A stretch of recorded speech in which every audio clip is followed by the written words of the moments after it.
Did you ever have to fight? Every week. I liked it. They had Fight Night Fridays with the cops. The cops will fight you. Yeah, it's Fight Night Fridays and Lock Up Mondays. So what that means is, if a cop want to fight you, body shots in the shower. No face shots. The face shot, you go right to jail. They beat the shit out of you. All body shots. In order to stay so f***ed up, the cops would come in from all the other compounds and they bet on the fights. You had a problem with one of these cops. He takes his vest off, he f***s you up, or you f*** him up. If the cop f***s you up and you didn't get over it by Monday, they lock you up. And that's what it was. And why were they fighting? Just gorillas. What makes me dangerous is I've been broke, I've been in prison. You can't scare me. Devin Reilly. You got him. What's up, baby? What's going on? How are you, man? Another day. Professional asshole. 100%. Kingpin. X. Yeah. former Kingpin. Former. Facing 80 years in prison. Yep. 81 years. 80 years with a 40-year minimum.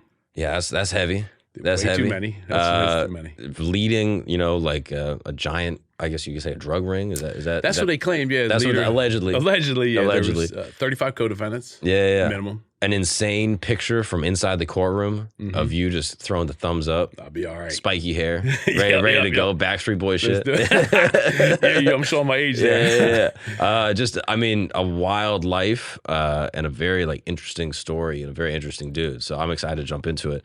The thing that I'm curious about first is just growing up in Jersey.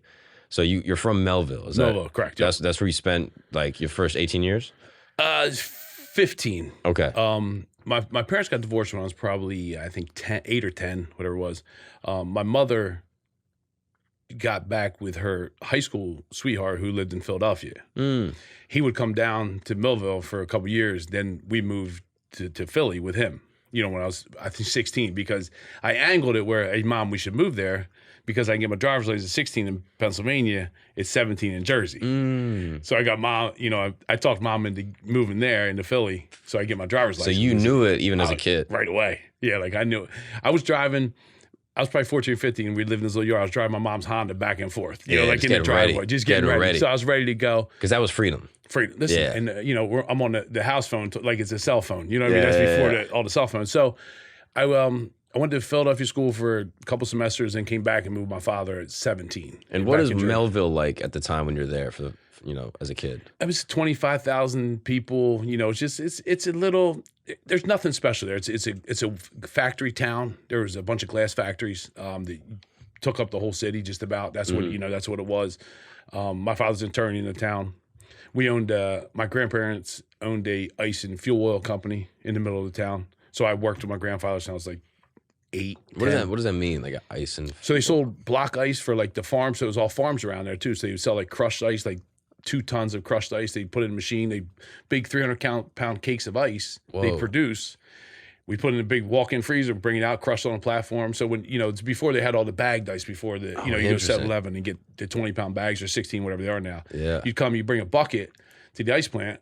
You get 25 pounds in a bucket and take off. And a dude would break it up and throw it in. There's a crusher with some wheels and shit that would go around. Yeah. So wow. They had that in the winter. They had fuel oil. So it kind of, made sense that they kept everybody working the whole time. So they sell, fuel oil during the winter and then ice in the summer. Interesting. So that's what your grandparents did. Yep. And they stayed in that area, and then your dad became an attorney in that area. Yes. And then what did your mom work?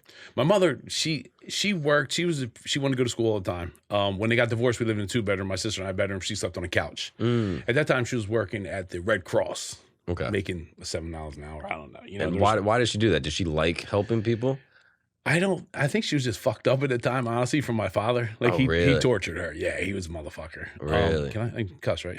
You're required to cuss. Okay, that's all good. Yeah. So she did what she could, but she was probably going through a depression, everything else. Yeah. I was out doing more than she was. I had 2 paper routes. I was working with my grandfather. I bought the VCR. I bought the first VCR for the house, and that's how old I am. Yeah. So she's sleeping on the couch, crying herself to sleep sometimes. I'm bringing VCRs to the house. So before your parents split, who all was living in the house? It was my sister, my father, my mother, just 4 of us at the Gotcha. time. I got 1 sister. She's 4 years younger. She's younger than Yep. you. Okay. So do you feel like a protective role for her when you're a kid? No, you know, we were at that. It was just that weird age where I couldn't stand her because everything I did, she wanted to do. Of course. Yeah, She'd have her girlfriends come over and they'd go in my room and steal my shit. Yeah. So it was just a battle. You know, we go to the restaurant and she'd wait for me to order and she'd order the same thing. Your parents probably loved her like way more. She was the girl. I'm the asshole. You know what I mean? Like I've always been. So yeah. You know, she's a good girl. I kind of fucked her up when she went to IUP and she wanted to be in the FBI. Well, you can't be in the FBI when your brother's a drug dealer. So they kind of like pushed her away from that. No way. And then she got into she was a probation officer instead of parole or probation officer. Yeah. Oh, that's crazy. So I kind of owe her a little bit, maybe. I mean, but I'll take care of her when she's all said and done. Yeah. Oh, that's crazy. And so your dad, I mean, you said it was not like the best dude growing up. Nah, my dad's a scumbag. I mean, listen, he's still. I tell him this all the time. You know, now he's older now, but and I don't blame my father for anything because we make our own decisions at the end of the day. Yeah. But you know, my dad's been married 4 or 5 times. You know, and every wife got younger than the last. You know. Was your mom the first wife? Yes, my mother was his first wife. Interesting. And so I didn't see a lot of my father growing up. You know, I saw him. He was more my friend than my father, if that makes sense. You know, we go a year without talking sometimes. Right. You know, they'd fight over dumb shit. You know, the child support. I can remember those stupid fights. I don't think it affected me at all, but it's just, you know, like, my dad was my friend. So I call him when I need, hey, Dad, listen, this happened, or I got in a fight, or this or that. Or I was skateboarding on the sidewalk and I got a ticket. You know, back then you get tickets. Now you can ride 4-wheelers down the middle of the street doing wheelies and they don't even pull you over. Right. So, you know, times have changed. Yeah.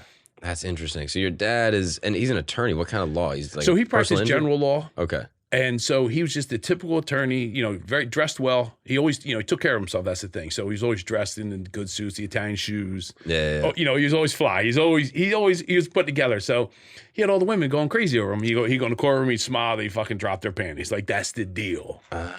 You know, my mother's like the straight up, she'll beat you kind of still, you know, the little Italian lady. And, you know, my dad's like banging all these dirty whores. Like, I go to his office, I wouldn't sit on his leather couch because I didn't know how much DNA was on there. Even when I was a kid, I was like, I'm not sitting on that couch. She was a crime scene. Oh, like, I'm not touching that. No, I'm not touching that. I'm gonna get something. Oh, that's crazy. Yeah. Did he drink? So he was a functioning alcoholic, I would say. Typical thing, 4:30, he'd walk to the bar. 7 o'clock, he'd be home, go to sleep. He never drank during the day. Didn't take pain pills, nothing. During the day, he was totally sober.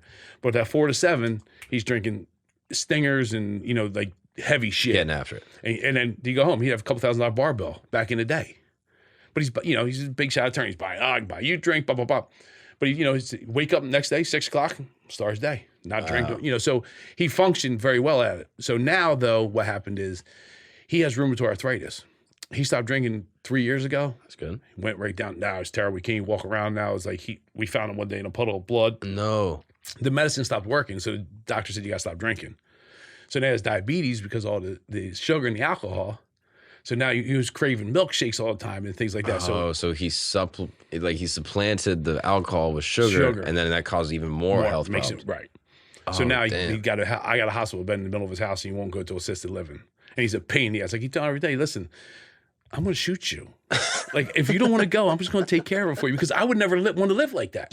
So I don't know if when we're younger, we see that and say, I don't want to live like that. And then when you get to there, you're automatically, you know, survival kicks in. I don't want to die anymore. Right. But that's me. I'm getting on my plane. I'm fucking going into a mountain because I'm not living like that. Like, there's no quality of life left, you know? Right, of course. So that's how it is. Interesting. So Lil Dev is seeing his dad like drinking, banging chicks. Do you remember the moment where you're like, oh, I don't have normal parents? Like I don't have a normal upbringing. Was there ever a moment? You know, because my grandfather was always there for me. So that's cool. My grandfather always had me. He picked me up from school every day. Oh, that's cool. You know, he was my best friend. I'd go to his house every day after school. And he was a good dude. He was good. Like, he was the best dude.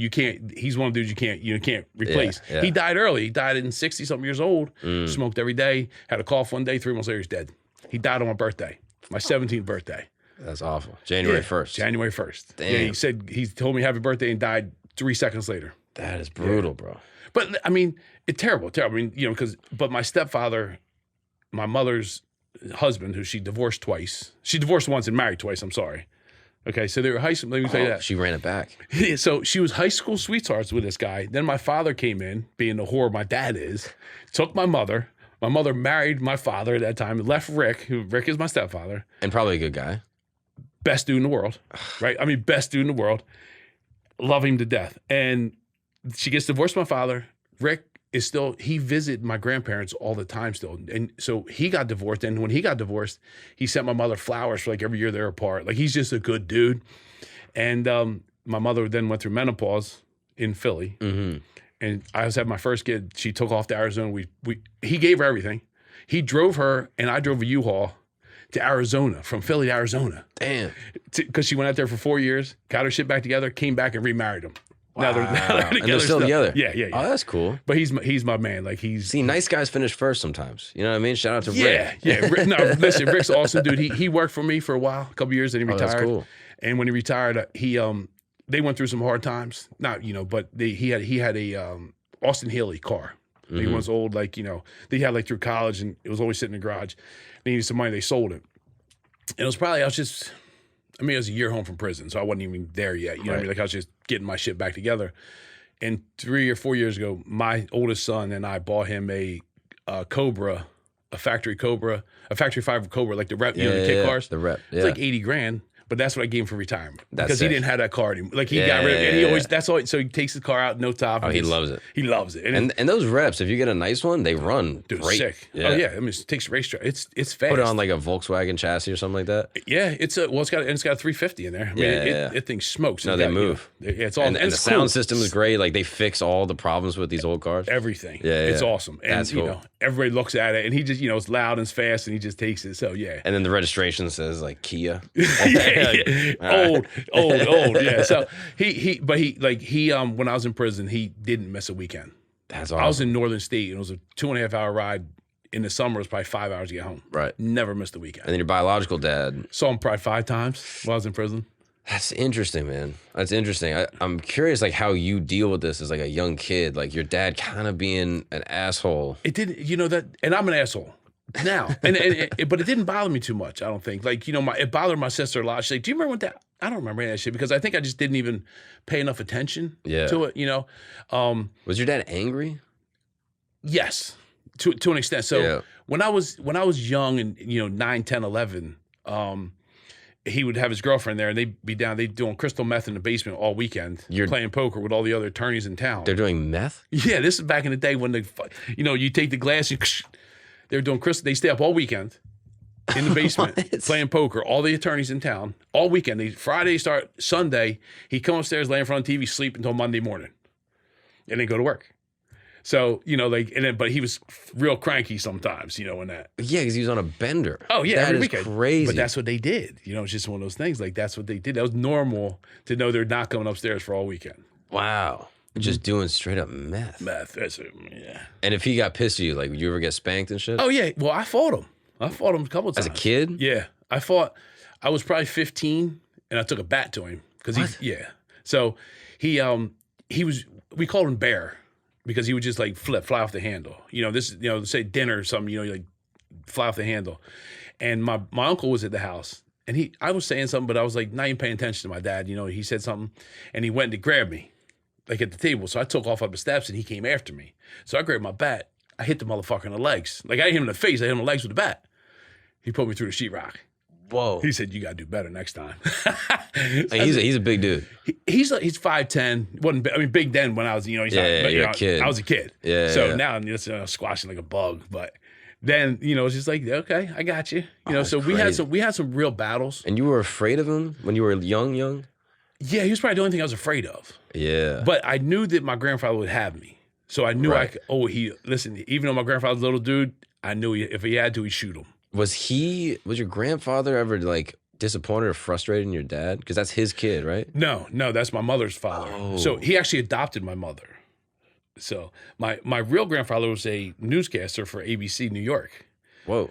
And my mother's mother divorced Scott. His name was Scott Vincent. Divorced him and married John Whitaker, which was my grandfather. And Jack, I call him Jack, he adopted my mother as a kid. So he's my real grandfather. I mean, might not have been blood, but he was, I didn't like my grandmother too much. My grandfather's everything. Because my grandmother's from the old school where her son, my uncle, who I didn't get along with too well, because I watched him do bad shit to the company and steal, like that they didn't want to pay attention to as your kid. Yeah. My grandfather would speak every night. He'd pick me up from school. My grandmother was jealous of that relationship. You know what I mean? Of the relationship, which you should never do. Right. Yeah. But yeah. that's from the old school where he didn't, his own son, I was favored more than his own son. Yeah. And I could see how that would breed some animosity. So at 16, I had to beat up my uncle at the ice factory on the platform. We were just arguing about ever since I was, I don't know, 10, 11 years old, I worked at the ice plant, and I had ideas to make it better. I mean, I had a business mind that young. So I remember I wanted to get a volumetric bagger. They just had come out. It's the ones you hit a button and it puts 8 pounds of bag and put it through a plastic bag and we sell it. Right. Before you would have to measure it out. Right. Someone would have to do it. You'd crush it in the machine. You'd put it on a scale, weigh it. Right. They had this whole thing put together. Well, I guess my uncle had tried to do things like before my grandfather was like, no, but he listened to me as a kid. So my uncle had a problem, so I just had to beat him up on the platform. And I didn't talk to him for years. I still really don't talk to him that much. Wow. That's crazy. Yeah. So it's just, And so when you're a little kid, are you like you're not angry at your dad? You just kind of like accept for who he is? I know what it is. So Yeah. and that might be a problem with taking shit. Like, I don't take things to heart now. I don't really get bothered. And if I do, I'm bothered for 10 minutes. Right. You can cuss me, don't touch me, but you can cuss me, call me all the things you want. And in 10 minutes, I'm over it. Like, I can go to sleep tomorrow. Like, some people get ruined for weeks. Yeah. I don't give a fuck. Is part of the reason you don't drink, you think, because he was a functional alcoholic? I think I don't drink I don't like being out of control myself. Yeah. Because I would go to the bar when I'm 21 and 22, and you get these dudes that are 5'6", they want to fight the biggest dude in the bar. Yeah. Well, I make poor decisions sober. You understand? Like, I say that now, but I don't even like alcohol. Like, Right. it's just not, I want to be in control of me. Yeah. I don't want to control anybody else, but I don't control me. Yeah. I want to know if I'm missing a deal, making a deal, that kind of thing. That makes sense. And so where you're growing up in Melville, after your parents split, all of a sudden you move with your mom to a worse situation, I guess. We were living in the shitholes, because she didn't have any money. She was making, my dad wasn't paying. When you were born to like 10 years old, things were okay. You lived in like a decent neighborhood. Decent, nice neighborhood. Like this, when I was in school, like the teacher's like, "Oh my God, you have this great house." Well, you look at it now, it's a piece of shit. But it was a regular suburb. Yeah, it was a nice. Yeah, it was a nice house. Yeah. It was back in a good neighborhood. But then from like 10 to 18, 10 to 15 till she got. So from about 9 to 15, when they got separated, we were in like 1 and 2 bedrooms. Gotcha. And my dad didn't pay much child support. right? It's just that kind of. So it was you and your sister and your mom. And she was on the couch, and my sister, I just had a room. And was that the start of like the financial insecurity? I think I always hustled though. So I would even go before that. Oh yeah. I mean, I was in. Well, the school went up to 6th grade, so I was probably in 3rd or 4th grade, and I was selling now and laters. And there was it was called Broadwater's, a little gas station that sold like candy. I would buy the box and break it down into the Sour Patch, get into the colors, and sell them at school. Yeah. So I was selling Polaroid pictures. So when I go to visitation with my dad, I'd make him stop at Wawa, and he'd buy me a pack of remember the Polaroid film? Yeah, of course. I'd take 10 pictures. I'd charge $1 or $2 a picture. I'd make my dad buy it for him because make him feel bad. I make $10, $12 at school. And so what, you would take pictures of people? Of people, just before, all this shit was out. Hey, everybody wanted their picture taken and buy the picture. That's actually a cool hustle. So I sold pies at school. Yeah. I would go get day old pie. I'd buy the whole pie for $1 and sell $1 a slice. Sell it every day. Interesting. So I always had that. The picture else was cool. I've heard people like go to school and sell candy and stuff. Yeah. But like the picture was great. Where'd you get that idea? You just thought of it? Or did you see someone do something like that? I think I saw somebody, movie? But my mother's stepmother, who was, she got me the Polaroid camera. But my mom didn't have money even to buy it. Like film was like $8 or $10 back then. Yeah. You know what I mean? She didn't have money to even buy it. So I made my dad do it, but I think I might have taken one in school one day and be like, "Hey, I want a picture." Okay, listen, we can make money on this. Yeah. Yeah. And did anyone ever judge you for coming to school with a hustle? I don't think so. No. Nah. Because nobody. Because there was nobody there that could really do that. You had a couple of like the rich kids that, Right. you thought were rich back then. Yeah. Now you yeah. kind of like laugh at them like, I thought your mom had money. That bitch ain't got shit. Yeah. You know what I mean? But so it was that kind of thing. But no, I didn't really get judged. I mean, it wasn't like that. I was, listen, he always know to make money. We had a bowling league. All my 4 guys on my team would give me all the money.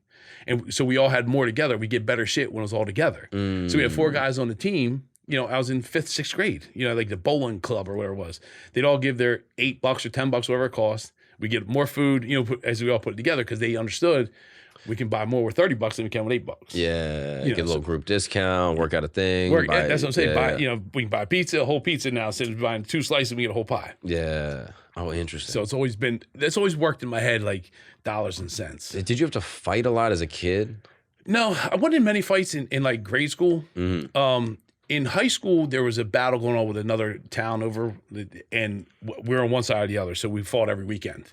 Nothing terrible. I got arrested for a few times for like riot, inciting a riot and shit like that. Hey, what happened? We went to a projects, me and like 9 guys going after people. And of course, I get arrested because I'm the easiest one to arrest, you know, because everybody knows my father in a local town. So they picked me up in high school. Like my dad would have to come get me, things like that. Wait, why were you going over there to fight? Because it was just fighting like it was Woodbine, and I was with Woodbine. And they were fighting against like Port Nor. So it's all the like surrounding sending districts. And they're like, yo, meet in this parking lot. Yeah, let's go here and we'll see where it's going to be. Or we drive around looking for them. Like 4 or 5 of them pack them in a car and find one of these dudes just. And it was on. Back then it was just fisticuffs. Now now they're shooting. Right, which is crazy. Yeah, they're stupid. Yeah. Like, but it's a regular old-fashioned fist fight. Yeah. What happened to the good old days, right? Listen, they do in prison. In prison, I fought every week, every Friday. Right. They had fight night Fridays with the cops. The cops will fight you. What? Yeah. Okay, we'll get to that. Yeah, Don't forget that. We're going to bring that up. Yeah. But so growing up, like you would find fights, but you were not like getting bullied or nothing. Nah.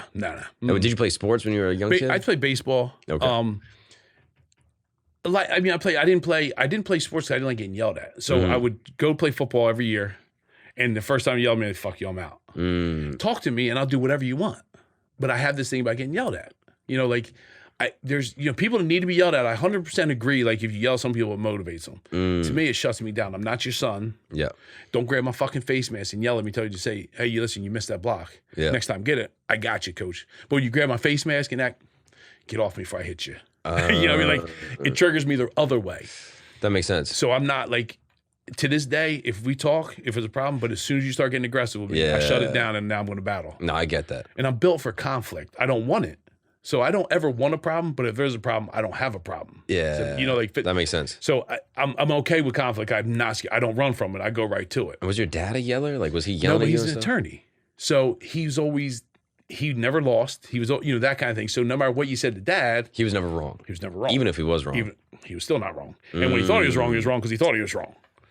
So it's that kind of thing, and it makes you feel like shit as a kid. Yeah, like you can't do anything. You feel so small. Yes. Like, okay, so this guy, if he's doing fucking meth in the basement, he'll beat the shit out of me. Right. And if he's not doing meth, he'll break my brain because he's way better at arguing, 100. and I'm gonna lose every argument. Time. Yep.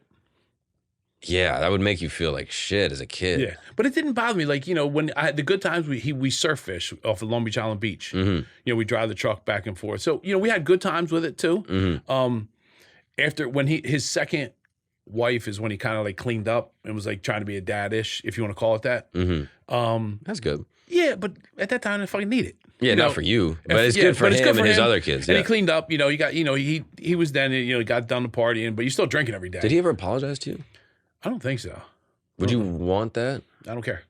Doesn't bother me. I mean, it really doesn't. Would it feel nice if he was like, "Hey, Dev, I was kind of a dickhead"? No, because then I would think that you're a pussy. Oh, really? Yeah, like I'm over it. Yeah. You would think he's a pussy for apologizing? 100%. Stick to your guns, man. Stick to your guns. But what if he fucked up? What if he was like, he knows he fucked up. I know he fucked up, but it's over with. But if he's like, yo, I shouldn't be doing meth, like, yo, my bad. He would never say it. I wouldn't look for it. You know what I mean? Like right. But if because we go today, he'd say, I wasn't doing it. We did a little cocaine or something. You know, like because so because he's never wrong. He's never wrong. Yeah. Perfect example. My father, I want to put him in assisted living. Okay, my sisters we're both on the same page. My mother as well. Well, when he goes, he's lonely, so he's kind of going through depression now because he's got he's stuck in the hospital bed or in a chair. He can barely walk. He went from 190, in good shape to 85 pounds. Damn. But when they interview him, he's sharp as a fucking tack because he knows what to say. So I have no power to put him in our home because this motherfucker knows exactly what to say. He gets into rehab, the Encompass and things, like for physical therapy. They fucking love him. Then he comes home and like fucking falling on the floor calling 911 because he's bored. Right. So he knows he's still too smart. He knows the game. He's almost too smart for his own good. For everybody's good. Yeah. So, and I know that feeling. Like I know, listen, all the psychological shit I went through, in prison and other things, I know what to say. I know what's right and wrong. Right. Yeah. There's part of that in you, kind of. Yep. Yeah. 100%. Especially back in the day. Back in the day. Yeah. I know what to say and not to say. Right. Even if you're not going to do it. Right. But I know what you want me to say. Right. That's why I don't believe in therapy and shit because I don't think people tell the truth. So they just want somebody to tell you, we're sitting here and you're like, oh, well, my life sucks, this and that. I'd be like, well, fucking kill yourself then. I don't know what to tell you. You know what I mean? But, and I don't mean that like in a bad way, but I'm just like, dude, listen, figure it out. Right. Have you ever gone to a therapist? My mother took me when I was, my mother would take me, she got her degree in psychology. Oh, really? Yes. She never did anything with it. Like a PhD, master's? Yeah. PhD. She's a PhD in psychology? But she never hung a shingle or anything. Okay. But she worked, when she moved to Philly, she went to mental health, which is even worse. But I've never met a therapist I couldn't make better because they're listening to problems all fucking day. Like, you think about it. Like, they're fucked up, weird. I dated a couple. That shit is heavy, yeah. Yeah, like, that takes a lot out of you. But, so my mother was in it. So, it's one of those things where my mom, when they got divorced, she's like, oh, we're going to go talk to somebody. By the time the conversation's over, I'm running the show at 13, 14 years old. Because you know what to say. And I got your attention now. Yeah. So I know what, so it goes from not what are you feeling to like, oh, we're talking about baseball, we're talking about this or that. Right. I take over the conversation. Right. So therapy to me never kind of worked. You know right, what I mean? Because you knew what to say, even if you didn't apply it. Correct. And so the therapist would be like, hey, your kid's great. Yeah, there's nothing I can do. There's nothing. We're in here talking about baseball the whole time. Right. That kind of thing.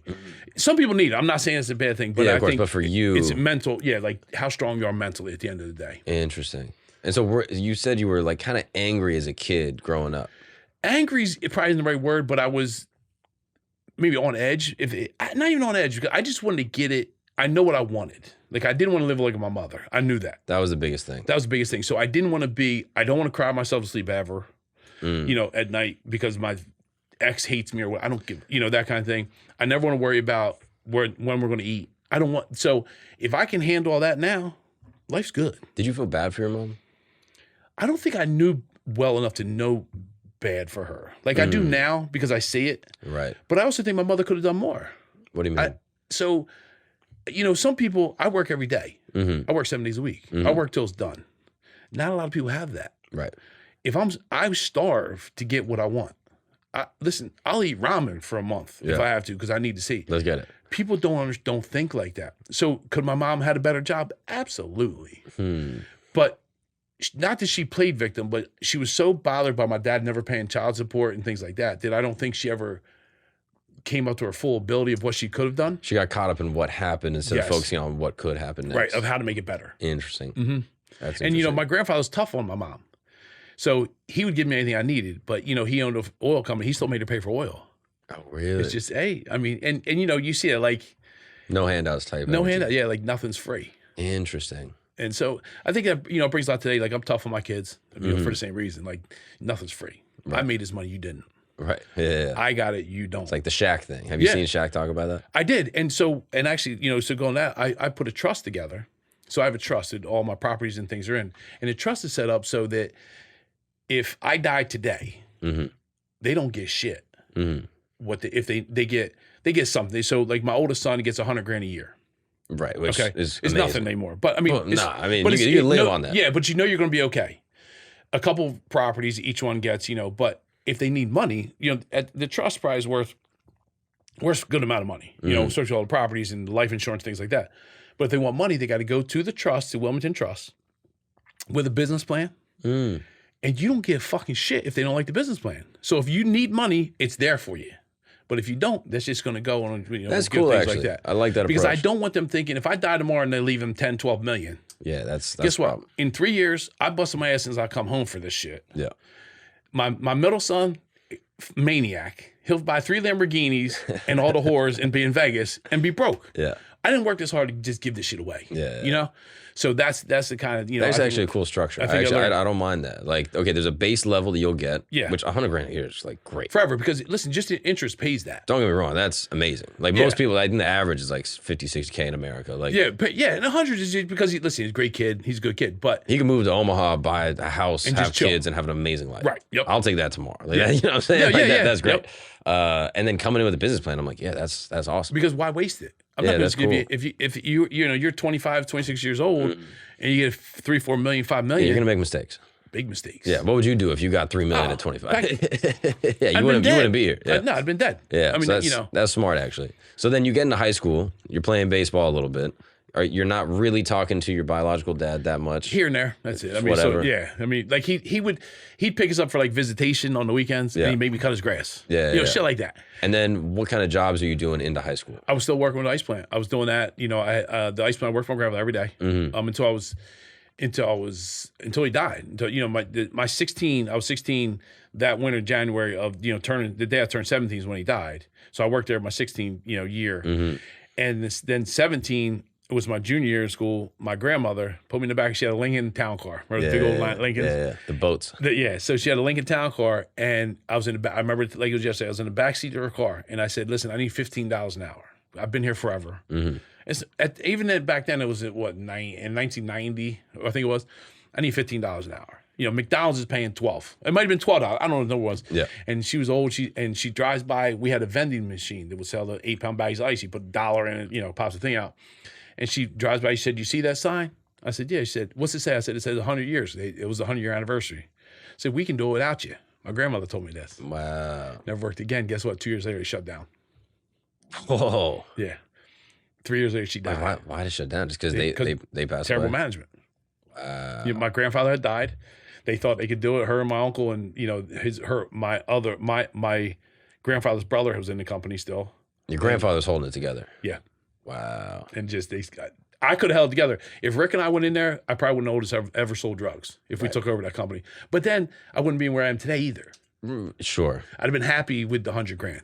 Which, who knows? Who knows what that is? Right. But I'm just saying, you know, it would like, have been a different path. been sure. a different 100%. Yeah. So, like, through middle school, high school, you're a pretty good kid. Grades are pretty good. Grades are average. You're BC. smart enough to kind of get by in school without really trying. Right. And then focusing most of your time on, like, working and then probably girls. Girls came in probably my 11th grade year. Yeah. I didn't want to let my grandfather. spurt. You had a little growth spurt. Yeah. You know, back then, everybody was like, "Now it's time." So that's when the girls came in. I got okay grades. I always got detention every day for some dumb shit. Like, you know, I was always late by my first class or some shit. You know, just dumb shit. But I never skipped one day of school. I never got suspended. Never doing drugs. Never did. I never did drugs until I came home from prison. And my parole officer said, "You can't get a medical marijuana card." I said, "Oh, no, watch." And that's the only reason I did it. And then I just take edibles at night, and I don't do it during the day. But so that's the only, I never did drugs until I sold thousands of keys of coke. Yeah. I never saw heroin until I was in prison. Because it wasn't, in my area, that wasn't a big thing. Even in Philadelphia, it wasn't a big thing. Right, it's not the biz. Nah. So I never saw it until prison. So, like, through high school, middle school, everything's pretty good. It's good, yeah. A strange relationship with your parents, not like the easiest childhood, but like doing good in school, doing good. Playing baseball, hanging with your boys. Yep, that's it. Life is regular, getting some fights here and there. Yeah, I mean, that's, you know, just in the neighborhood, just, you know, because somebody was talking shit and we just fight. And then your grandfather, who I guess at this point would be a mentor, a father figure. The one I never wanted to let down. He's the reason I stayed out of trouble. That's the one. Yep. He passes away. 17. How do you feel in that moment? That's like... You know, I never cried. I'm just not a crier. But I was definitely upset. Yeah. But it changed my whole life. The next day, I'm buying drugs. Yeah. Can you explain like that 48 hours? Like you find out he passes away. So when I was 15, they made me a deal. They'll give me $5,000 for a car if I don't do drugs. Okay, well, I never did drugs. Pretty easy. Know, no problem. So I wanted an IROC. Remember fucking IROCs? No. The IROCs, the Camaros, the Trans Am or whatever they were. Oh, like the IROC. Yeah. So I want like those old, like the, you know, like. You're a real Jersey motherfucker. Yeah. Fuck yeah, like Jersey Shore. Yeah. So I wanted that car. Well, my grandmother wouldn't let me buy it because it was too fast. Yeah, of course. All right. So I got like an Audi 5000. Okay. Yeah, equal. Yeah, I mean, whatever. But that's all we had because my mom had money. So it was like 5,200, you know, whatever. But. So that kept me kind of straight. So the day he died, I didn't have anybody. It didn't matter who I let down, because he was the man I was. You know, he was my man. He was my mentor. All the structure evaporates. Yeah, and so I didn't want to be my mom. Right. And I watched this stupid ass video of Ice-T, New Jack Hustler, when he's at the pool with all the drug money and shit. Yeah. And that's what turned it on. Yeah. People say, I was like, that is the fucking music video. I can't find that. Look for it. I can't find it. But that's what started me selling drugs. Where'd you see it? Like on MTV? Yeah, it was on MTV. That's when MTV was like MTV. Yeah. Mm-hmm. So you see this video, you're like, that's awesome. I want to do that. Which, of course, like any dude that sees any rap video, you're like, yeah, that's the coolest shit ever. Ever, yeah. But you were at a point where you're like, I got no one to let down. I got no one that's like fighting for me. I'm on my own. And I got the connections in Philadelphia because that's where I'm coming. My mom's there now. And you got a little bit of bread because you're working at. Oh yeah, I mean, a few thousand, but not, But But I have more, for that time. At 17, it's a ton. couple Yeah. grand, like A yeah, lot of money. you can get going. And so he passes away. Do you feel like you like suppressed any of the emotions from that, like in full honesty and hindsight? You know what I mean? I probably did. Yeah. I just don't know. I don't know that emotion. Right. Like and that's like You my can't know what you're disconnect. not feeling. Correct. Right. And I just don't know. Like it probably what made I have such an easy disconnect. Like I can never talk to you again. Tomorrow I'll be fine. Right. And I think that's kind of like, I think me with him, the pain I felt from him passing was something that I had to put away. Right. And I think it gave a pathway for the rest of my life almost to. Right. Nothing bothers me now. Right. You've dealt with people, quote unquote, like dying in the past, whether it's literally or metaphorically or figuratively. Yep. Someone cutting you off, someone being like, "Hey, we're done." Like it's them effectively dying. So Right. you've been through this grief before. Yes. And so when it happens to you for real, you're like, "All right, Tomorrow's another day. it's sad, Yep. but I'm gonna push it down and I'm gonna keep it moving." Keep it moving. Yeah. Yeah, that makes sense. I get it from your perspective, like the shit you've been through. Dealing with that is like, all right, I'm just gonna keep on going. Yeah. What are you gonna do? Listen, I didn't have anybody to run to. Right. I run to if I got a problem, even to this day, I run to myself. I don't have a guy that or Yeah. like, hey, save me, Dad. I'm broke. Save me. Nobody's gonna save me because nobody can. If that makes sense, like if I need a place to live, of course I can live in my mom's house. Yeah. I would never do it though. I'd rather sleep on the street than move back, go backwards. Right. Because once you go backwards and you get comfortable, you don't move forward. Right. Yeah, In I my think opinion. like if you had a more traditional upbringing, let's say you had two parents that were like supportive, you love your grandfather, of course, like anyone does, and then he passes away, you might have felt the more regular stages of grief. Absolutely. You would have 100%. gone to your dad, you would have grieved with your family, But you he would have had all no cried emotion either. together. Right. My father had no emotions either. Right. So yeah, how are you gonna know to feel anything? And when you watch your mom upset all the time over that shit, you don't want to. The worst thing ever is to watch your mom cry. Yeah, To of this course. day. Yeah. So it's you just get into a mindset where like you can't be affected. Like, You get so used to it, you start to disassociate. 100%. I think that's yes. probably the best word for it. Like I've not to that extent, but I've felt that in times where like bad things happen, and I'll just disassociate. I'll just kind of be like, all right, because it's easier to not feel any emotion than to deal with the grief that's going on. 100%. So- And you make bad decisions on emotions. Oh yeah, of course. If you're angry, if you're sad, And you start drinking, whatever the fuck. Like yeah, there's a ton of terrible things that can happen if you're not able to control the emotion. So you might as well just not have the emotion, 100%. disassociate from it, and then just keep on pushing through. Keep pushing through. And then people will be like, "Are you okay?" And you're like, "I feel like you don't even feel like you're pushing it down." No, I know because it's every day. It's the same thing. When I went to prison, I was not upset 1 second, which sounds messed up. But you've been dealing with getting cut off. I got this, right? Yeah, I got it. like, And I can handle life. Yeah. And in my mindset is there's nothing I can't handle. Right. To this day. Right, which is a positive attribute and potentially a negative Could be attribute. terrible because I'm not scared. Yeah. There's things that because I don't get bothered Yeah. makes me kind of scary, and because I could make a bad move. Yeah, because of I know it's course. not. Listen, I cut my kid off. I haven't talked to him in like 5-6 years. Right. Over something. But I'm okay with that. Mhm. Because if you're not loyal to me, and I don't mean like do what I say. But if you take everybody over me and then you come to me when you need me or something, I don't need you. Like you're not doing anything for me. Right. So even though you're blood, I have people who aren't blood that are way more loyal to me than any of my family. Right. Rick would die for me tomorrow. My mother would too. I'm not saying, but Sure. that's a There's an mother love. example of a friend or But someone. like Rick, he's not my blood. He's Rick got his is your own kids. stepdad. Yeah, he's got his own kids. He would step in front of a car for me right this second, no questions asked, and I know that. Yeah. That's the kind of loyalty I want because that's what I give you. Right. And if your blood is already betraying you early on. My daughter would call my girlfriend and say, "Oh, Dad's fucking this girl, or Devin's fucking that girl," because her mother hated me so much. Right. So now you're looking at, okay, I got to take care of myself. I got to protect myself, It's me. and I'm going to protect the people that look out for me, etc. And But that's what I do. I can't worry about blood or not blood because my blood's already fucked me over. Correct. 100%. Which again, I'm not saying is necessarily right or wrong. That's just what it is. That's what it is, and that's the way. That's the way I feel. Is that listen, if you're not doing anything for me, I don't need to do anything for you. I'm not your ATM. Listen, if you're dying and I had to give you my kidney, I would. I'm not saying I wouldn't, but like every day, go on with your life. I'll go on mine. Yeah. And that sounds cold, but it's just I think people that torture themselves over these relationships they have with their own family, like, oh, it's your blood, it's your uncle. I don't care. Yeah, I don't for care. you it's different. You came up in a situation where it's about, yo, I got to get mine. Yeah. Because Like, the I gotta be people okay. that the people that are supposed to take care of me are Can't doing do meth it. in the basement. Right, yeah. You And know my what I mean? mother just doesn't have she doesn't have the means to do it. Yeah. You know? So I get the perspective. Again, I don't know if it's right or wrong or healthy, unhealthy. It just Definitely is. it's probably wrong and unhealthy, but fuck it, I made it this long. You know what I mean? Like, Again, I'm not here to judge. I'm just saying nah, it is you know, what it is. yeah. So I understand that, actually. That makes a lot of sense. It's just- I think it actually adds perspective to who you are as a person and kind of like what will transpire, you know, like in your life up until this point. You know yeah, what I mean? no, great. Mm-hmm. So I think it actually like kind of helps package that idea. So your grandfather passes away. You maybe could be feeling grief, but you don't. It just is, you Never shed a disassociate. tear. I was at his funeral, which just sounds fucking terrible, but I'm like laughing with the guys, and he was a very well known guy in town, so there's probably a couple thousand people went through. I was like, yo, we should charge for this shit.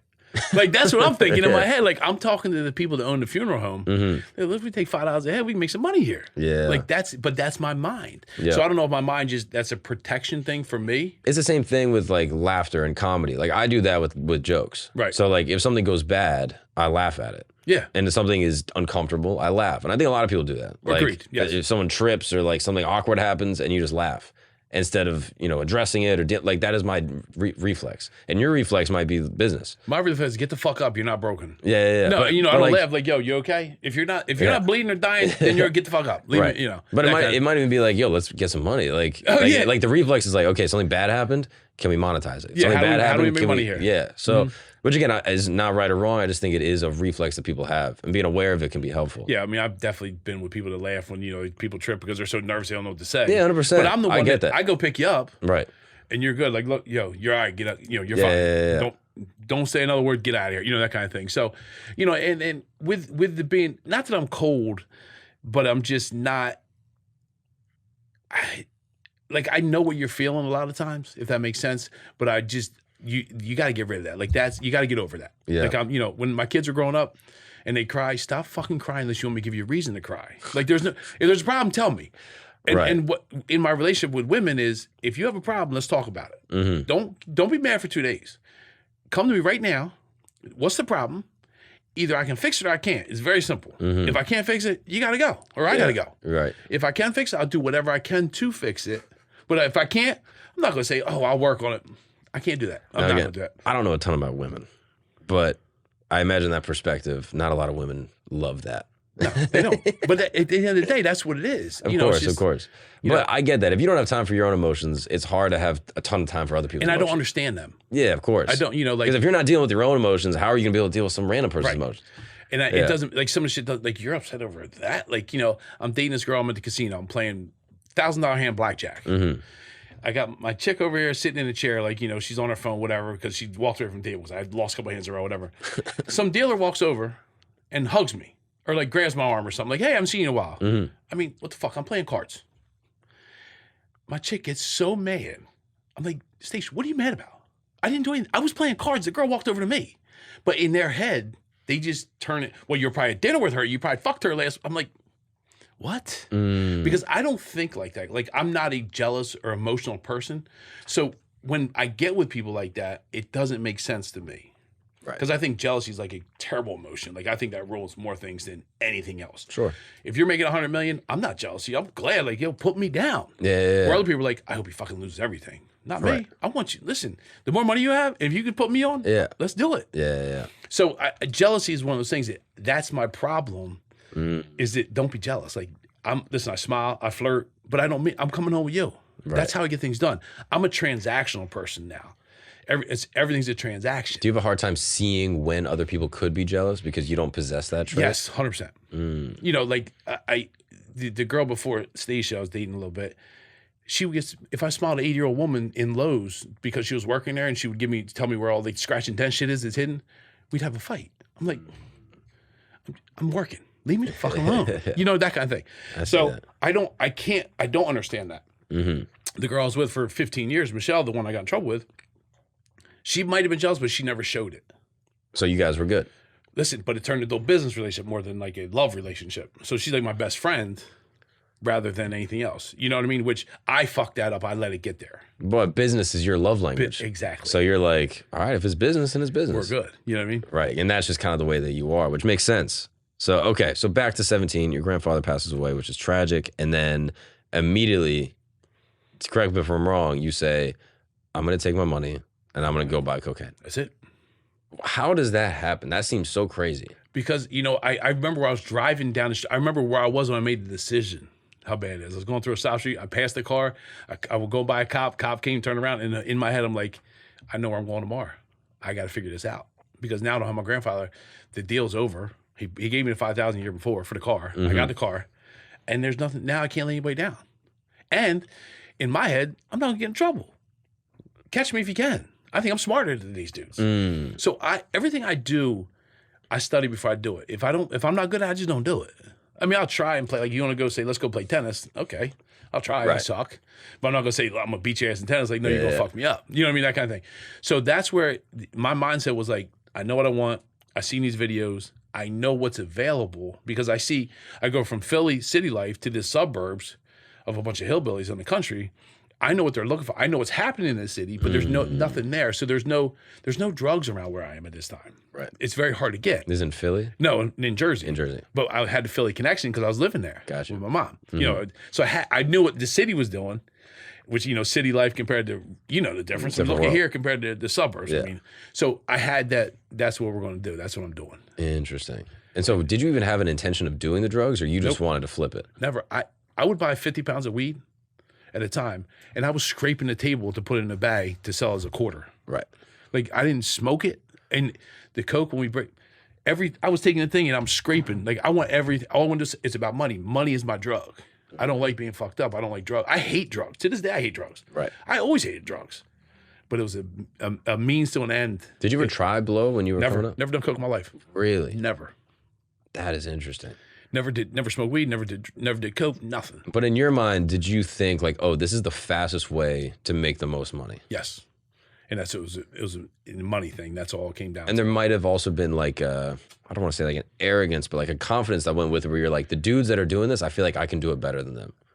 Yes and no. Okay. Because I came down, you know, I was a big fish when I came back to Jersey so I would go buy, I started with an 8-ball. I mean, I was buying an 8-ball for, I think it was $120 back then. And for people that don't know, what is an 8-ball? Eighth an ounce of coke. Okay. You know, it's 3.5 grams. So I go to Philly, grab that, come down, put it in 20 bags, which, you know, like a tenth of a gram. So you get 20 20s out of an 8-ball. So I pay 120 for an 8-ball and make 400.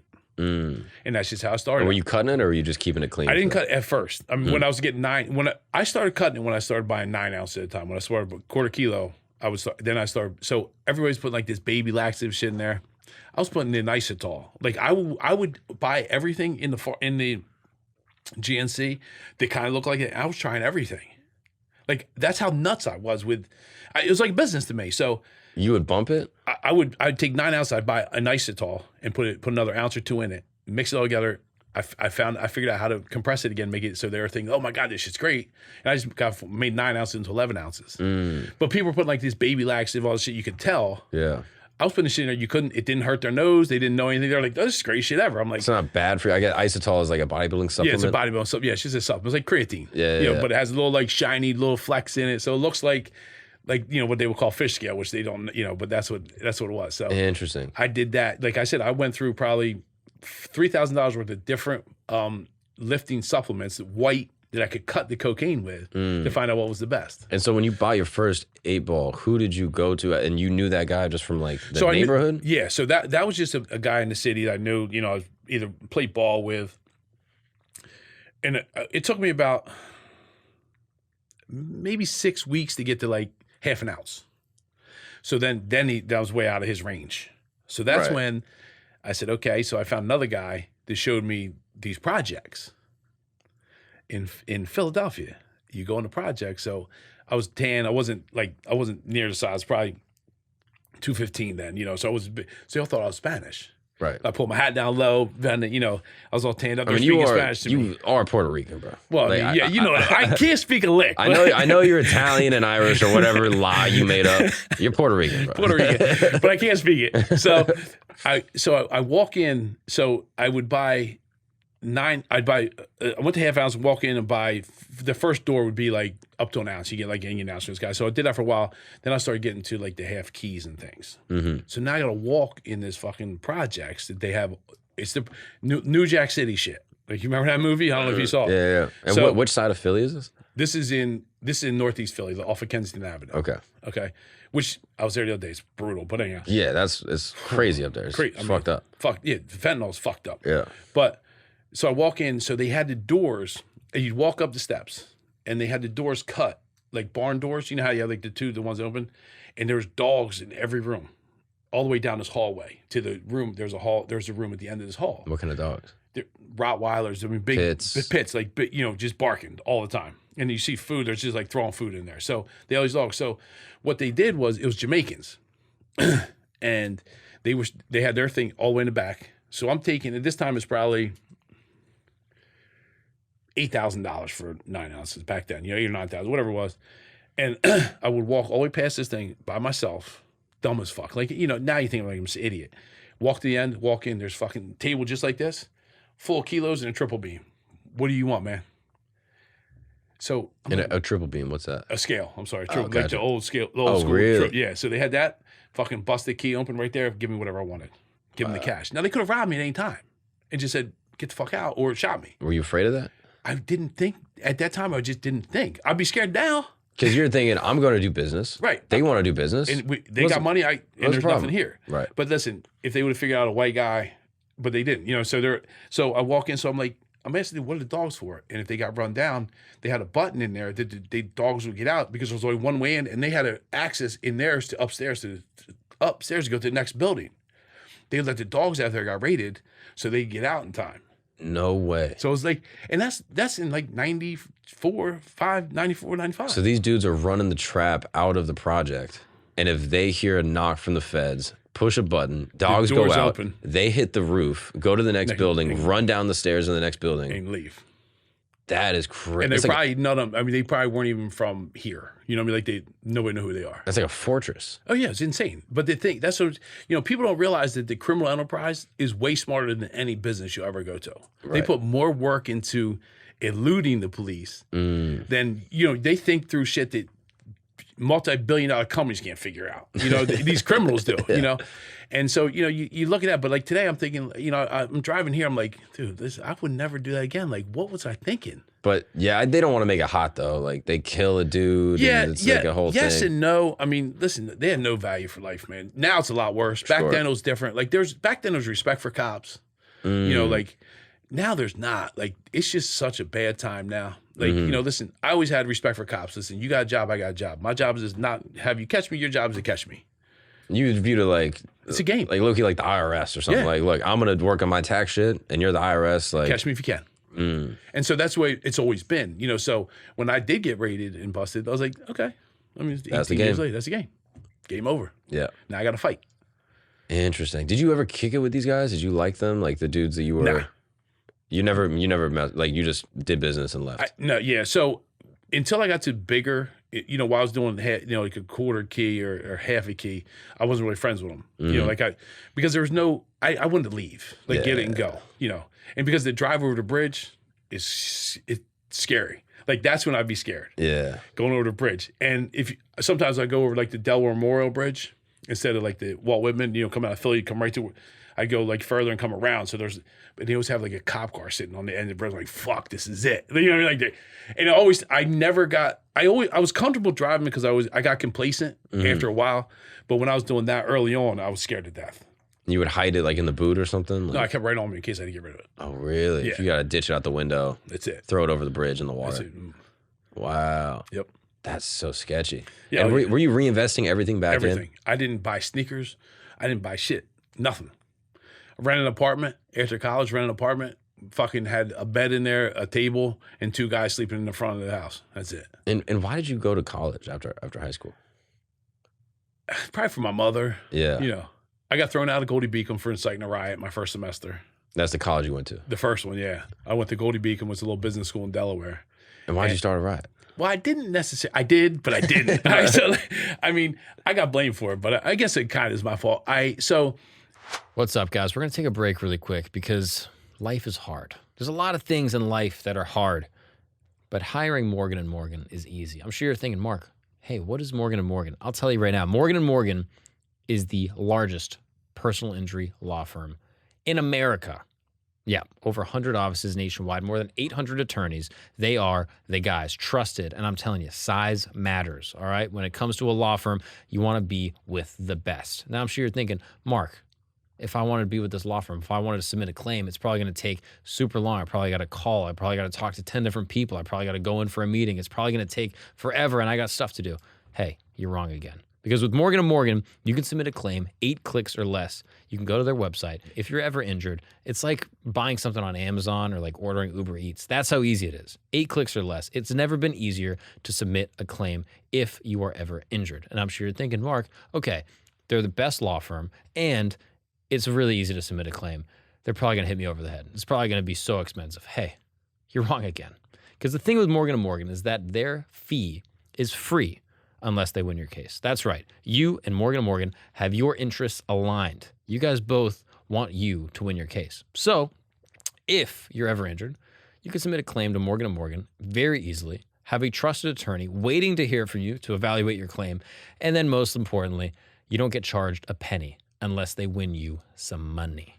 So if you are ever injured, you can go check out Morgan & Morgan. Their fee is free unless they win. For more information, you can go to forthepeople.com/Gagnon. That's correct. That's FOR, thepeople.com/Gagnon, Gagnon, or dial pound law. That's pound 529 from your cell phone. That's for the people, FOR, thepeople.com/Gagnon, Gagnon, or dial pound law, pound 529 from your cell phone. This is a paid advertisement.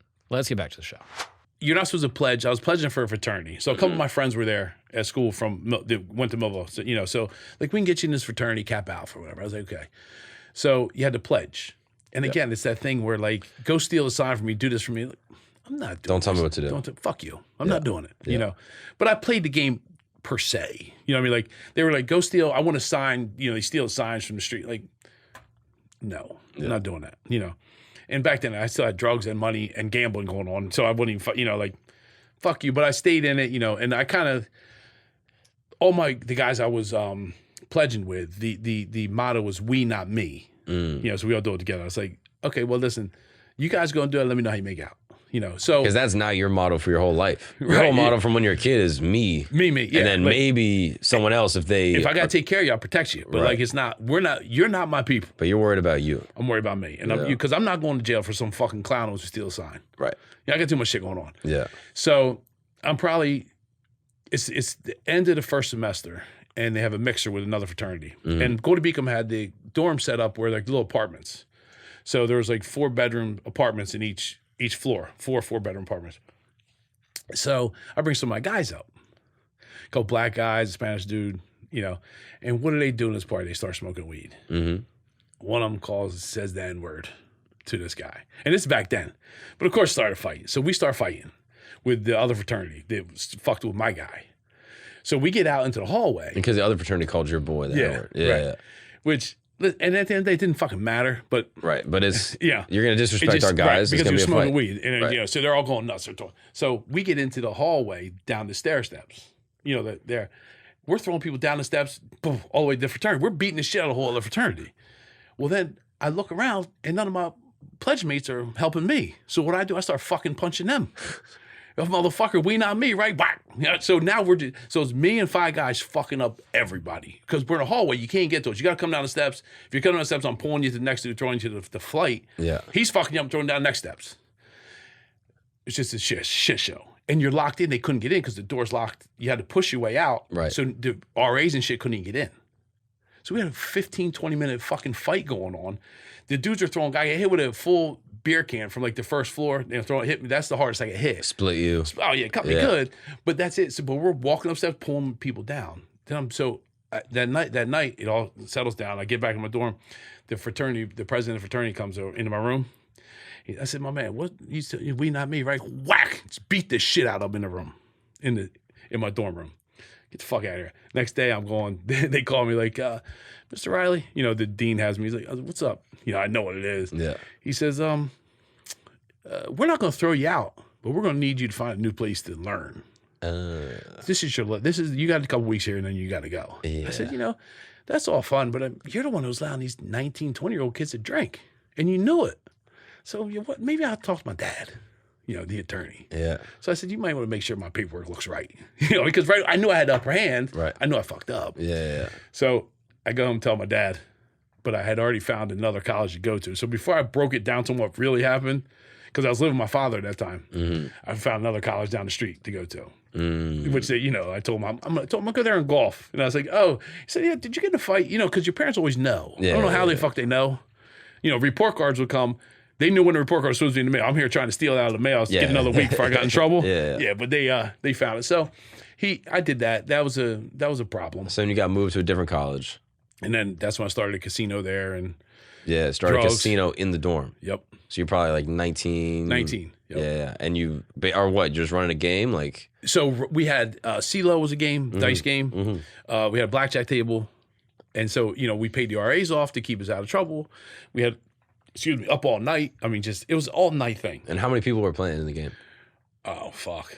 I mean, there would be 20, 30 people a day coming in and out. Oh, yeah, all day. Yeah. Pay a girl from the sorority to come through and deal. We had, everything was set up. And that's when it was like AOL was just coming on and it dial up, beep. So, but that's how I was ahead of the curve on that kind of stuff because I'm trying to get online before anybody else was. Like I'm taking the dorm. I went and bought you need these cards to plug the phone wire into, to plug into your computer to work. Dial up shit. Yeah. So I had all that. Nobody in the school even knew about that shit then. And then so I'm trying to get I was ahead of the game on there. If I would have put my sense into probably good shit, I'd probably really, you know what I mean? But I didn't. But, Did you have no aspirations at that time to do clean business? I don't even think, I think I was just running with it. It's one of those things where I'm just comfortable, and I definitely wanted to do a bit. I didn't know what I was going to do because, growing up, I thought it was going to be Nice Plant. It was mine. Right. So Nice Plant was mine. When my grandfather, when he got sick, it was a 3-month thing. Probably 2 weeks before he died, they forced him to sign to change his will to take me out of it. My grandfather, my grandmother, and my uncle. Because they didn't really like you. Correct. For the reason. And because he wanted his part to go to me. Of course. Of the company. So he couldn't even function. He never would have done that on his own. And my mother didn't fight it because she's just not a fighter. Right. She's just. She's like, let live and let everything. Live. Yeah. And which is, I get it now. I mean, right. I'm glad I didn't have it. At the time, you were probably hot, but. Well, so when my grandmother died, my grandmother gave me $5,000. Okay. My mom called me. She's like, well, Grammy left you $5,000. Fucking keep it. I don't want that fucking money. Because I didn't. Right. So once again, your own blood kind of fucks you up. Exactly. And my mom, she's just a good person. Yeah. And she's like, no, honey, they just did. I'm not like that. Fuck them. Yeah. My mom's still to this day, she's friends with this lady. I'm like I said, if you talk shit, I'm calling you out on it. Yeah. So she has this friend that she plays cards with, bridge or whatever it is. And she's like, honey, can I talk to you? I'm at her house for dinner one night. I was like, yeah, what's up? She's like, can you be nice to Ellen? I said, why? She's like, well, we play cards. And I was like, Mom, fuck her. Wait, I don't like her. Who's Ellen? This lady I did business with, kind of fucked me on a deal. So I talk shit on her. Every time I see her, I make her leave. But she's my mother's friend. She's at the house playing cards with your mom? And then what would you say? I just come in and talk to that's fucking scumbags here. She's like, yeah, that's what I do. I just call you out. Nobody's safe when I come around because if you do me dirty or somebody did you dirty and I see them, they're trying to be your friend, you're fake as fuck. Get out of here. Right. Yeah, you can't handle the small talk. No, I don't want it. Don't say, oh, you fucked up. You can't come back now. Yeah. So that, and that's the other problem I have is that, like I said, I was telling you, I'll cut you off fast as fuck. Cuss you out and leave. Yeah. You got to go. And then that's it. It's just dead forever. Dead forever. Yeah, I've cut deals off. I've cut millions of dollars of business I've done with people because of that. Fuck you. Would you consider yourself petty? I don't think it's petty because I don't like cowards. Right. I like toxic masculinity. We don't have that anymore. And we don't. But if you're going to talk shit, be ready. Yeah. And make sure you can take it. Because I know who not to fuck with. So you should too. You should know, don't fuck with me because I'm going to call you. I see you at the restaurant. I'm going to talk shit. Wherever I see you, I'm going to make you uncomfortable. It's on. Yeah, it's on. It's on. It doesn't matter. We're at the funeral. I'm going to get you. That's my nature because people talk shit all the time. And the internet recently in the last 10 years has made people gangsters and they never punched in the face. Yeah. You know, so my big thing is every kid at 18 should get fucking knocked the fuck out one time. Because listen, it's going to teach. It's going to one. You're not as tough as you think you are when you're typing those keys in. Yeah. You know, you see these influencers shit like kids talking all this shit. Then they get you know, somebody approaches them. They're like, oh my god, wait, you know, nah. Like, be ready if you want to talk shit, or don't talk shit. Yeah, like, I'm okay with like some banter going back and forth, but don't like if I see I'm fucking you up. Well, now I'm ready. Yeah, that was my thing. Like, I never really got in a fight growing up because I never really felt like fighting. Right. And so because of that, I never really talked shit. Like, I even like playing sports all growing up. Like, I didn't really like talking shit. I don't like that either. Because I don't want to fight. I don't want to fight either. And that's the thing. Like, I'm confrontational, but I will call you out on your shit. I know the most dangerous people are the ones you don't hear from. Right. And I know that because I've been with these dudes. You know what I mean? So these people don't understand. The guys that are not talking any shit, they're the ones you better be fucking scared of. I'm not scared of the dude here that's running his mouth. He's a pussy. Right. So that's my biggest thing is that I want you to be real. If you hate me, just tell me you hate me. If you call me a piece of shit scumbag and you say to my face, I'm 100% fine with it. Don't go to my chick saying, do you know when he went to jail and shit? Oh, yeah. I mean, no shit. Hey, yo. Listen, you don't say that when you're sucking my dick at the table where it's talking about how great I'm doing. Right. You know what I mean? I don't like that fake shit. So that's where, you know, like I'm rough around the edges because I just can't hold it back. Like, you know, if someone's talking shit on you, you're my boy. I'm going to say, yo, get out. We don't like you. Right. If you don't like him, I don't like him. Right. I'm loyal, old school loyal like that. And there's not people like that anymore. Yeah, I see that. So you're at this new school, running a casino game, flipping keys kind of here and there. No, so I was only doing... That's when I started.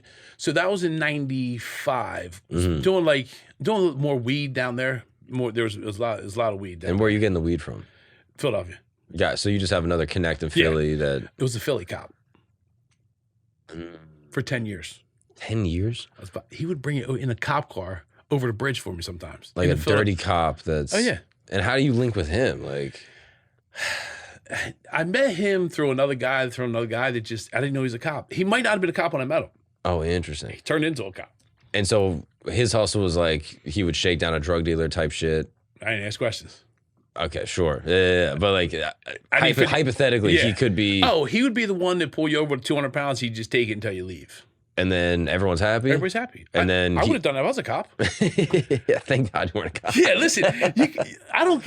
Yeah. You got $100,000 in the bank, in the car, and it's dirty money? Yeah. You gotta get that up. Or you want to go to prison? You want to go to jail? Or you want to give it to me? You want to drive home tonight, go see your family? Is it? I'll take the money. And then he links with you, dishes it to you, you pay him. Yep. And he's getting it for free. So he probably gives you a good He could deal. have had to connect because a lot of it was the same, so he definitely had to connect somewhere. But I'm sure a lot of it was like, because that's the way it was. You know, in where I was, if they caught you with a fucking smoking, they're putting you in the county. Yeah. There, the cops would dump it out. Like if you have a quarter, you know, Philly, same thing like New York, just dump it out. I'm not even gonna do the paperwork for that. Yeah. In Jersey, that little town I'm in, they're like, oh no, you're going to fucking county jail. Yeah. So it was a different kind of mentality too. You know? So you would get it from Philly, then take it back to Jersey. Yep.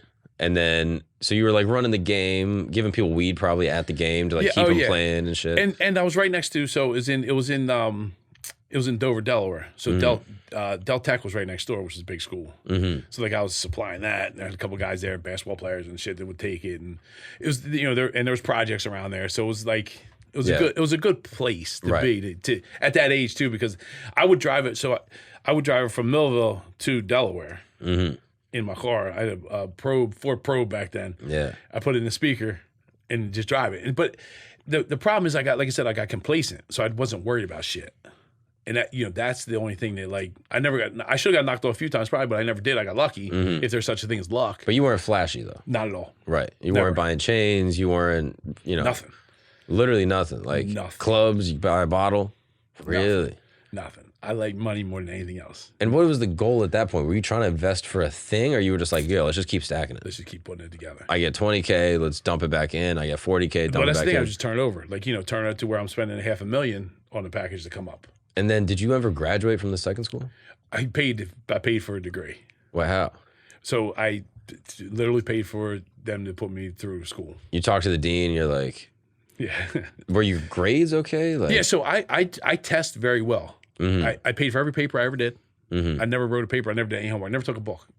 But if I go to class and listen, that's all I need to test. So I was a very good test taker. Where a lot of people are opposite. I couldn't fucking study for 10 hours ever in my life. Like I just lose my mind. Yeah. But I can, if you tell me one time, I'll remember what you said, and I'm good enough to figure out what I'm supposed to write, like what the correct answer should be. Yeah.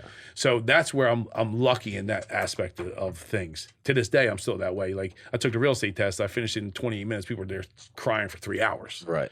I'm just, and I got 3 wrong. And probably because I just messed up something. So I test well, but I just don't do the other parts. Like I'll never sit down and just write a paper. And then how do you pay for the papers? You just find a kid that's good at writing? Yeah, You're like, I'm saying, okay. yeah. I mean, anything. Listen, I need a paper. Now, listen, the internet now is sick. It's wide but open. I mean, back then, it was just, ChatGPT, you just... oh, you just write whatever you want. Yeah. Back then, you found the fucking dork. You know what I mean? Listen, I got my SAT taken. I got an ID made in Philly. Gave it to a kid to take the SATs for me. Interesting. You know, And you would just like find dudes, like you were nice though? Like you were... yeah. No, I said, listen, you always get the dudes that are like, the goofy ones. They're like, want to be cool.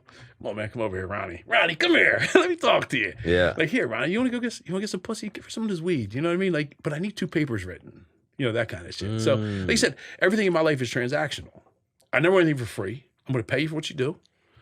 And let's do it right and then we're over. Yeah. Tomorrow's another day. You need something, call me. So then how do you pay for the degree? Like your grades are fine, papers are getting paid in. Yeah, I just wasn't there. So I set my schedule to, it was like Monday, Tuesday, Wednesday. So I come home the week, Thursday, Friday, Saturday, Sunday. And I got into the girl that did all the counseling. She did counseling for like the students who were there, but she also had access to the computers in the school. Mm-hmm. So then she introduced me to another person and won a couple bucks, and it was just super simple. And then How much do you have to pay? It was $8,000, I think, altogether. That's not a bad deal. It doesn't do anything for you though. Right. College is the biggest scam in the world. Yeah, of course. Yeah. It does nothing. Yeah, unless you're going to be like a doctor, a lawyer, yeah. like a super specific thing. But That's like, it. what was your degree in? Management. Yeah, what the fuck is that? Drug management. Around a drug game.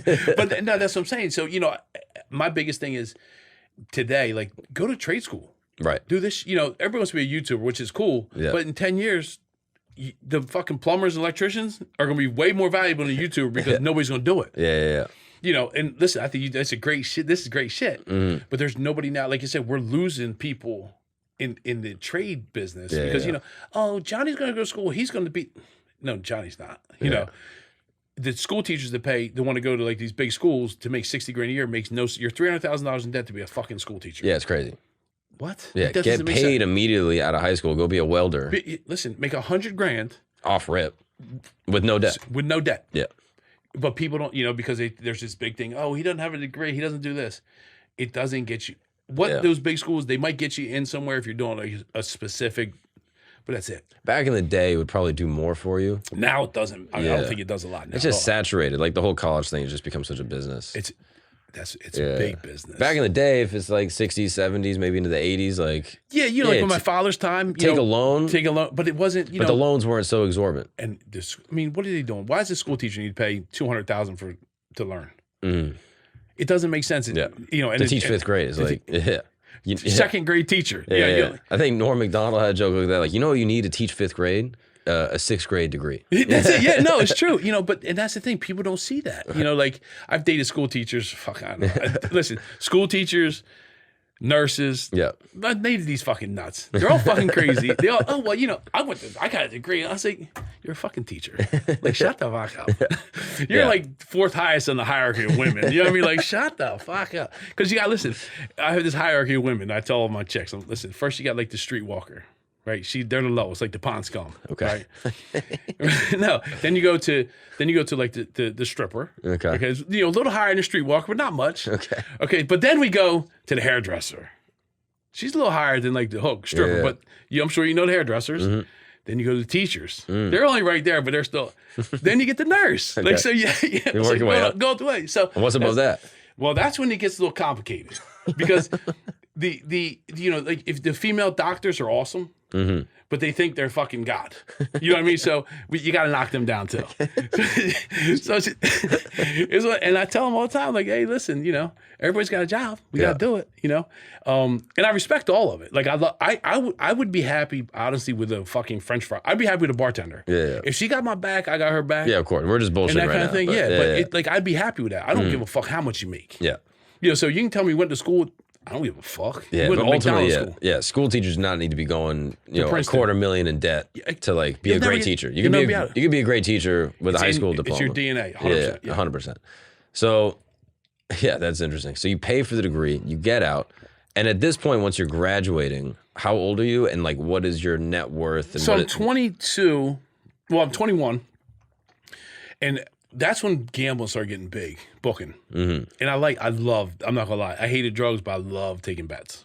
Did you like gambling? No, I don't like gambling to this day. I gamble, but I'm a money guy. I like money Why do you like taking bets though? because the house doesn't lose. It's just good business. It's good business. Yeah. I mean, you got a 70-something% win rate. Yeah. You can't do that if you're betting. Right. So, and I've lost money before gambling, like that I made.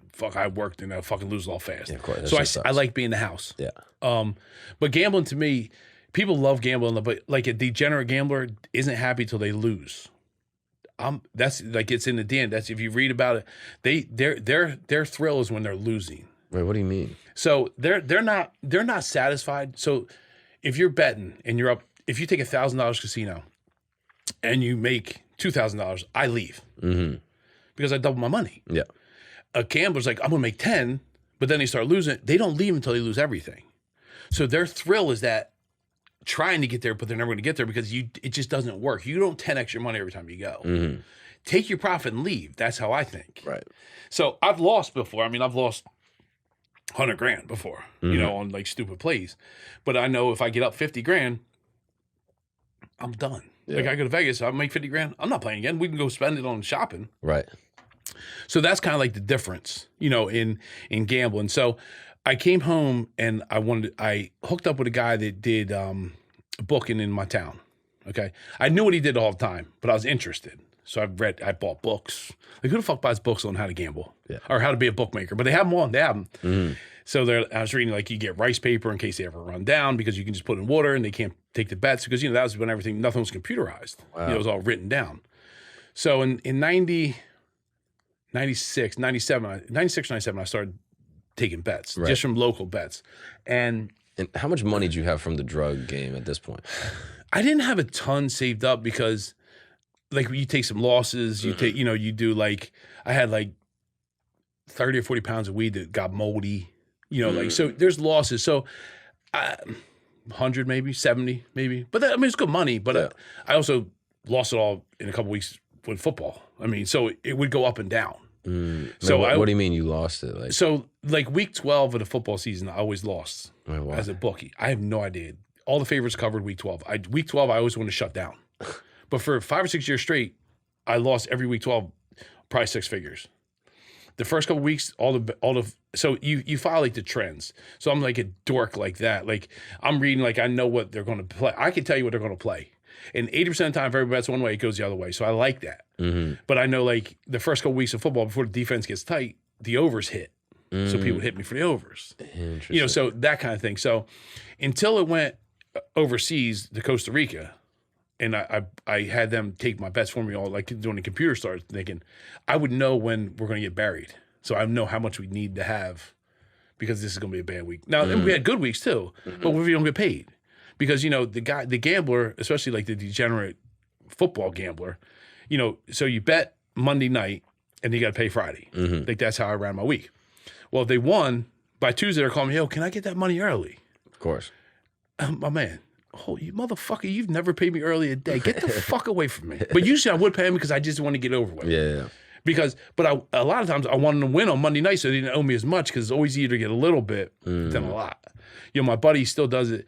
He likes those little $25, $50 bets. I wanted the $500,000 bets. So I had a very much bigger exposure.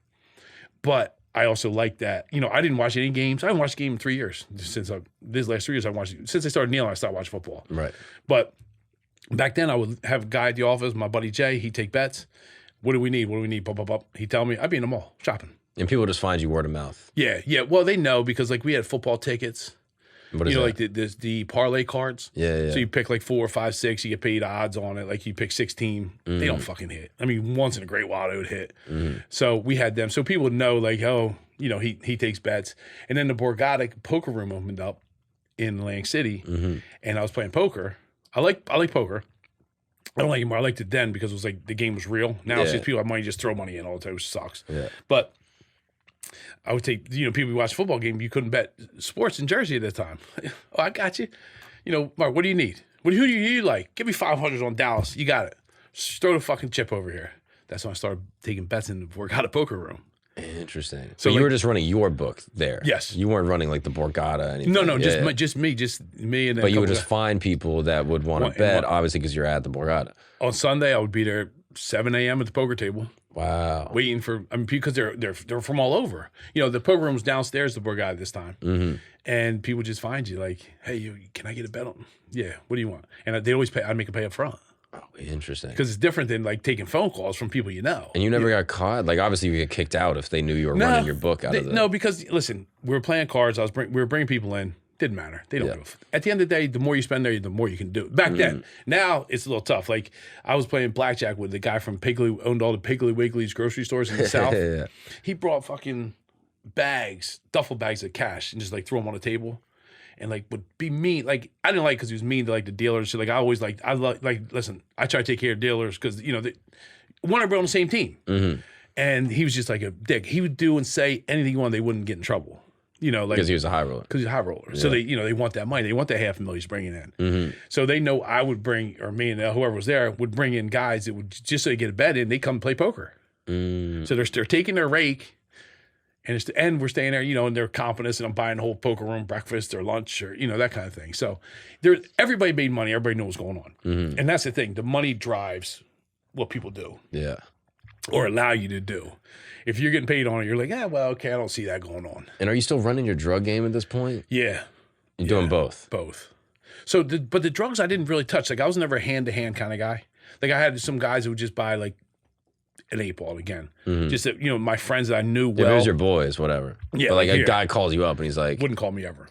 I was always insulated from that. And so you had people? Yeah. And how would you get them? Like, they'd be your friends? It'd be someone you knew from the block? Yeah, like... just, it's hard to even understand how that works because I don't know how some of these people even came in my life now because, you're moving so fast that if they passed, like if we knew, if I checked them out and they checked out, they were good to me, but they never came to me.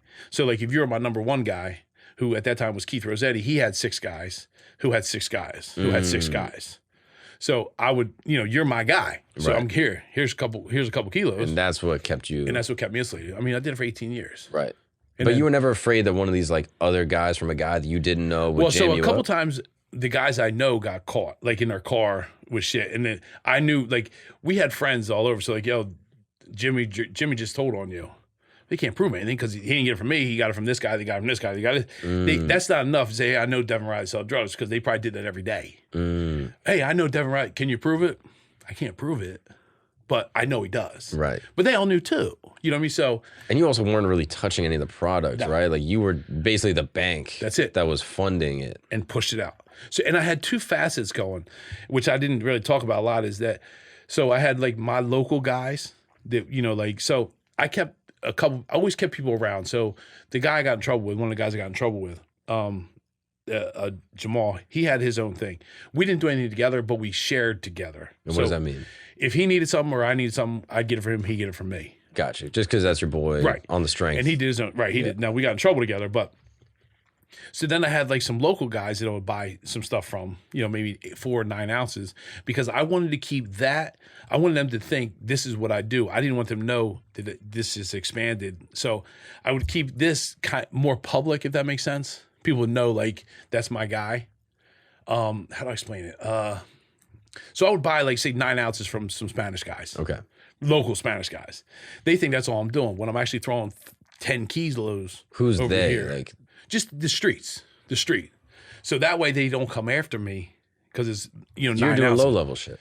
They think I'm over here on this other side that nobody knows about. You did that intentionally? Yeah, 100%. And how did you know to do that? I didn't. I just, because I'm thinking what the cops think. And how are you thinking what the cops are thinking? Just thinking about Just it. thinking about it, yeah. It's all, I would think every day how to be better. And literally you'd be going to bed and you're like, the cops, they're going to think that if I'm doing nothing, they're going to think I'm doing something. Correct. So I'm going to do a little Dude, I'm red not gonna herring magic trick over 100%. here. You watch this because this is going on over here. So there's a whole nother facet that they didn't even understand. Are you not afraid if you get jammed up for this thing that they're gonna look into it and the whole thing will unravel? So here, that's what happened basically. So 9/11 happened, okay, and what that did was that gave the feds the Patriot Act came out. I don't know if you ever heard of that. So they did the Patriot Act, and what the Patriot Act said was, I mean, it was this thick, but it said that if you think there's terrorism or something going on, we'll give you a warrant. Right. You can go to the phone phones. warrant. You can It go doesn't through matter. everything. So we had inside people, of course. I mean, I had inside people all the way through. Because I would take loans. I would give loans to prison guards. So I did loans, booking, and drugs. But I would give loans like prison guards. I mean, I had judges on my phone putting bets in. I had Congress people putting bets in because I was safe. And they trust me, I'm not going to tell. Does that make sense? So. And how do they know you're not going to tell? You just got to feel it. You get a sense. Yeah. This guy's solid. Yeah. I mean, you seen that, like, I think it's Ben Affleck said, I need you to don't answer any questions. We're going to hurt some people. And the guy says, well, whose car are we taking? The town. They just know. Yeah, they know. So like, I'm pretty solid. And I'm not scared. So I wanted to put this out there like that, do my other thing. And the Patriot Act came. So I went in, and I didn't know anything about it. But at this time, everything's flowing so easy, and I'm not really touching anything, that I'm, like I said, I'm not scared. I'm playing softball with the state police, and I'm fucking selling 50 pounds of weed in the parking lot as I'm playing softball. I'm bringing 9 ounces in my baseball pants, giving it to the guy I'm playing softball with on the state police team. I mean, just because he wanted something and he hit you up? Yeah, like just because I know him, like, yo, cool. we'd be up here because who's going to sell drugs during the softball tournament? Right. With the state police? Nobody. Me. You know what I mean? So the Patriot Act comes. Also, this is when you get jammed up with the Patriot Act. Patriot Act's where it started. Okay. So, I don't want to jump to that too quickly. I'm kind of more curious still on like the come up. Yeah. So like you're running the book, you're selling like Coke at this point? Yes, Coke and weed. And why do you go to Coke? Is it just easier, better margins? Better margins. I hate that. I didn't like Coke at all. I liked weed. I love the smell of weed. And when I started getting weed, there was in New Jersey, there's it's called Skunk back then. Like it won the cannabis cup from New Jersey and everything. So they were growing this homegrown shit. Like it was toxic back. Because back when I was selling, it was brick shit. Yeah, Reggie. Trash. Terrible. Now it's all this high exotic shit, but it wasn't like that back then. But the Skunk was. So I was like, I need to know who's doing it. So I found who was doing it, and I hooked up with him to teach me to grow. And he just had a grow house in his backyard. Well, he had in his basement that we went in the woods. So this is how nuts I am. So then I take my boy. I don't smoke weed this time. I take my boy to Amsterdam because I want seeds. I want new seeds because the strain was getting weaker. So you flew to Amsterdam? Yeah. How old are you? I flew my boy, 24. Just because you know Amsterdam has good shit? Because I know that they sell seeds. I know you can go to the red light district, you can smoke all you want, and you can buy seeds. So I flew out there with a guy that smokes weed every day to tell me what good seeds were so I could buy them, bring them home, and start growing in New Jersey, in the woods. Whoa.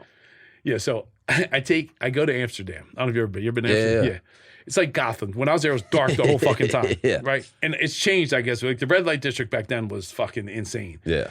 But we get there, and all the cabs, I don't know if you have recently been there recently, but when I was there, all the cabs were Mercedes cabs. Yeah. So I grabbed my boy Richie, and he's the one that smokes them. He's like a pie. Back then, he fucking smoked every day. And I've never smoked weed, so I couldn't tell you what was good or not. So I fly in first class to Amsterdam. We get out, we get in the limo, and I see this fucking hot-ass bitch, right? I was like, wherever she's going, I want to go. And the cab driver starts laughing. Like, what are you laughing at, my man? He's like, and she pulls up to walk in this club in the red light district.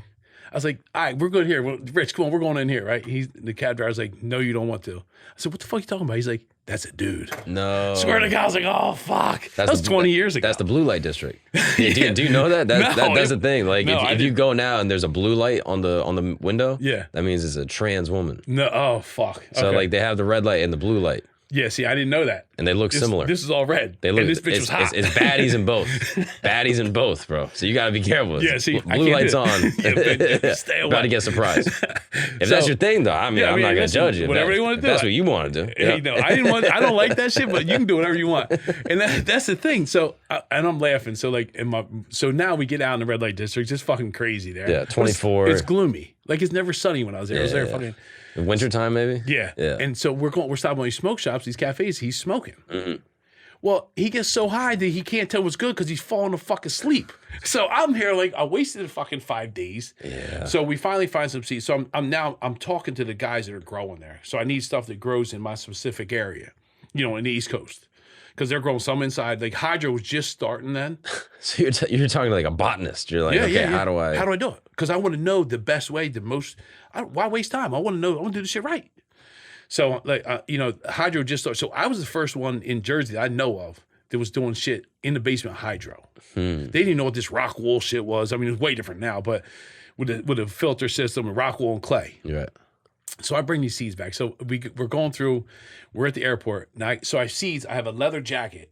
I bought 40 seeds. I stitched the seeds in the jacket, like in the zipper part, and seam, right? Richie brings fucking a brownie home, bro, right? And he's high as fuck. He's still got a brownie. I was like, Rich, you can't. What the fuck? Like, there's dog, like, and we gotta go through customs, and the fucking dogs. I'm like, Rich, so he eats this fucking thing. He's so fucked up, blasted. Now we gotta fly home. It's 8 hours, 7 hours, whatever the fuck flight is. He's fucked up. We fly into New York. We should go through customs. He's fucked up. So I'm like, fuck. I got my jacket on. We're going to get my bag. I'm like, I'm getting knocked off for seeds because he's an idiot. Yeah. Luckily, we get through. I bring the seeds home, and then I start a whole new strain in Jersey. Wow. But we grew on like the meadow. We grew like right behind the prisons. Listen, right where you wouldn't think to look. Right. Because people would go through the woods and steal it. Oh, really? Like other guys, yeah.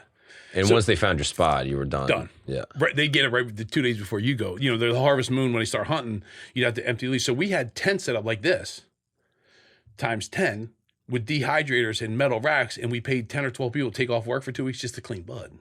So we end up like 30 or 40 pounds a year of skunk. You're growing for free, basically. For free. Well, I mean, we're paying $1,000 a day for people to clean it. Right. But you're getting $4,000 a pound. Wow. With buds the size of your arm. Wow. So that's just like, that was. And it's the high grade shit that people are paying more for. $4,000 a pound. I'm selling the junk shit for $800. Right. I'm selling this shit for $1,000 a quarter pound. And again, you're never really touching it. You have people that clean it. Well, I would be in the woods because I was amazed at I love growing that shit. Really? Just watching the shit and seeing like the different color bud, and I love the smell of it, but I don't smoke it. But let me tell you something. You're a little green thumb. Yeah, not really. I can't keep my grass. You just like being out there and just, you water it. 650. Yeah. So we had 650 dual sport, the on-off road dirt bikes, the Hondas. Yeah. We take fertilizer, like Miracle Grow on the back of our bikes, through the woods, water these motherfuckers 3 times a week and shit. Yeah, it was crazy. Wow. But I had more than that than ever with like coke. I didn't like cocaine. I hated the smell of it. Made my lips numb when get that shit away from me. Made your lips numb? When we don't put up the bag, my fucking face, you're just, and I just like the dust. It would get on you. I hate this shit. Yeah. Don't like it. Don't like it to this day. It's disgusting. And so you, like, after a certain age, you never sold weed or sold coke to anyone. Like, I would give it to one person here and then another over here. So going back to that, so the Patriot Act, we'll get back on that. I'm sorry. I fucking lost track. But so the Patriot Act, so at this time I'm bringing up 40 keys altogether from Florida for $540. I was paying $16,000 a key back then. 16,000 a key. Okay. Right. So now it's probably double that. It's from like South Florida, from like Colombians? Off the boat. From the Italians down there. I had an Italian connection in Florida. And they were getting it from... Didn't ask. I don't ask. Listen, because I only met him once. I would send the cash down on the bus. On like the Greyhound? Yes. In a duffel bag, just like that. $500,000. And you had a guy. They would take the bus down there. Then I paid $1,000 a key to come back. So that's why buying this 9 ounces and these 4.5 ounces from these guys, that now this is not on a radar. This is on a radar. They're not paying attention to this side. They're paying attention to this. So if we get knocked off, it's going to be for this. And how many keys would you bring back up? 40 at a clip. On the bus? Well, however we got back, I just paid a mule $1,000 a key. So if I got 20, I give him 20,000. And how do you find a mule? Like, it's just a guy that knows a guy? Yeah, just, I say, who do you got? They say, well, we got Javi to do it. Tell Javi, let's go. And how do you know that Javi's going to be solid? You don't. And how do that's you know part of the game. And how many times did you have a guy that get clipped? So I had one guy, only once. A Spanish guy got clipped. He was a friend of mine. And he wasn't even really for me. He had a connection too. He got called on the bus in North Carolina with like 5 keys. But they were watching him because he was from this area. So he was from this facet over here with his nine ounces that I get from these Spanish guys. Yeah. So he got knocked off because they're kind of watching him. This side went through. So Patriot Act comes. And so Patriot Act comes, and I hear they're trying to get a warrant for me. But they can't. So they went to 4 different judges. They couldn't get a warrant. And this is feds or state police? So it's the feds. Okay. And the feds and local. So the feds were the first ones on the case. And then the town got in it. But the town, Millville, where I was living, they weren't involved at all because they thought I had them on payroll. So it was the state police, the feds, FBI, DEA, and state. And how are they tipped on you? Just, it is. I drove like a fucking piece of shit Explorer. Yeah. I fucking lived in a rentals. Like, I was just stacking cash. And but all the cash is cash. Cash. Well, you're stashing it in stash houses and all shit? over, yeah. Just random place. Random, The and attic like here. I did some at my dad's house. The fucker found it. Your dad found it. He found my drugs too before. So my dad would be out. I would walk. I'd go, not with a lot, like 3 or 4 ounces. I'd leave there like New Year's Eve. All my guys were like, yo, I need a half ounce for, we're all partying New Year's Eve. So, all right. I'd rather get it for me because I know it's good. If you know what I mean, like, so I'd like stash everything at dad's house. I'd go get it. It was close. Go up, and I'd go in his basement and I had there was a ductwork. I took the vent cover and I put it in there, thinking he wouldn't find it. Well, that psycho motherfucker saw my footprints in the carpet in the basement and was like looking around, what the fuck's he doing down here? And he found it. So he took that. Then when he found the money, he found a stash of cash I had hidden. He had like in the extra room, like that he never went in. I stuffed it in the cushions of the couch. He found it and kept it. He's a scumbag like that. When he kept it, what do you mean? Like, he kept it. Like he took it. He flipped it, or no? like, He just kept it. I don't know what the fuck he did. He just kept it. He said it's mine. It's in my house. I'm taking it. Do you think he was like he probably partied a little, but yeah, I mean, if he's doing meth in the basement, yeah, This was 10, 15 years later, but yeah, I'm sure he. And you ever get pissed at him, like, yo? Well, he's like, you don't do that in my house. He tried to be the father of the year. You can't bring that shit to my house. Blah blah blah. I'm like, fuck you. And I walked out. Thought he was gonna like follow me. He's like, nah, he didn't follow me. Never gave it back. Wow. But and he got the cash probably because he kept the cash too. And he married a chick that was a crackhead. She sold a presidential Rolex and like crackhead. Because she was he was 50 and she was probably 26. But anyhow. How much money do you think he lifted off you that time?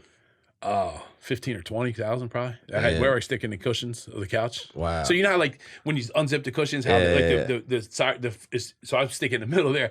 He never went in this fucking room. I have no idea how he found it. But like I said, he saw the footprints in the carpet in the basement where I was just walking and looked, why is he down here? So my father's not dumb, But the Patriot Act, so I was under 24-hour surveillance for 18 months and I didn't know it.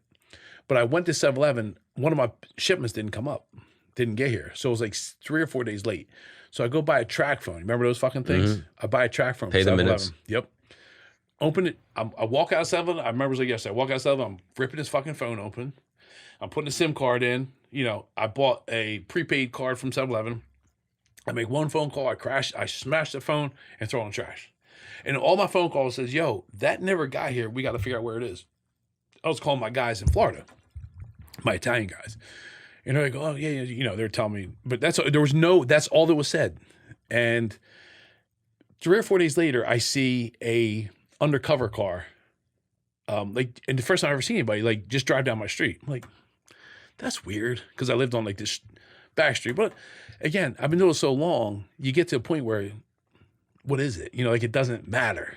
Not that it doesn't matter, but you're complacent. I mean, you just think, like, fuck, I'm doing, like, this shit's, like, I'm not nervous. I'm fucking... And then when I did get ready, they were like, this is how we got you. And the feds had a box. It was like the size of a tissue box. And I was under surveillance, 18-hour, 24-hour a day surveillance for 18 months straight. Tapping your phone. Every phone I talked. If I grabbed your phone right now, they could take it and listen. And they would find it somehow. They found that conversation. That's how they got a warrant to raid me. From the one trap phone, not connected to you at all, from the 7-Eleven saying, yo, where's the shit? Yep. That's how they got a warrant. Wow. And what year was that? That was 2000. I made the phone call in 2003. I got raided in 2004. And so you were running your game from 1991 to then. To 2004-ish. Yep. Whoa. And so in that time, how much money do you think like you accrued? Do you have like a number on I that? couldn't even tell you because it went. I know during football we made him. I had $1 million in safe at one time, and my buddy and I lost it all playing blackjack and casino in a year, Really? in less than a year. And So- that's just like the blackjack money. That was just it was money that I put in a safe from like we would make money. I put in a safe. It was a safe we had access to. My buddy Tom and I, like he did some shit for us, and we were just that's why I don't gamble. Like we were gambling insane. I'm driving a Porsche through the fucking tolls on the way home from Atlantic City because I was so fucking broke. I didn't have 35 cents to put in the toll booth because I was coming back to get more money to go back down then come back and go to work at 7:30 in the morning. Whoa. Yeah, it's fucked up. Wait, so how do you lose $1 million playing blackjack? Dude, it took 6 months probably, but just chasing the fucking devil. But you like gambling a little bit then. I didn't. I never get that. I like money. And the thing is, I guess maybe I did like gambling then, but I was like, I got this. There's no way we can lose this and not get it back. Like it was a mindset like, we got $1 million. We got to be, if we have $500,000 left, we'll be all right because one couple good runs, we're good. It just never happened. Like it was just something was just not in the air. Like, But you liked blackjack specifically. blackjack, yeah. It's the best odds in the casino, Right. For us, Right. not, against the houses. They only have like a 3% edge. Right. Like I don't play the carnival games, anything like Yeah. that. I want whatever my best chance to win. Damn, $1 million on blackjack. Mil. Come on, bro. Yeah, who the fuck are you telling me? No. Listen, I looked at, and the thing is, it didn't even really hit me until you look in the safe and there's nothing there. Right, because it's like $1,000 here, 10 grand here. Yeah, we would take 10, 15 out. And you're probably winning some nights and losing. Honestly, and I was thinking about this, I don't remember winning. Come on, bro. My boy Tom went down there and on, probably dude. lost 30 grand one day. I was up probably 30 or 40,000. I think we lost all that too and we dropped 100 grand one day. And I know I don't remember winning ever after that. It's straight facts. I would never do that. If I go to a casino tomorrow and I lose 4 or 5 hands in a row, I quit. But back then, Is that fucking? But you liked gambling back then a little. You got I had to. I mean, but it was a money thing. Like I said, Right. I want that safe stuff back in But- because I know it can't only be a money thing if you're losing the money and then still going back. I was chasing that. I wanted That's my money the chase, back. Yeah, like- that's what I don't like. Right. Like I want But that's how you know, like when you were saying the degenerate gamblers, like Yeah. they want that when they're going down. they want that. Yes, they have that feeling. That's where the rush And here, is. my feeling is I'm going to throw the fuck up when I'm losing. Like, Yeah. fuck. Yeah. But they're not like, oh, no, but I was like, there's no way. I just couldn't figure there's any possible way we can continue to lose. It's just, but it happened. And listen, but that taught me though, I sat there, I was like, you know what? Fuck it. We just worked all fucking year for this because it was after football season. Yeah. Where, and I was like, we just worked all fucking year and it's just gone. In like no time. Like that's how easy it is to get fucked up in that game. Yeah, of course. Because, now, I mean, I can do it now because I'm okay. But back then, like, 50, 75,000 is hard to come by. And, you're blowing $1 million. Yeah. Like, what the fuck? And what was making you more money at that point, or maybe overall, was it the gambling or the drugs? Well, so drugs, with the drug game, it was pretty easy. So this side, I would make with like the 9 ounces, 18 ounces that I would do like the local guys, I would probably make $5 grand a week. Over here, I would make $3,000 to $4,000 a kilo that I would get rid of. So I didn't touch this. I had the connection to another dude who was just like me, and he's paying me 20, I'm paying 16 or 17 to bring it up. Right. And there was no touch. Nobody knew this money was coming in. My girl didn't know. Nobody knew. He would just drop off a bag and That's it. keep it moving. Yep. And that's and so the Patriot Act comes. But then the gambling, how much money are you making from the gambling? Gambling's good, except gambling, I was probably making $500,000 a year or better. So is it like 50-50? Like how much you would make from gambling versus how much you make Yeah, from the because drugs? depending on what went wrong. So yes, because at the end of the day, you lost money in drugs too if something went bad. Yeah. But so let's say it was probably 50-50 each way with less stress in the game. I like to gamble. I love taking bets. Yeah. And That's interesting. yeah, it's just it's the house. I'd want a casino. Yeah. It's probably like safer. Listen, Like- they don't fuck with you. They do. I mean, so they would raid you. All the books would get raided in Philly, Super Bowl, and these dumb fucks would be in their same office there all year. So the feds raid everybody in Super Bowl because it's the biggest betting day of the year. So they knock down all the books that day. So we would be we close our office 2 weeks before Super Bowl and be somewhere else taking bets to know, you know what I mean? And the problem is with the gambling part, when you owed me money, see, getting paid is the hard part with gambling. Right. With drugs, they fucking steal, rob, whatever they got to do. That's the difference between a gambler and like a drug addict. Mm-hmm. Like you get the junkie on the street, they're going to 7-Eleven and stealing fucking packs of cigarettes to sell. Mm-hmm. The gambler's not, because they're kind of, it's a whole different like. It's a different addiction. Faction, yeah. So what I would do if people didn't pay me, if Mark owes me 10 grand and you don't pay me in 3 weeks, I'm like, my man, you got to do something. Or I'm going to your job. I'm writing you boss a letter like, hey, can you let Mark out of work all day because he owes me $10,000 from betting? Or I'd send it to his wife, a letter to his wife. Hey, listen, is there any way you can help me straighten this out with? Because gamblers are embarrassed to say they gamble. Especially if they're losing. Yeah. They don't want their mom to know their kids, their boss. So that's what I'm doing. Like, my man. So I would send letters to their house. I'd call their wife. It was never violent. There was one or two violent, but not. I don't like violence. Right. So if I have to, it's there. I'm not scared of violence. But violence doesn't get you. Listen, if I fuck you up, you're still not paying me. Right. I want the money. Yeah. But you got to make an effort. Like there's some, because if not, I'm gonna embarrass the shit out of you, which is worse than violence, because you're going to heal. But if I get you fired from your job, I'm never going to pay you out. But guess what? Now they know why you got fired. Yeah. That kind of thing. Yeah. So it's more of a mental. I'm more of a mental violence warfare. Like I'm going to fuck with your head. Mm-hmm. Interesting. And so you would just write letters, and then people would eventually get you the money back. Oh yeah, because if listen, when a wife would get involved, I get paid the next day. Yeah, the money. Or the father. Yeah, all of a sudden now they got it. Yeah. They're taking out their kids' college fund. Interesting. I don't give a fuck. Don't bet it. Right. I didn't make you bet. Yeah. You know. And then would you cut people off if there was like a couple times they'd be late, and you're just like, hey, buddy. Yes and no. The problem is I always want them to get back. Like if they owe me $5,000, I'd still let them bet, but I put a limit on them. Mm-hmm. So maybe it's $1,000. So if they're up 1,000, they can bet 1,000. If they're down 1,000, you're cut off till you pay me the 1,000 because you still owe me 5,000. Right. So I would work with you as long as you make an effort. Right. You know, I'm saying with my rentals now. I mean, if I got 100-something rental properties, don't not pay me because I'm gonna put your ass in court or I'm gonna cut your water off. Like I'm the motherfucking bad landlord. But if you say, hey, Dev, listen, I got 200, come pick it up. I got you. You know, make an effort. Don't let me come in. You got a new Escalade in your driveway. Right. And you owe me $12,000 for rent. Right. You know, so as long as you make an effort, I'm good. That makes sense. And so you're running both at the same time. Did the drug stuff ever go wrong? Like you had like a drug deal go bad and you heard about a guy that your guy. No, because it was more like not really. There was nothing, you know, I knew when I was under investigation, I was playing softball in somewhere, Texas or Tennessee or somewhere, and there was a guy taking pictures in the woods, but I didn't know it. That's how dumb I was.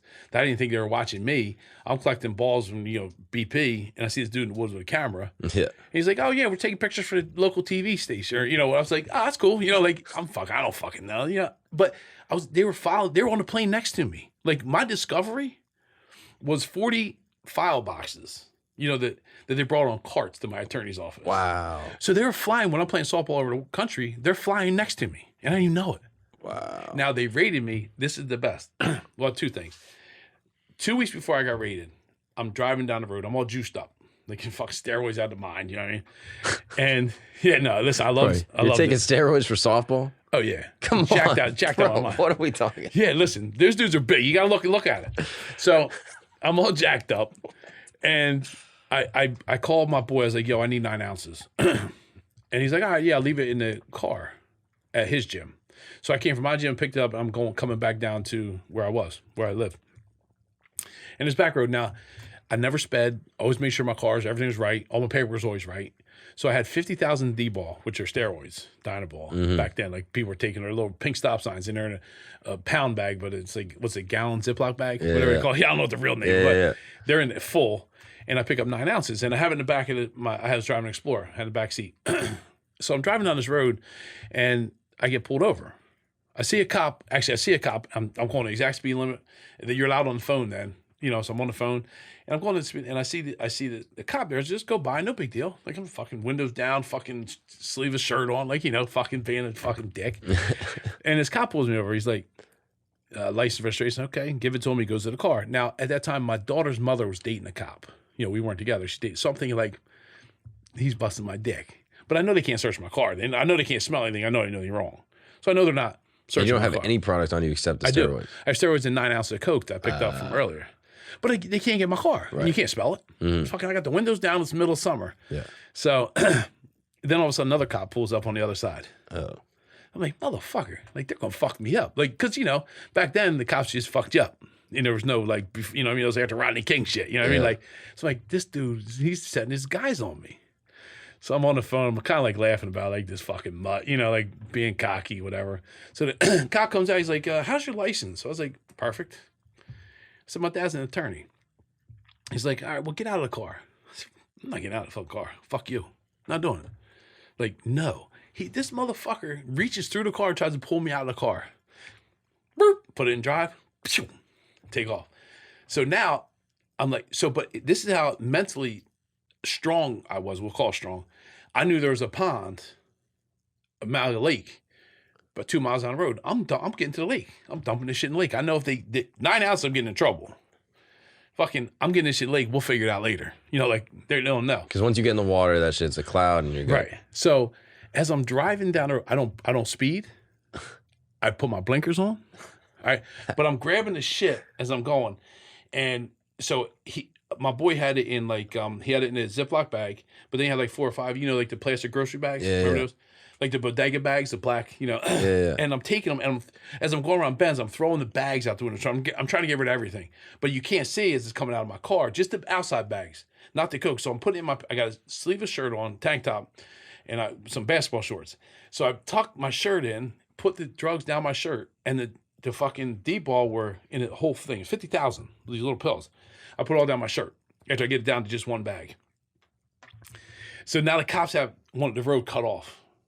I go right around them. Well, dumb motherfucking me. Now they shoot you for that shit. You know, like, so I go right around them, get to the stoplight, make a left. The police station's right here. I'm going by the Malaga, this little bumblefuck town, and there's fucking 30 cops there. I'm like, motherfucker. Drive by, make a right, pull right up to the lake, get out of my truck. Lily pads and all. Jump right in. Fucking lily pads sticking in my ass. Jump in. I dump the shit out. I made it. I did it. I put my hands up. All right, you guys win. Like, I'm not running. Yeah. They whooped the shit out of me. Like, they beat the shit out of me. They had me hog-tied. So I had hair back, like long hair in the front, you know, like if I was slicked up. They're grabbing by the hair. I'm handcuffed behind my back and my feet are cuffed. I'm on a picnic bench and they're taking the tear gas right in his face. You want to run, motherfucker, with your chemically enhanced arms and shit. You know, they're talking shit. I was like, shut the fuck. And I'm still kind of like talking shit. But I'm not fighting them. Like, I got out of the thing. They got their long guns. I was like, you motherfuckers are going to shoot me. Right. I know you're not going to shoot me. Like, what the fuck? I'm giving up. So I get to the police station. At that time, that's how much of a dick I was then, because I wasn't thinking that. So they tow my truck. I get to the police station. And I'm trying to get the girl that's processing me to go out with me. Like, this cop was like, listen, don't worry about it. I didn't do anything wrong. Because I knew they didn't catch the drugs, and they're only charging me like some dumb shit. But then they're like, all right, bail's gonna be $50,000, and if you don't get paid bail by 4:30, you're going to the county for the weekend. I was like, all right, what's the fastest you ever seen anybody bailed out? Like, I'm talking shit, you know. So I called this chick. I was like, yo, I need 50,000. Bring it. 20 minutes later, she's there with 50,000 cash, right? So I'm thinking. At the meantime, they give me my phones back, my 2 cell phones. Mm-hmm. So I had one for work and one for play. So I'm like, I don't even think, like, it's just not making sense. But they give it back to me, but they keep my truck. Okay? So I'm like, all right, no big deal. You know, I got my phones back. Mm-hmm. I call my attorney. You know, I'm like, Scotty. I tell him what happened. He's like, okay, no problem. You know, send me paperwork. I was like, all right. So I go to my house. I clean my house out just in case. Mm-hmm. I got some steroids left there, like $4, a couple dollars in cash, and a scale, because I didn't want to have the scale. I got this big digital scale that was like from some tractor place. It fucking, you know, like it was big fucking industrial digital, industrial. Yeah. So I had that in the house. So 2 weeks later, about 2 weeks later, I have my kids there. I hear my dog starts barking outside. Then I hear boom. They blow the door off. They throw a fucking flash thing through my window in my bedroom. I'm balls ass naked, right? I fall on the floor, get up, you know, like this, and the feds just fucking tore me up. So they come in, they're taking my kids out with guns to their head. Of course, I'm the worst dude in the world. My kids are fucking like 8, 6, and 4. Damn. You know, their moms are going nuts. So, but I'm thinking, that this is because where I ran from the cops. Like they got a warrant to, Right. it makes sense. And the you know? charge is, evading arrest Right. or whatever. And so I'm thinking, I'm still thinking no big deal, you know? Well, I always like, I don't dress up, but I'm together, like jeans, sneakers, and a shirt. Like I'm never like some Walmart shit, you know? Like my shit has to look good, you know? So they put me in like a gray sweatpants and like some fucked up shirt and like 2 different shoes, like fucking with me, right? So I'm on a thing and all these cops are tearing the house up and they're asking me questions. The feds, I was like, nah, I want to see my attorney. I hear, they bring a fucking excavator to dig up the backyard. So I'm like, what the fuck? But I'm still thinking, I still don't think this is a big deal. You know what I mean? Like, because I'm not putting this together because I'm thinking it's the evading. And you don't realize that they have cases of evidence against you at from... I don't know. So the Fed puts me in a car. This one guy, this fat guy, he's like, listen, let's just talk. I was like, what are you going to talk about? I didn't do anything wrong. I don't know what the fuck you're talking. I don't know what's happening here. I played that fucking thing. It's like, all right, so at that time I had a girl living with me, but she was just as a friend. She was on the other side of the house. I had a 4-bedroom house. Her and her son were on the other side. They were there too. They got fucking, and they arrested her. Her name was Michelle. So, so I'm with the feds and so they're taking me and Michelle owned a real estate office, which was half mile from the thing on the main road of where my house was. So the Fed take me out, they make a right. I go by the office, and the fucking DEA is taking the computers out of the office. I'm like, fuck. Like, this might be a little bigger than I thought. But I'm still not thinking it's the operation. I'm thinking it's from running, and they somehow did it all together. I make a left. They have the staging station at the Rosendane Fire Department. But as I go around the corner at the light, I see the news vans with the fucking circular antennas in the air. I'm like, this isn't good. So I'm like, what the fuck? Are you stressed out? Now I'm like, this shit's real. But I'm still like, I can beat it. Mm-hmm. I can beat it. They don't have anything. What the fuck? I know I didn't, Well, I get around the corner, I see fucking 30 people. I know all my guys. I'm like, ugh. And now what do you feel? Now I was like, fuck. That took the wind out of me. But I'm not scared at all because I know I got good attorneys. And I don't think at that time, I don't think I'm doing anything. I know I was doing something wrong, but I don't think it's what it is. You think you're insulated. Correct. Because I can't figure out what they can have on me. Because at the time, I knew they had my phone tapped. I didn't think so, at least, So they get me in, and that's when Akon put that fucking song Locked Out on. Yeah, Locked Up. Yeah. Locked Up. Locked Motherfucker. Up, yes. Mm-hmm. They played that for 8 hours straight as they keep bringing people in. They're bringing people in. And I'm in there from like 10 to 5 o'clock at night just arrested, sitting in a chair. I took 500 fingerprints. So then there was a bank robbery in my town. They tried to get me to say I did it because I knew who did it because I knew what was going on. Right. So they're like, we're going to put the bank robbery. I was like, you can't put anything. Like, I see how people fold. Yeah. But if they thought about it, they should never fold. Mm-hmm. So then I see they arrest Michelle. Right, this girl she's the most innocent motherfucker you'll never meet it. If you took her phone right now and you put fuck in her phone, it wouldn't even come up. Like like you search fucking our text message, yeah, 0 of 0. And so she was never involved with any illegal. She's never seen shit, drugs. She'd never seen a bet, nothing. But they arrested her because I was working for her at the real estate office and she was close to me. Right. So they said she can figure out, tell me. So I get in, then they just start giving me the charges: Kingpin, RICO. Blah, blah, blah. I mean, I probably had 50 charges. I'm like, all right, no problem. I said, listen, and I'm talking kind of like told shit, like, I got good attorneys, I'm not worried about it, So they separate us. So they put me in Salem County and everybody else. The arrest went in Cumberland County. They take me to Salem County, which is a federal holding facility.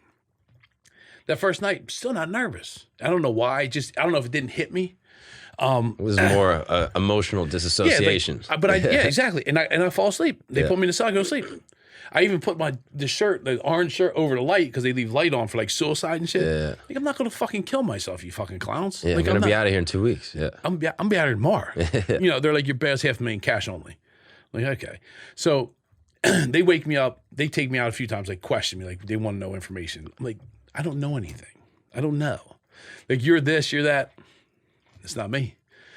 So my attorney gets there probably 5:30 in the morning. Now, I didn't make a phone call. I made one phone call because I was hooking up with the girl in the sheriff's office for a few years before I got arrested. So I was like, yo, I need a phone call. So I had called, who the fuck did I call? Oh, I called my daughter's mom. That's the only phone call for like 30 seconds. Said, listen, this happened. It's like, we know it's all over the news, the whole thing. Oh, it was all over the news and everything. So Scott DeClaudio was my attorney. He's a big Philly attorney at that time. So he comes out, he's like, dude, they're just fucking with you because you're white. You know, like this is, you know, this whole thing, you know. What? Yeah, because as a white kid, you know, in a nice neighborhood, you shouldn't be, you know. So they put his $500,000 bail on me. If it was anybody else, it's like a bigger story, I guess. Yeah, like you should know better. Son of an attorney. Yeah, kingpin. exactly. Yeah. So they called it Operation Deal Breaker because I was always like, let's make the fucking deal. Like, so they're listening to my phone calls. I'm talking On the real phone, estate. that's what you're saying. I'm always saying on the phone, let's make the deal about real estate and everything else. Because I didn't talk bad on my phone. You know, like there was nothing drug-wise that went on my phone. Because it was all like... Just deals. Deals, you know. And so he says, oh, we'll get it reduced. You know, don't worry about it. It's super high. I've never seen, you know, we've seen a lot worse cases. And they had no drugs on me. None. I didn't get caught any drugs. So I was sitting there probably 3 days to go for a bail reduction. Judge says no, and you have a no contact with any of your co-defendants. Well, these are the only people I talk to in my life, pretty much. You know what I mean? Like, What the fuck do you mean no contact? So, all right. So it goes, they won't reduce the bail. So finally, after 15 days, I get bailed out by my family, bails me out for $500,000. So then, you know, so now it's like, so I get home, everybody's on, I have great support. Like my mother was there, like she was upset, but she was like, we'll take care of, you know, whatever we got to do, that kind of thing. Now, my dad was like, you know, he's, you know, still being like, so you get you dickhead, but, you know, but he was also on my side. Like he, you know, he like, that's when he came through kind of, you know. That's nice. And yeah, so I'm working in Philadelphia at a bar. And what do you mean working? Like bouncing, bartending, like after I got in trouble. Because I had nowhere to go. I had to have a job. Okay. Because I couldn't do real estate anymore because they took my real estate license right away. I was selling real estate at the time. So my buddy was, you know, had a security thing, and while I was bartending and doing a bar, one of my co-defendants walks in, shakes my hand. Now he comes there. Okay. And he got bailed out also? Yeah. But he got bailed out. He was probably in there a lot longer. He had Kingpin Charges too. It was Jamal. It was the other guy they said was like in the head of the thing. So I'm like, all right, you know, but no problem. But he comes to me. I don't search him out. He comes to my bar. Well, I'm going home that night, and I have a condo in Philadelphia on the water. So I'm going to pick up this girl because I don't want her parking her Honda at my condo because, like, you're not putting that piece of shit. I'll pick you up and bring you to the condo. You know what I mean? Like, just be like, well, I should have fucking let her come because I'm get over the bridge into Jersey. I'm going to the off-ramp. I get pulled over. What the fuck? They search the car. I'm on the side of the road for 4 hours. They let me go. So I end up going home. Next day. And home at this point again is in Jersey. Is Jersey. Yeah. And I go home, you know, they fuck my car, didn't find anything at all. 5 days later, they violate my bail for contact with my co-defendant. So that was Thanksgiving Eve. He came there. I'm sorry. So all over Christmas, I was back in county jail. Damn, just because you talked to your co-defendant. Because he came in. And so they set him in there to do that, though. And that's really all he said to you was like... So he's like, yo, we're going to be all right. There was nothing at all. Wow. That's because they didn't want... Listen, you can't fight a case. And how did they find that out that he said something? They told him to come there. To jam you up? Yep. And he told you that after? Like, after, yeah. Damn, and why did he do that? I don't know, because then the motherfucker went and shot a dude in the face and got life in jail anyhow. So he's a fucking idiot. Yeah. Damn. But so did they give him a better deal? I don't know what the deal was because before it all got over, he shot this dude. Whoa. But they only so they're initially offered 80 with 40-year sentences, and ended up getting a 20 with a 5-year stip, which means you have to do 5 years minimum. And so, but you don't know when you're getting out. You have to do 5 years, but you could do on 20 years. So let me go back. The feds had the case. The state sued the feds to get the case because the federal powder cocaine is a 10-year sliding scale. Mm-hmm. Never been in trouble. Anything. So I would have done 3 years, and a boot camp, I could have been out like a year. If it was a Fed. If the federal. feds kept it. The state said, we've been chasing this motherfucker since he was in high school. And I'll send you the video. I have the court in video. I have the video of the court case in video. When the prosecutor's like, Mr. Riley's been selling drugs since high school, gambling. I have the video, right? So they say, we go to court, the feds lose, the state picks it up. Now I get Kingpin charge, which is life with a 25-year minimum. And that's a state charge. Yes. Wow. So I was charged with RICO and Kingpin. So the state picked up a 25 to life charge, Kingpin if I go to trial, and the RICO's 20 years. And why is it Kingpin? Just because they called it a criminal operation. So like the RICO is if you sell drugs and you buy a business and you launder your money through, you have two different things together. Right. The Kingpin is just the amount of drugs that they had on. Wow. And do you know what the number or the amount of drugs you had that they got you for? No, they got me on 40 kilos. 40 keys. On the phone call for 40. That was just the one call. The one phone call, that's all they had. Because all the other calls. They had all the other calls recorded. But there was nothing telling anything like. So they couldn't prove any of that. Correct. Wow. So then so I was, right before I got raided, I was getting out of the drug game. Like I was going to take bets and do real estate because real estate was crazy and I love bets. Were you really going to get out of the drug 100%. game? I hate drugs. To this day, I hate drugs. But the money though. But I could make it in gambling and I was in an okay spot. You know what I mean? Like sure. You made enough that I you were like. And I was 32. It's not worth the risk now. Right. Now I'm good. I'm 32. I can fucking start driving big Mercedes now. Like, and I'm going to give it all to you. I'm still going to make money. Right. But you're going to pay me, you're going to pay me $1,000 each key you sell to me. Right. But you're going to have the connection. I want nothing to do with it. I want you to leave me a fucking envelope. I'll just be the bank. That's it. Yeah. No. I don't even want to be bank. I want an envelope. If you buy 20 keys, you owe me 20 grand. And wait, why would you get paid? Because I'm giving you my connection. You're just getting and he paid was my right hand dude. Like he was number. So you're basically giving the business to him. Exactly. And I was just going to keep the gambling and do my real estate stuff. Gotcha. Well, he's the one that ends up telling on me. He's the one who put the whole case together for him. So this dude Keith, I knew him since high school. He was working for me since high school. Okay, Italian, Rossetti's last name, and so he gets charged, and he gets charged with a second degree, which didn't make sense at first because he was my right hand dude. Second degree drug charge. Gotcha. Which is a max 10 years. So let's say 7. It's 5 to 10. But you go first time, you do like 18 months. That's it. So I'm like, why the fuck do you get that? So a lot of shit's going on between this time.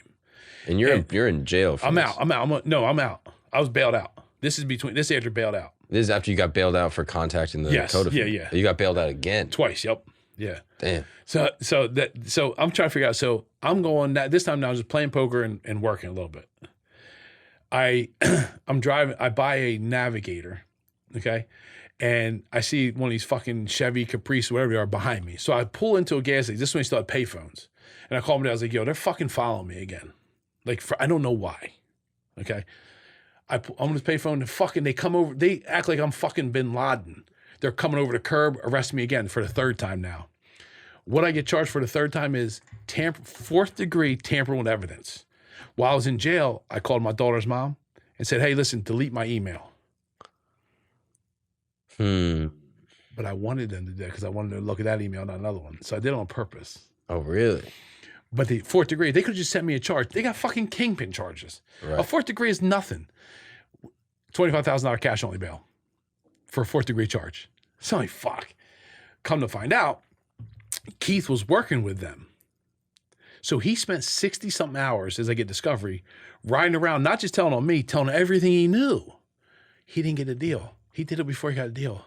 He still ended up with a fucking 2nd degree charge. Why did he do this? He said God told him to do it. Oh, really? Yeah. So let's fast forward. I come home. I see Keith. Oh, let me go back. Better. We go to sentencing. So in the video, and I'll send it to you, you got to watch it. For his sentencing, they're talking about how good of a witness he was and how much he told on, if it wasn't for him, we could have beat the case because they only had a phone call. And I was ready to beat the case. I paid for his attorney. He took the $30,000 I gave him, put in his pocket, got some fucking scumbag for $5,000 to tell on me and kept the money. Wow. So that's all going on, So Jamal, his people were Junior Black Mafia or whatever it might be. Mm-hmm. They came and saw me like, yo, Rossetti's telling. They knew. I was like, you got to get rid of him. I'm like, oh my, here it goes. What? My attorney calls me. He's like, I don't give a fuck what you do. You better take your money and keep a priest next to you because if anything happens to Rossetti, it's you. Like they're coming after you. They want you because they put in a newspaper that he was testifying. Yeah, buy a bodyguard for Rossetti. Yeah. Like you got to take care of this kid. I got to keep him alive now. Yeah. Because if he goes, I'm getting a murder charge. Yeah, if he gets in a car accident. I cut the brake lines. Like that's how they're going to do it. So right. Whoa. So now this is This is a whole So thing. he just fucked this whole thing up. Are you So stressed at this point? I was only stressed because I was waiting for the second indictments to come through because I want to know. I'm a guy that I just want to know I'm fighting against. I don't like the blind shit. Yeah, you know what I mean? still don't really know exactly. No, You know it's Kingpin and RICO, but you don't even know. The trial hasn't gone through. And no, because I didn't. So we're getting all this. We have, they have 40,000 hours of recorded phone calls. We got to go through every one of them. That's a lot of money. Dude, so, I got 250,000 attorneys already. So I'm like, so they start throwing deals my way. Anyhow, so that's when they threw the 80 to 40 first, 80 years with a 40-year minimum. Can't do that. I'm out of this bitch. I'm running if I have to on that shit. Right. So it got to 2005, and it was only 9 months before from when I got in trouble to went to prison because I want to get it over with. Like, listen, you win. You get. I definitely doing time. I don't know what my back end is, but I know 5 years. It seems like a long time, but I'll be all right. So that's why I took that deal. So we go to sentencing. They put Rossetti in my cell. After sentencing, Dad, I'm fucking in prison. That's fucked up. Like, they wanted me to off this dude the first day so they can keep. So their whole intention was to get me here to make me fuck up. They intentionally put you in jail with him. With him. He didn't get a deal. The same sentence he would have got if he didn't say a word is what he got for telling on me and everybody else. So you walk in his cell. And I see this motherfucker. I give him so I paid, so I knew the people around the jail, the county jail. So I gave them a duffel bag before I went in with because at then you could wear sweatpants, your own shit. But you had to wear it in. So I went to court in a suit. So I gave them sweatpants, a couple of sweatpants and socks and shit that they had. So they had the duffel bag waiting for me when I went to county jail. So I had it back. So I said, here, here's some sweatpants, get comfortable. That's what I did for him. So I come home, let's fast forward. I do 5 years. I get out. I get out first time. I buy the houses next to him and across from him within the first year of being home. Motherfucker, you live in half doubles, I buy them. Just so you know, every day when you walk outside, you see that motherfucker owns those houses. Whoa. So that's what I do instead of fucking, And so when you sit down in the cell with him, do you talk to him? Do you he ask him tries to any be my questions? friend. And no, because I didn't want to know anything. It was almost like I know what's happening here. Like they set me up. Like the average weak-minded individual is going to kill him in a cell. Right, yeah. That's what they expect you to be an idiot and go and beat the shit out of him. And you don't know what he's telling him, so I had no threats, no nothing. He says, here, man, here's some sweatpants, put them on. That's it. Wow. So I knew it. But eventually, listen, it all come down. I mean, he's sitting there doing nothing, and then, right. I'm all over. Yeah. So it's just, that's the kind of shit that, I think that, we talked earlier about the emotion part. That's what keeps me strong, too, in those situations. Because you were probably angry. Listen, the prosecutor said he got sentenced. I was the last one sentence. The prosecutor says if it wasn't for Rossetti, they could have walked from the case. And now you're face to face with him. With a 20-year fucking sentence. And the cops probably aren't going to help him out because they want you to beat him up. Yeah, 100%. Because you beat him up and now you're in jail for life. Because it wouldn't stop. Like if I would have put my hands on him, I wouldn't have stopped. But you were able to kind of keep it together. Yeah, just put it away. That was the good part of all the emotion part. I don't I don't deal with emotion. So emotionally, I should have fucking got him right there, and I didn't. I said, I got you. Wow. I'm gonna be better, and I'm gonna do better, and you can never do what I do. Wow. So that's the arrogance kind of in me that I know I'll be all right, but it's also the strong mentality, I'm okay. You're not gonna be, and I'm gonna be every day. I only get lucky once. You gotta get lucky every day. Whoa.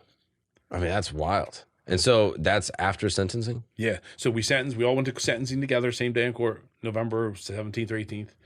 And he got sentenced and I got sentenced to 20 years with a 5-year stip because I made a plea deal. And so what exactly does that mean?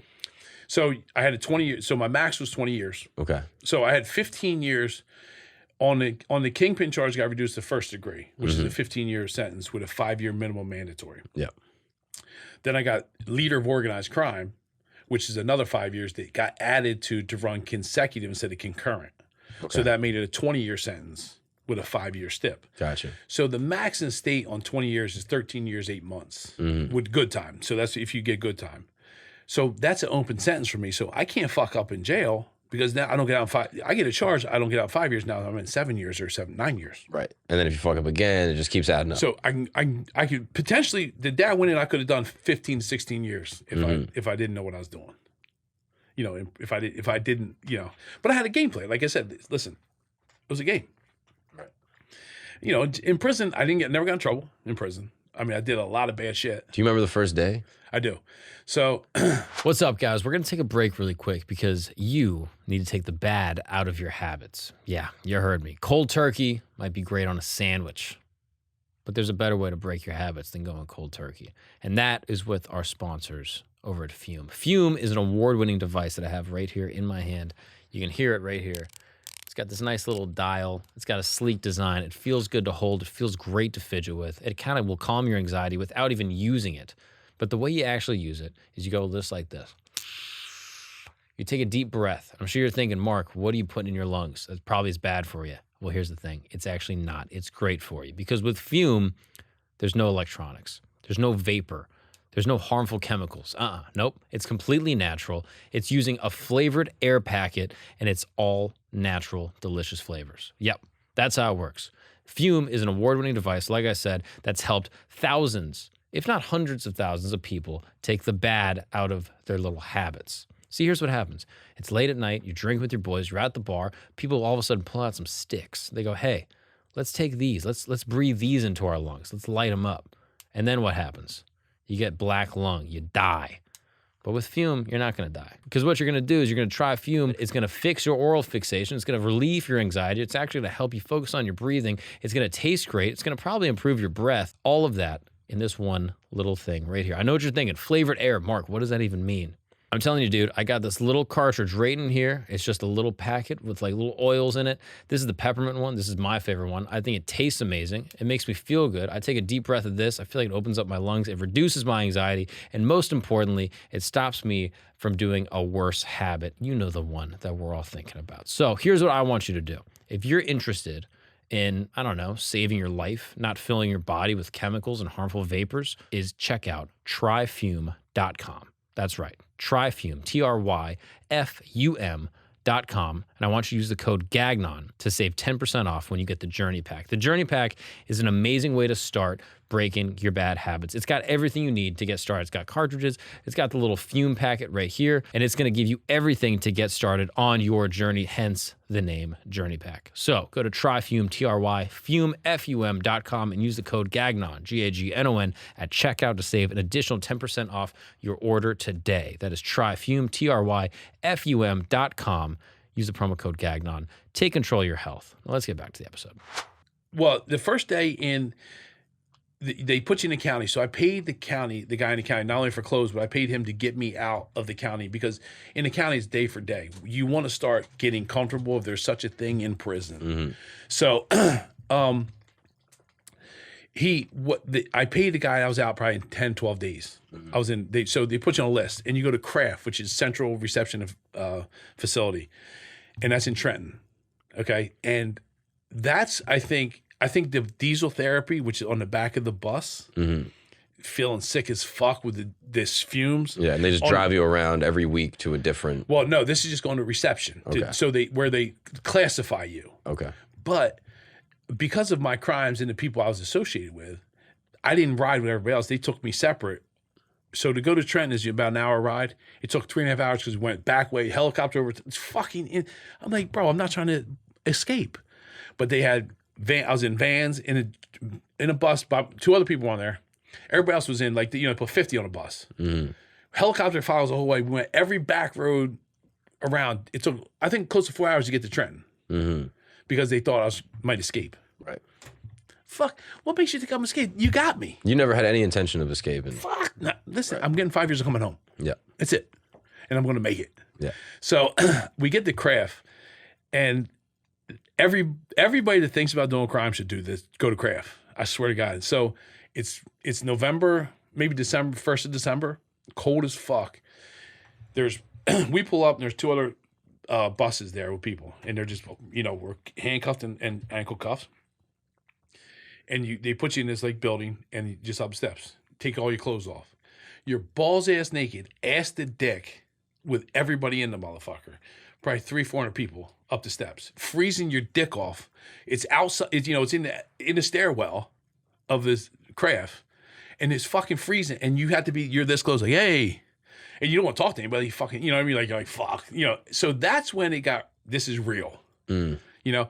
So then he gets you in the shower, and the shower's probably the size of the studio or a little bigger. There's probably 50 guys in there. They take a fire hose and they fucking hit you with this bug juice because like the lice and shit, they don't want to spread them. So they spray you this, then they give you a paper suit, and you sit in a fucking cold ass cell for 3 days with no shower or anything, as a bug juice kills everything on you. Well, I go in, I was probably 315 at probably 15% body fat. You know, before I went to prison, I took every fucking steroid I could find. Yeah, just juiced. I'm like, you know, when I was in the county, like, damn, how long you been down? You know, because look, I'm down 20 years. Like, nah, just coming in, but I was fucking juiced. I'm losing a pound a day because they're only giving me 1,200 calories in craft. I'm in the middle, no TV, and I'm just losing weight and just fucking. That's when I'm like, man, what the fuck am I doing? Yeah. You know. So was that like the lowest point at that point in the process? Of the process, yes. So then they send me. So what they do is they call serial on the bars. You go to a classification group. They put you in like, you know, they say family, your crime, da da da. You know, they try to keep you close to your family. So they sent me to, there's in Cumberland County where I live, there's 3 prisons. There's Southwood, Southern State, and Bayside. Okay. And like Bayside's, they say it's easy, you know, but I know these guys. So I'm good there, either wherever I go. And I was giving loans to all these guys. Like I knew a lot of prison guards because they're in the town. I mean, that's what the majority is. It used to be glass factories, now it's prisons. So I know these guys. So they send me to Bayside. And they're probably a month. They call cereal on bars. So you put the cereal on the bars, that means you're leaving that day. You're getting on the bus to go to your prison. Which is good because, like I said, you had nothing. You were just locked down 24 hours. There's 24 cells. There's TVs on both ends. And you had nothing. So I go to Bayside and I'm there. And now I'm feeling good. I know everybody. Like I know the cops. I know a lot of the guys. And I mean, and the second day I'm in the gym. Day 4 or 5 comes. They're like, I get called in like 4 a.m. Like the captain's like, you got to go. What the fuck? I was just at the gym yesterday. Like they had a nice gym there. Yeah. He's like, you know more people here than I do. You're a threat. You're going to Southwoods. It's all right. Like, that's kind of fucked up though. I pull into Southwoods. So they put me in the van, transportation. I pull into Southwoods, which is another prison in Cumberland County. The lieutenant comes out and says, he's not allowed here. They said, if you want to tell so they had all these phone calls, recorded people calling me from the prison that I wouldn't cooperate and wouldn't say who it was. So I had probably 40 different people from that prison that would just call me because they were in my town. Hey, listen, I need a loan. Put a bet in, you know, because they're working Sundays. Put $50 on, blah, blah, blah. And so they want to know who the voices were. And if I didn't cooperate, it didn't matter who they thought it was. They didn't have evidence it was them because it was coming from their phone. But they had it recorded, you know, because of the things. So, like, all right, so they sent me to Riverfront, which is in Camden. Now, Riverfront is, though, because I had such a big number on the 20, is one of the lifer prisons. Like, there's a lot of guys with life and shit. So I go there, I'm all right. I get a job as a teacher's assistant. Right. That's when, fuck. So everybody in there, these motherfuckers have never worked a day in their life. They all want to go to work because it's something to do. Like, oh my God, I want to work, you know? Yeah. So I get a job as a TA. So I'm in there like these dudes. And it's a shame, man, that there's so many people that just can't read or write. Like, it's terrible, you know? Yeah. And so I meet up with this teacher. She's cool. Like, civilian teachers coming in, you know, we're cool. And the prisoners get jealous is the problem. So there was a guy there, I can't remember what his name was, but he was the rabbi that got his wife killed. And he was there, but he was like one of the snitches. So the gay guys and the child molesters were the snitches in the thing. So they were protected by the guards. Right. Like, they're the ones that told everything that was going on. So one of them told me that I was fucking this teacher. Right? The civilian teacher. Like, she would bring me food once in a while. Like, so I get arrested. Were you fucking her? Well, I mean, not what they said. What do you mean? So listen, here's the story. They run down my room. Okay. Get it, you know, internal affairs hits me, puts me in lockup. Okay.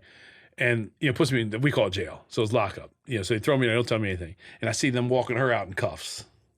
So internal affairs comes in and say, listen, we got your DNA on the desk. We know you were fucking her. I said, first of all, she's married. Secondly, I never fucked her on that desk. Right? Just like that. I said, so you're lying. So you don't have evidence. They left me in lockup 72 days, 72 days? 3 showers. So Were you ever alone with her? yes, because I had access to the whole. So listen, I was showing them stock plays. All the teachers in there, I'm making them money. I'm showing them stock plays, like I'm teaching them how to do the stock market because I was into that stuff. Like they do nothing. I'm showing them stock plays. Her husband, I knew, was taking loans from another one of my guys. So I kind of knew like there was a whole tied in thing here. So since I wouldn't tell, they left me in lockup for 72 days. And she lost her job. And so I think I was even named in divorce. I don't know. I mean, you smashed. I mean, there's a chance, you know. Hypothetically, yeah, allegedly. They say, allegedly. Who knows? But how would they have found out if you? Because somebody else told, and then the average person's going to fold after 20 days in lockup. Like, yeah, I fucked her. Even if he didn't, they're going to say he did because they wanted to charge her. Like they wanted to ruin her because I think it's a big thing. Like a civilian coming in, with access, and it's like it's a big thing. I'm not letting this chick lose her. I mean, she's not going to lose her life. She might have lost her job, but not. She didn't deserve anything, so I'm not going to tell you. What the fuck? I'm not getting anything out if I tell. These guys tell for no reason. So I see her walk out. I leave. That's when it got real because I'm in there and, like I said, 3 showers, a Bible, and 1 sheet on a metal bed. 72 days is brutal. Dude, after 20, I'm counting the cinder blocks have the divots in them? Yeah. I'm counting the divots. After 40 days, I'm talking to the toilet. Like You really start to go crazy. I'm talking to myself because I'm talking to myself like, you're going to get through it. Like I'm strong mental like that. Like you're going to get through it. So 72 days solitary. With only 3 showers? You're going to go crazy. Yeah. So I'm starting to lose my mind. Rick comes through. I no phone calls. I got a letter out to Rick. My stepdad. I was like, look, I don't know how long I can deal with this. Like if I ever thought about doing something bad, it was then. Yeah. That's the darkest point. I mean, by far. Yeah. I mean, it was just so finally they came and asked me like every day they would come because they were going to press charges. She would go to prison for doing that. And so the internal affairs, his name's Riggs. I ran the football pools in prison. Mm-hmm. Like the betting, the book. Betting, yeah. So I had food, fucking cigarettes everywhere. So he said, all right, so Rick comes, I'm sorry, I wrote a letter to Rick. I was like, listen, this shit is bad. Because he would call every day to find out if I got out. But they're like, he's inside. He gets no visits. I get nothing at all. You can write letters sometimes. Sometimes. If the the pens there are very soft, like they're the plastic. Right, so you can't kill yourself, you can't stab someone. Right, and the thing is, if your hands even get warm, the fucking thing's bent, you can't write. So they suck. So he hires Robin Lord, a big hotshot attorney in that area, a big criminal attorney. Takes it out, I don't know, took it off his credit card, $25,000. He never talked about it, and she gets me out in 2 days of lockup. Wow. So the internal affairs guy comes to me, he's like, you're leaving. I said, all right, good, where am I going? He says, Northern State. I said, no. You get moved again. Yeah, to Northern State. Now, Northern State is the shittiest prison probably on the East Coast. One of them is it's gang prison. So this is not even in your area anymore. It's in Newark. Wow. Okay, all bloods, all gangs. They're sending me up there just to be motherfuckers. So I'm in the bus. I'm in transportation. I'm like, the cops don't even want to work in Northern State. Like that's how bad it is. And you've been locked up at this point probably like half a year? No, I've been probably a year, a little over a year. So I'm going to Northern State, and I'm like, I'm just going to walk in. I'm going to punch the biggest, blackest motherfucker I know right in the face. Because I want to get out. I don't want to stay there because you die every day in Northern State. Like it's a terrible prison. Like you can Google it. There was a guy, Omar, I can't remember what his last name is, but he had a camera in there. Like video, you can see what Northern State really like. So I'm just going to, because now there's a conflict. I'm the biggest, blackest blood. I'm punching. Like I don't want to, but I'm going to because I want to be out. They got to ship me somewhere else. And what is the thought with that? How do you know to do that? Because that's the only way you get out. Like a fight, they separate you. If I go after a blood, then they got to get me out of a gang unit, a gang jail. Because they're assuming you might be gang affiliated. Well, they're going to think I'm going to get killed because I just fucking punched one of the leaders in the face. Yeah. Now, in Riverfront, they're the people I'm drawn to, or they're drawn to me. So I was always cool with all the leaders of the different facets and sets and things like that. You know these people in Riverfront. I know. And, like I said, they knew me, the Latin Kings. I was doing business with Latin Kings and shit. So everybody knew somebody that knew me. So I was always left alone. The pagans had people that I know, So I was really well off in prison that way. Like they never asked me to join a gang. Like, a lot of people do. I never needed protection. My second day of Riverfront, I had to choke a Muslim out, and everybody left me alone. He's a fucking child molester and took a swing at me. And instead of like beating him, I just choked him out. And once you choke a motherfucker out and they see it, not like knocked out. I don't know if you've seen people get choked out like with a chokehold. And it scares the shit out of everybody. Yeah. So nobody can fuck with me at all. But so I get to Northern State and I'm like, fuck. I'm going to have to blast somebody. I walk in the reception and now the cops stole all my shit, all my personal shit, like from Riverfront. Yeah. You know, they cigarettes, whatever. Yeah, because I had cartons of cigarettes, you know, and all that's just trade. That's just money in prison. Right. And I walk in and the underboss of the Philly mob's in there and I know him. He's like, come on, sit down. I was like, yes. Everybody else in the cell, he's out here, him and a couple guys from New York guys are all talking at the table. I was like, I hit the fucking lottery. Wow. So we're in the same housing unit for a couple weeks. The feds get a call. The jail gets a call from the feds. Say you can't have them together. They're going to escape. The fucking windows are 6 inches wide. My fat head's not getting through there. You know what I mean? Now Mousie's a little dude. He might have fit through there, but not even. Like the fucking windows are that big. And there's a railroad tracks that went through the prison. So they're like, you got to. So they put me in gang unit. In the thing, in dog cages. 23 in 1 lockdown. What is that? You come out yourself for 1 hour a day. You eat, you have 15 minutes to eat, and each table like this is surrounded by cage. So only 4 people can eat at a table. I mean, your 1 hour, either you go outside and play basketball or handball, or you shower. Well, I always show the shower. But you got to shower your boots on. Because some shit breaks out. In the shower, like, I'm not getting in a fight barefoot. Yeah. Fucking, I mean, on dry land, nobody can fight better than me barefoot than Tarzan. Like, I swear to God, like, you know, but in the shower, you're fucked. So wearing boots. So Northern State, I got out of the gang unit after about a year and I got sent to mid, that was high security. And how'd you survive the gang unit? Like, what was the strategy? I had a cell phone every week from the cops. It was dirt. They were crooked. So they knew one of my charges were good charges, like the drug charge. Right, you weren't a chomo. You weren't. So I wasn't violent, I guess. No. Like, that would also not be great, probably. Well, they don't care about violence more than, you know, childs and, you know, like get off me charges and shit like that, which is fucked up. I mean, you know, but I got out. So I went back to another classification because I didn't belong in fucking gang. I'm not affiliated with any gangs. Yeah. But because of that organized crime charge, they said, oh, yeah, let's get. Plus, I'm sure the rigs from Internal Affairs in Riverfront like put that motherfucker. Right. You know. But you never had to swing on like a gang leader or nothing like that. No, because I was always cool with them. Okay. So like I was always cool with the bosses of everywhere. Right. And in prison, I tried to say, listen, I tried to talk to all of them. I'm like, listen, you dumb fucks can run this whole place. Instead of killing each other, like the sex, money, murder against this. Right. Get together. Because they were like set tripping, I guess. Yeah, but you're blood and you're blood. Yeah. That's 10 bloods instead of 5 and 5. You dumb fucks, don't kill one of them. Get together and kill these Crips and shit. You know what I mean? Like, because there wasn't a lot of Crips back then. But if different sets basically are different gangs. Yes, but they still fall under the same umbrella of the blood. Be something else, you know?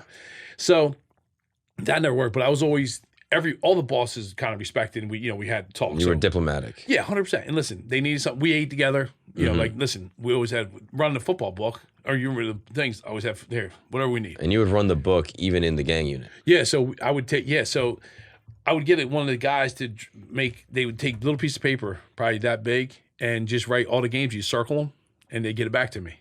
They put it in my window, my door. So, like, the people who are working, like, sweeping the floor, they pick them up for me. I give them a pack of Newports. And everyone would be betting cigarettes and food. Yeah, so $1. Yeah, so, you know, like a pack of Bueller back then was $1.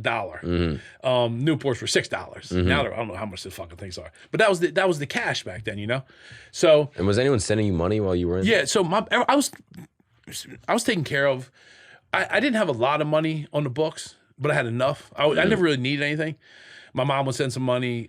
Michelle would send some money. Like, you got food packages. Like, I'd buy food packages and things like that. So I never really needed money. But they would bring, you know, I always had a couple thousand in my house account. But I need $400 a week because I need a new cell phone every week. Because your old cell phone would get confiscated. Every week you lose it. You'd have to throw it away. They run down. And what are you using the cell phone for? I would just call home, you know, I would never call like my mom. Anybody that was on my list, my visit list, the numbers couldn't match. So they were pulled up. Yeah. So I would talk conference call to this person. Gotcha. But the cops are so dirty there. They're $400. I mean, I come to visit. I get $400 and real tight. Fucking boof it, or have it in my mouth and give it to the cop. With who depend who will strip searching me after the visit. Next day, fucking cell phone be slid into my door. Wow. So I always had a phone, and that's the good thing about being such a bad prison. Everybody's dirty. Right. The worse the prison is, the easier it is to break the rules and shit. Exactly. So Interesting. I get to mid security. That was high security. I get to mid, and I meet up with. No, I'm sorry. I have 2 years left on my sentence to 5 years. I go to the minimum camp. Mm-hmm. We're working, which now Well, that's great. I thought it was great. Yeah, I mean, like, we're in bunks. It's not everybody's kind of cool. I'm working at Totowa, which is a mental health facility up here, like in Newark, and it was a good thing. I hooked up with a white cop. His name was Johnny USA. Called like fucking absolute maniac. It's just a psycho. Yeah. He didn't give a fuck about anything. Didn't care about the lieutenant, sergeant. He's like, fuck you, suck my dick. So he's a cool cop. So I was like, so they had like number 1 and number 2 guys, like that would run the jobs for him, and then everybody else. So I had this number 1 job. Like I was this dude sat in the front seat. I'm getting them fucking loans on the street. I'm taking, that kind of thing. Well, he retired, and then this black cop came in. Did not like me at all. So I'm like, this is going to be our problem. So he's going at me. So I'm like a year and a half from my parole hearing. Like I can't fuck up, but I'm nervous because this cop's coming at me hard. And why is he going at you so hard? I'm a white dude. People respected me, and I didn't give a fuck. Not that I didn't care, but like, were you a dick to him at all? No, I never, because I wanted to get along with everybody at that time. Because, like I said, I had an angle, I had a plan. Like this is what we got to do. But he just had a problem with me because like the nurse liked me, or like she was cool with me. Like, so I wasn't from Newark, I wasn't a blood, and this dude just had a problem. Now, so in men camp, it's fight night Fridays and lock up Mondays. So what that means is, if a cop want to fight you, no face shots, body shots in the shower. You fight a cop, whoever you wanted. They will come betting on you. Like the cops, in order to stay so fucked up, that the cops would come in from all the other compounds Friday nights in the men unit, and they bet on the fights. Okay, so paint the picture. Like the shower room is 15 by 15. You come in, and you had a problem with one of these cops earlier in the day. He takes his vest off, he fucks you up, or you fuck him up. No face shots. The face shot, you go right to jail. They beat the shit out of you. All body shots. Anything you want to do, you can't slam, but no face shots. They come in, pop, pop, or I can pick you. Look, I want to fight him today.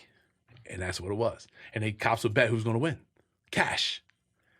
So that's how crooked it is there. And did you ever have to fight? Every week. I liked it. You would get in there. Oh, yeah. Yeah, one of the cops that I got hit by a dude.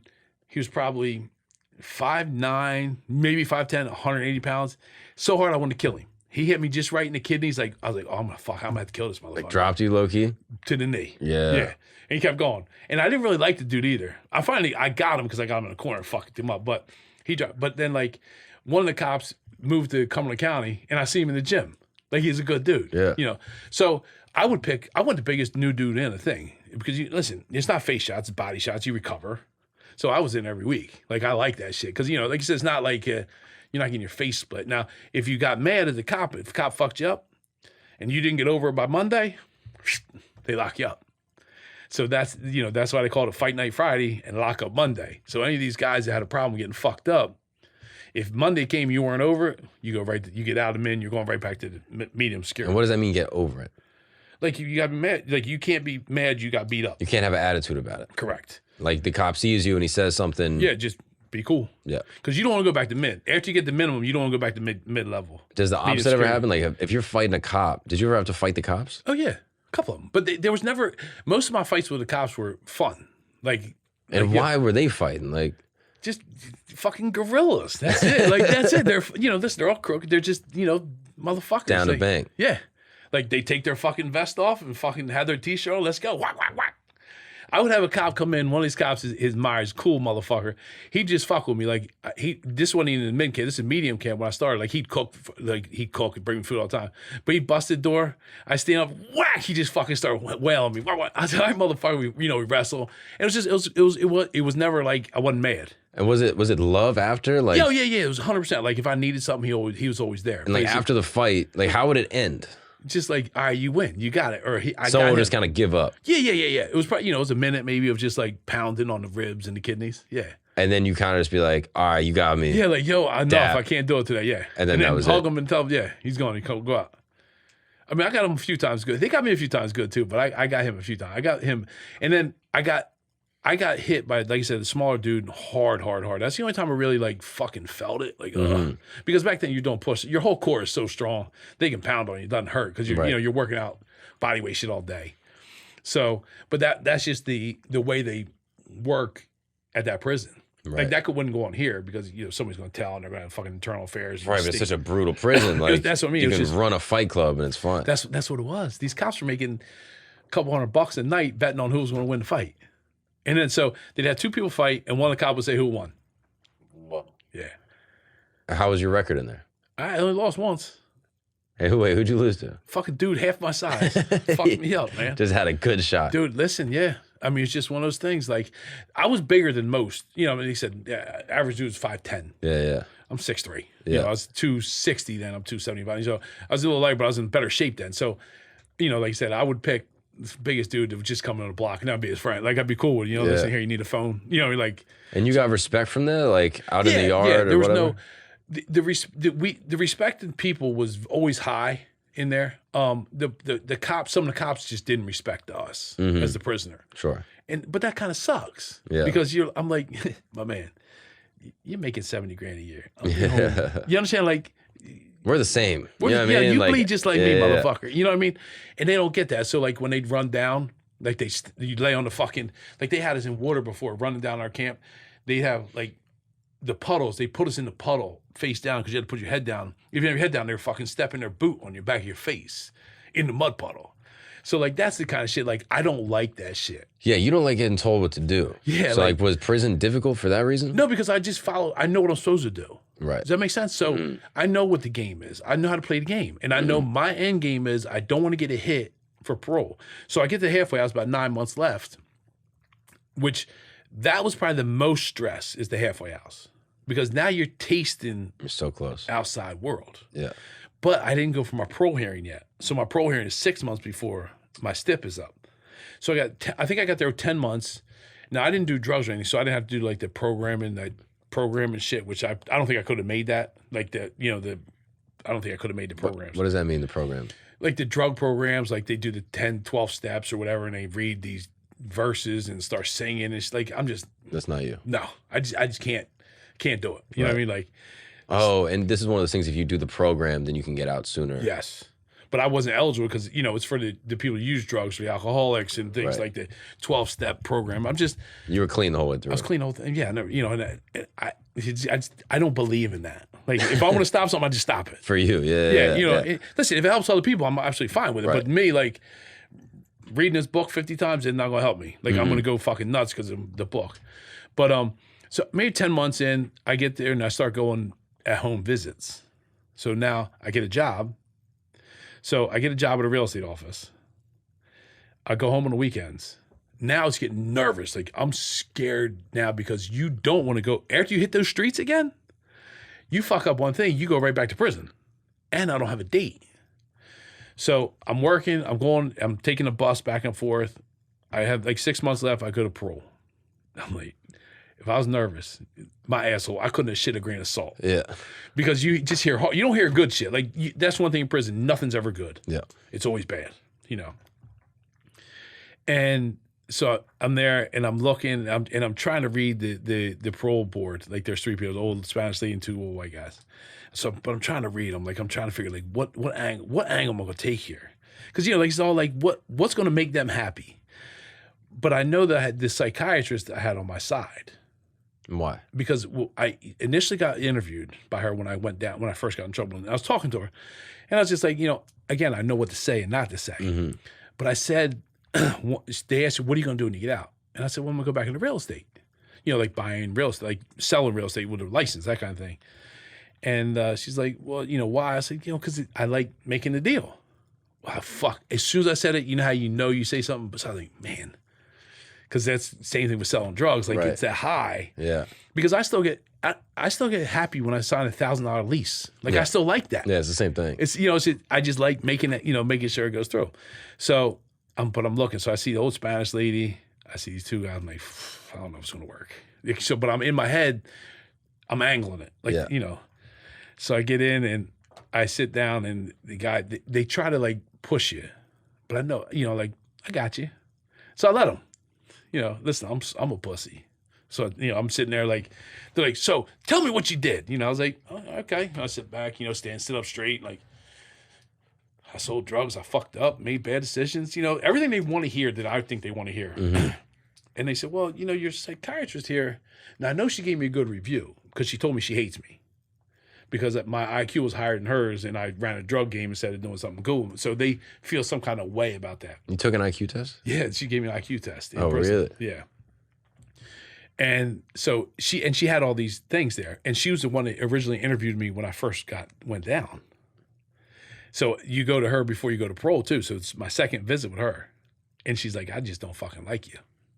By the end of the conversation, we're talking about real estate and how she's gonna make money in real estate. So like I said, I switched her. Right. But she still had a problem.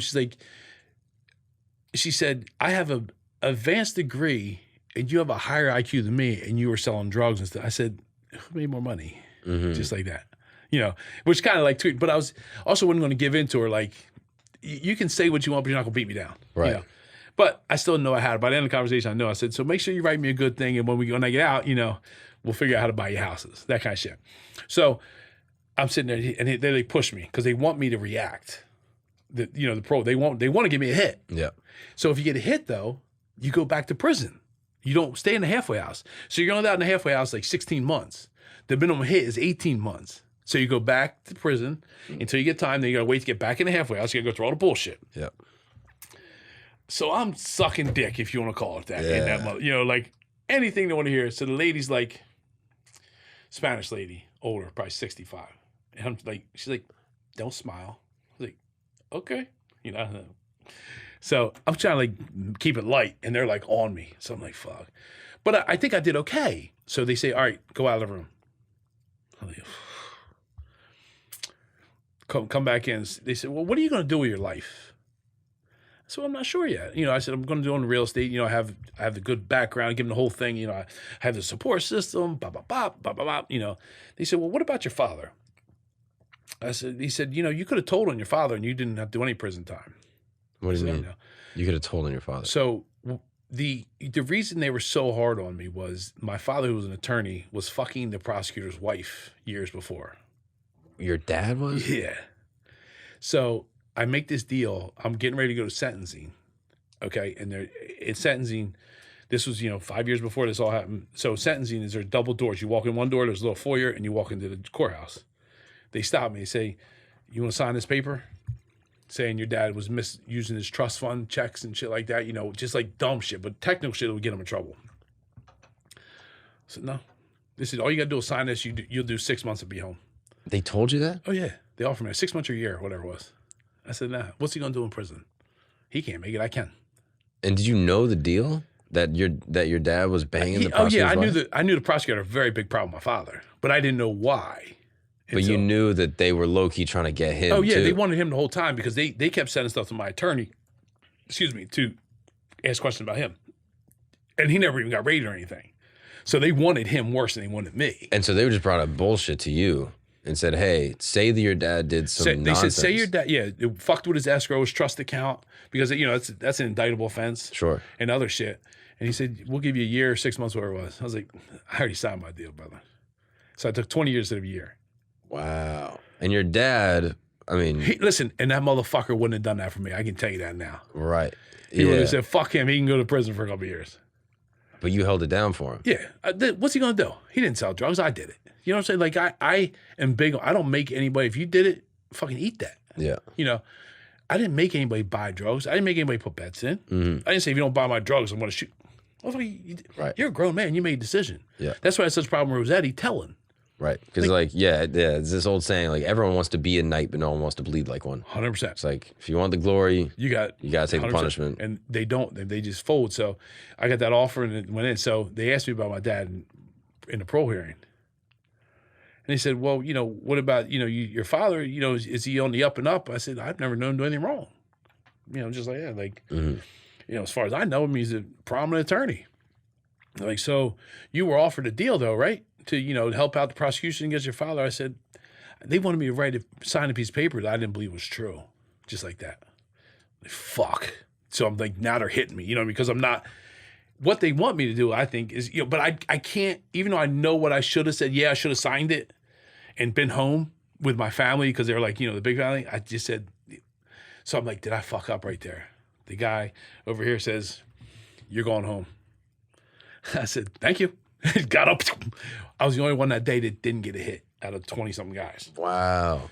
But they want, So they're trying to like rattle you. Yeah. That is crazy. Because they want a reaction. They want to know that I'm not going to react. Because that's what, a lot of people are in prison for just one reaction of fucking up one time. Yeah. And you shoot a motherfucker, they run a motherfucker over, just not thinking emotionally, and that's what they wanted, a reaction. Wow. So it's just, my dad never, to this day, he's never said like, thanks. He knows it though. The motherfucker knows it. So I don't care, but he knows like. Did you tell him like, yo, they tried to get me to flip? He was there. He was walking in with me. In the foyer area. Yeah. He was there. You'll see. I'll send you the video. You'll watch it. You'll see him. Well, you have it. Oh, you don't have the proposition on the video. No, but I have him. I was walking in, and I have the prosecutor and me talking and the whole thing.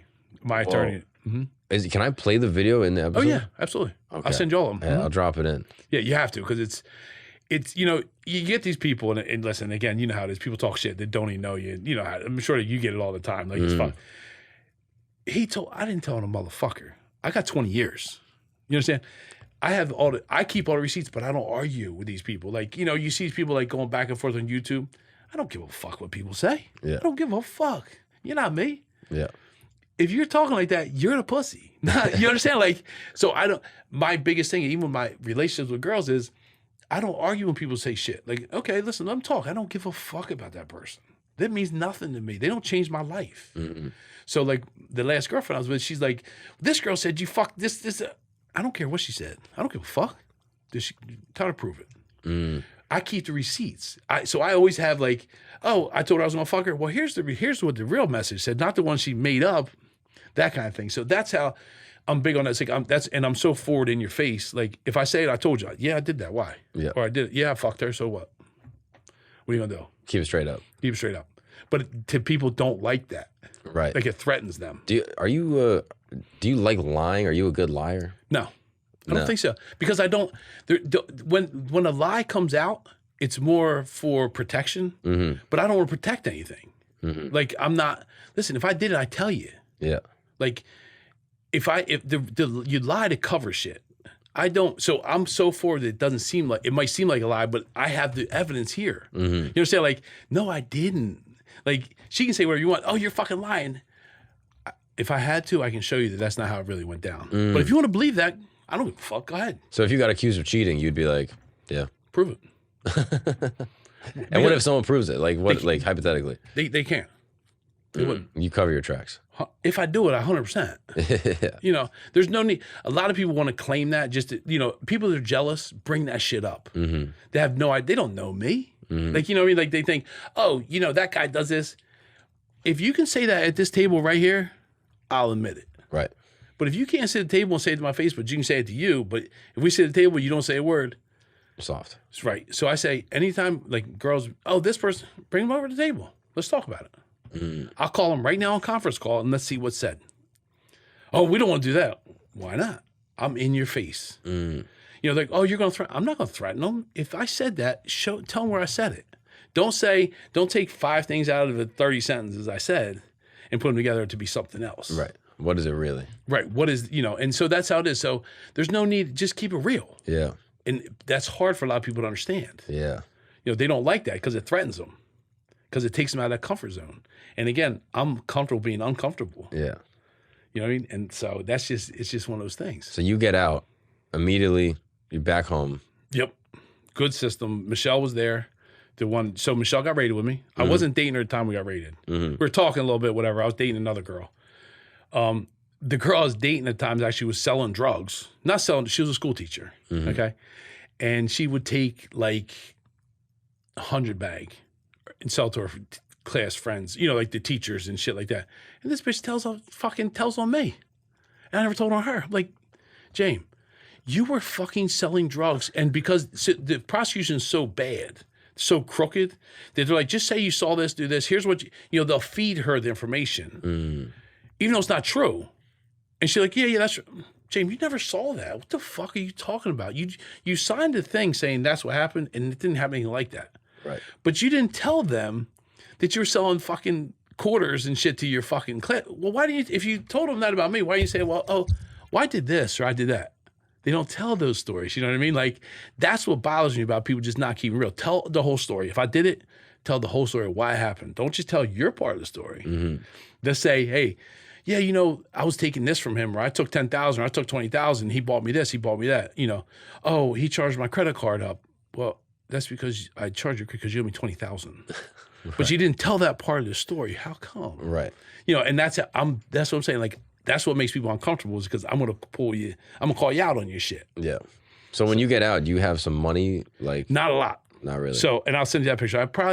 So the guys that I was never told on gave me a bag full of cash. Not a lot, 20,000, something like that. Because so my daughter's mom, who was kind of like, she was tight with me. She ended up getting married, but she was good for the first few years. But she took the money we had left and spent it. I spent a lot on prosecution, like attorneys, just and bullshit. Listen, I didn't know when I was coming fucking home, so I'm not gonna lie. Like, I was just fucking out there being crazy. Yeah. So between those 9 months, I was just doing whatever the fuck I wanted. Like what?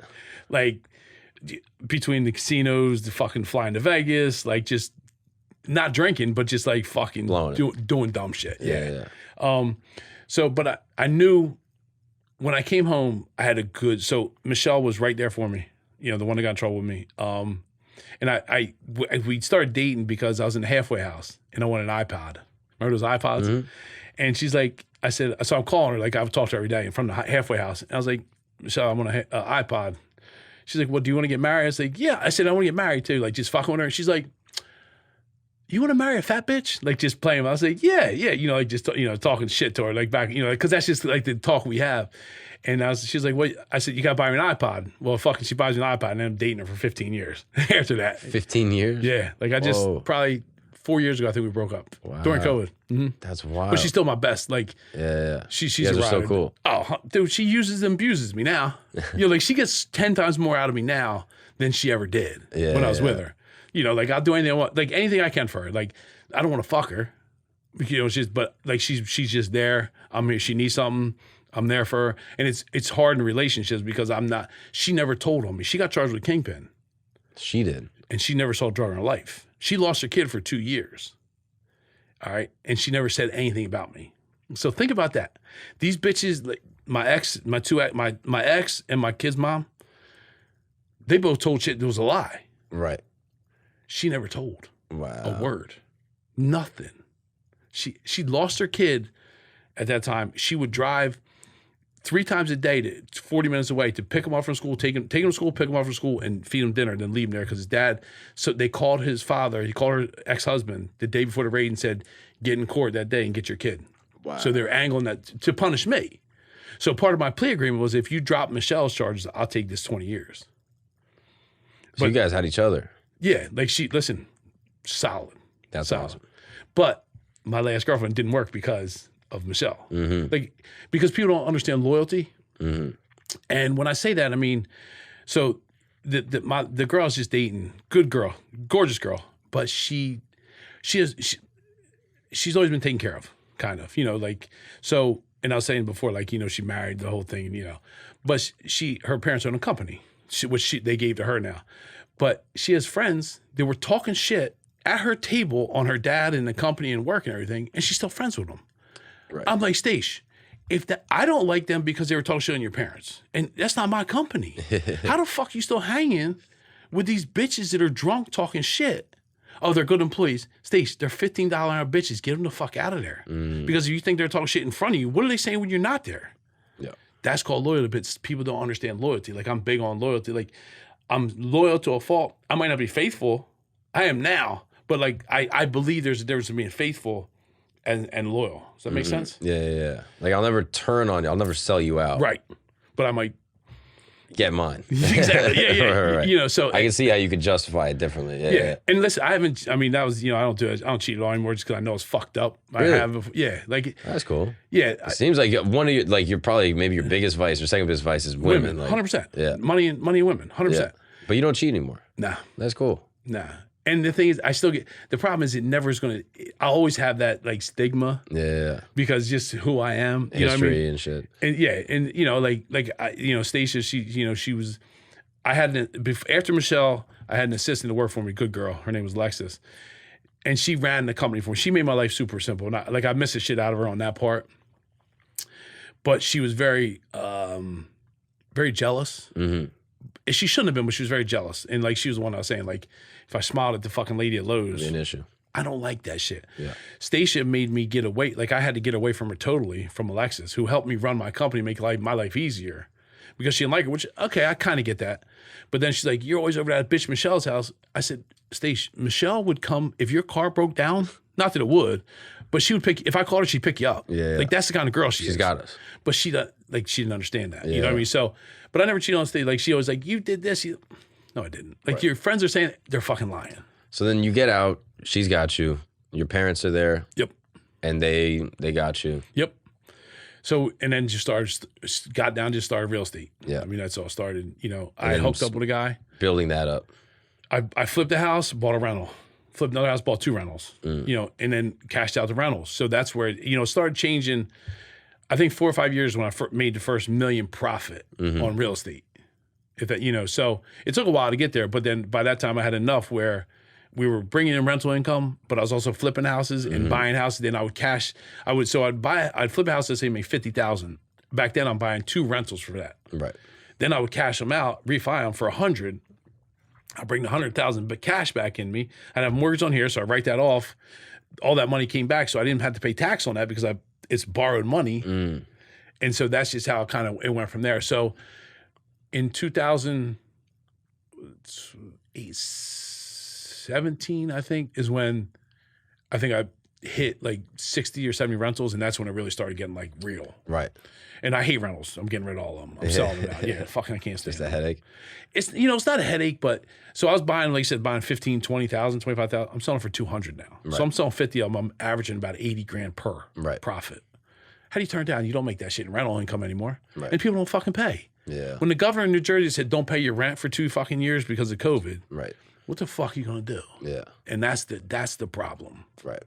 So it's a good game, but I like the flipping part. So we're in I'm flipping in Florida, here in Jersey.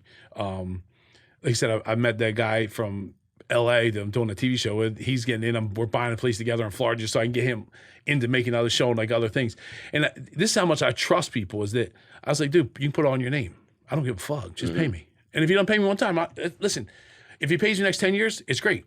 If you take it this time, that's all you're going to make. Yeah. Because I'm the one that's worth the money. Like in this game, like you do the production, you get me on TV, you want to do the flipping TV show, that's fine.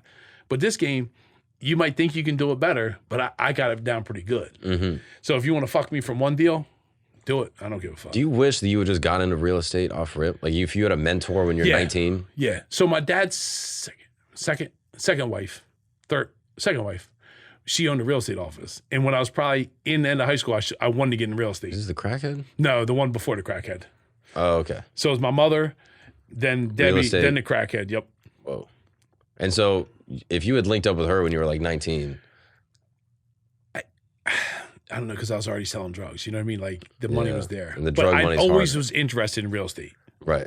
I always liked it. So when I came home, I started flipping houses with a guy that helped me out. We were partners for a while, but that broke up because, everybody gets greedy and shit. Like I'm a trusting person. So like, I don't want to do the paperwork. I don't want to collect it. I want to be on the street. You know what I mean? Like I want to run the guys. I want to find the places. I don't want to fucking sit there and fill out rental registrations and bank shit. Paperwork sucks. It sucks. And I suck at it. Like, I can admit, I'm terrible. Like, I fucking mail this high that I don't even fucking open. Like, if it's not emailed to me that I can just, like, pay online, I don't fucking know. I don't care. Yeah. So, that went bad after 2 years. But in the meantime, that was our partnership, so it worked out. I'd get the jobs done, we'd sell them, but then things started not equal. He had money. Right. I needed money to live. So it's different. So that's how that went bad. The real estate thing is you'll never, I don't think there's another profession you'll make the kind of money in. Doctors don't make it. Mm-hmm. But I can make a year just, buying and selling houses. Right. And I enjoy the deal. And it's all clean and legal and above board. Illegal. I might not pull a permit for everything. Sure. But yeah. It's not drug charges. Right. Yeah. There's no. Yeah. I fight with the townships. I fight with people all the time. Yeah. But there's no, I'm not going to prison. I don't fucking jaywalk now. Like I was out there, I was like, well, let me hit this fucking thing right. Like I'm not, listen, prison sucks. Yeah. I don't give a fuck. No, but what anybody says, the toughest motherfucker you'll see coming, I don't care, but he's the one crying himself to sleep in jail. Yeah, shit sucks. It absolutely sucks. Whoever says it's fun is stupid. Like they belong in that motherfucker. I couldn't wait to come the fuck home. Yeah. These guys, I'm maxing out. Fuck that. If I can get out 2 days early, get me the fuck out of there. But I also see that, like I said, my mindset's different a lot than a lot of people because I never looked at even think about going back to doing that shit. I've been broke. I've been fucking in jail. What makes me dangerous is I've been broke. I've been in prison. You can't scare me. Right. So you can say whatever the fuck you want. In my mind, there's nothing I can't do. Right. In a way, do you feel like prison actually helped you? 100%. Because you were like, I'm not doing illegal shit anymore. 100%. Yeah. And I would tell everybody, like, there's other angles to make it out there. There's so many opportunities to make money. Yeah. That why? Listen, everybody tells now, you can't do anything without the fucking government hearing it. Mm-hmm. So it's one of those things like, you got to come up with something better. Yeah. Listen, I still know guys that do it. Sure.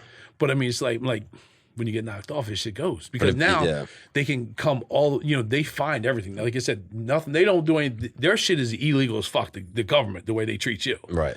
So it's just not worth it. It's just, it's one of those things like, got to get better. If you could tell like 19-year-old Dev, like anything. See, I don't regret it, man. I can't do that. Mm-hmm. Because it put me in spots I never would have been in before too, Mm-hmm. So because the game was different back then. Mm-hmm. So I don't know. You say don't sell drugs, don't go to prison. Yeah. But I don't regret it. But do you regret any of like the family stuff? Like yes and no. Still, because I came home, I don't know if I'd be here right now if it didn't happen. Mm-hmm. I'm happy with my position now. Right. So from 2010 to today, I wouldn't change a fucking thing. Mm-hmm. I might have been better in relationship, but that's probably it. Like I fucked up one relationship I know of that I should have probably worked harder to keep.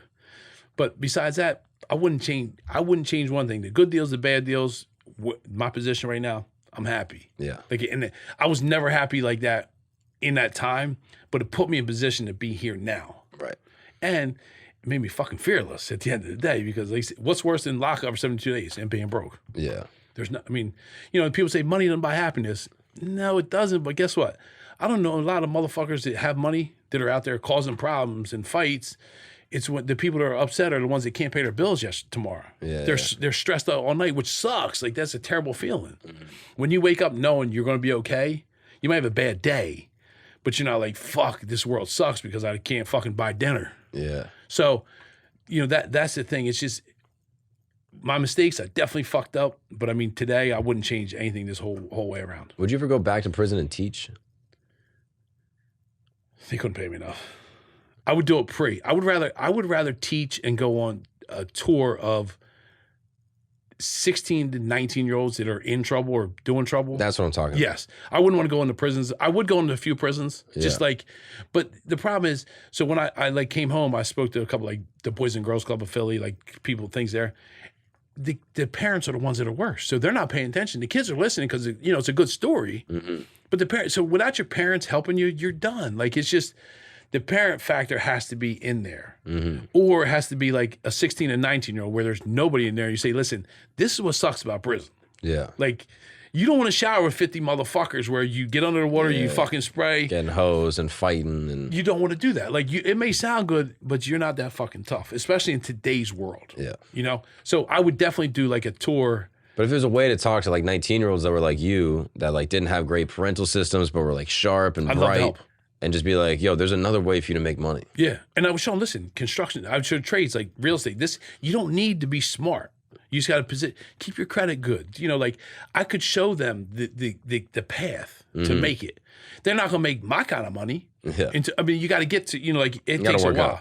But I mean, you could start off making more than you're making at McDonald's. Yeah. And it keeps you busy the whole time. And they would believe you because you've been through it. I've like been through it. If a guy like me goes to prison, I'm like, hey, start a podcast. I'm like, well, what are you talking about? You grew up in a suburb. Like, I'm not, Ian. you know what I mean? It's Ian. Yeah. He's a great dude. Like I truly respect him. Yeah.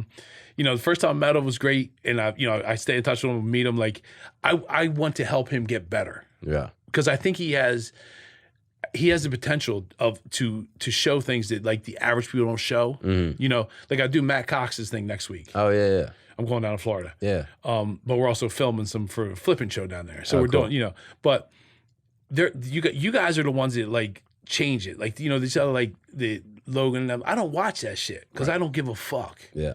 You know, like I watched Andrew. Yeah. But he's got something, you know, like he says shit that people should, that I think that you know, most people can't say. Yeah. So, but like this is so much more informative and helpful than I think any other bullshit like the Pauls and all those fucking, Yeah. you know. I could see that. I mean, my thing is like, I got nothing to say to someone that's doing crime or dealing drugs. Like, I don't have any advice. Yeah, but I don't know. Thing. I don't know where they're from, but I can talk with people like you that have been through that. Yeah. And seen shit like that, and maybe not necessarily being from the hood, but like being the drug dealer, being in the drug game, and being able to come out of it and do the right thing. What's up, guys? We're going to take a break really quick because I want you to feel more confident in the bedroom. I do. I think about this constantly. You listening right now. I want you to know I think about you, and I think about your sex life, and I just wonder to myself, is he happy? Is he fulfilled? Is he confident? Is he able to show the woman or man in his life the time that they need? If you're not, and if you're even considering that maybe, you know, there could be room for improvement, you're not alone. And here's how you can do it.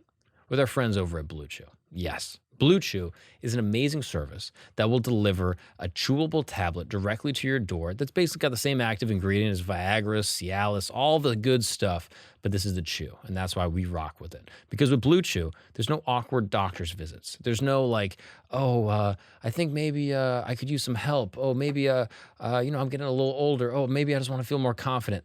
None of that. You're not talking to a doctor. You are doing an online consult with a licensed practitioner over the internet, and they will send it directly to your door. That's right. It's easy as that, in discreet packaging, directly to your door, and now you have confidence in your pocket. Maybe you're going out late. Maybe you're like, man, I'm a little tired. I don't know if I got it in me tonight. You could take a Bluechew tablet and all of a sudden, boom, immediate confidence, and you will be bricked up, wooded, in the pants, you know what I'm saying, ready to rock.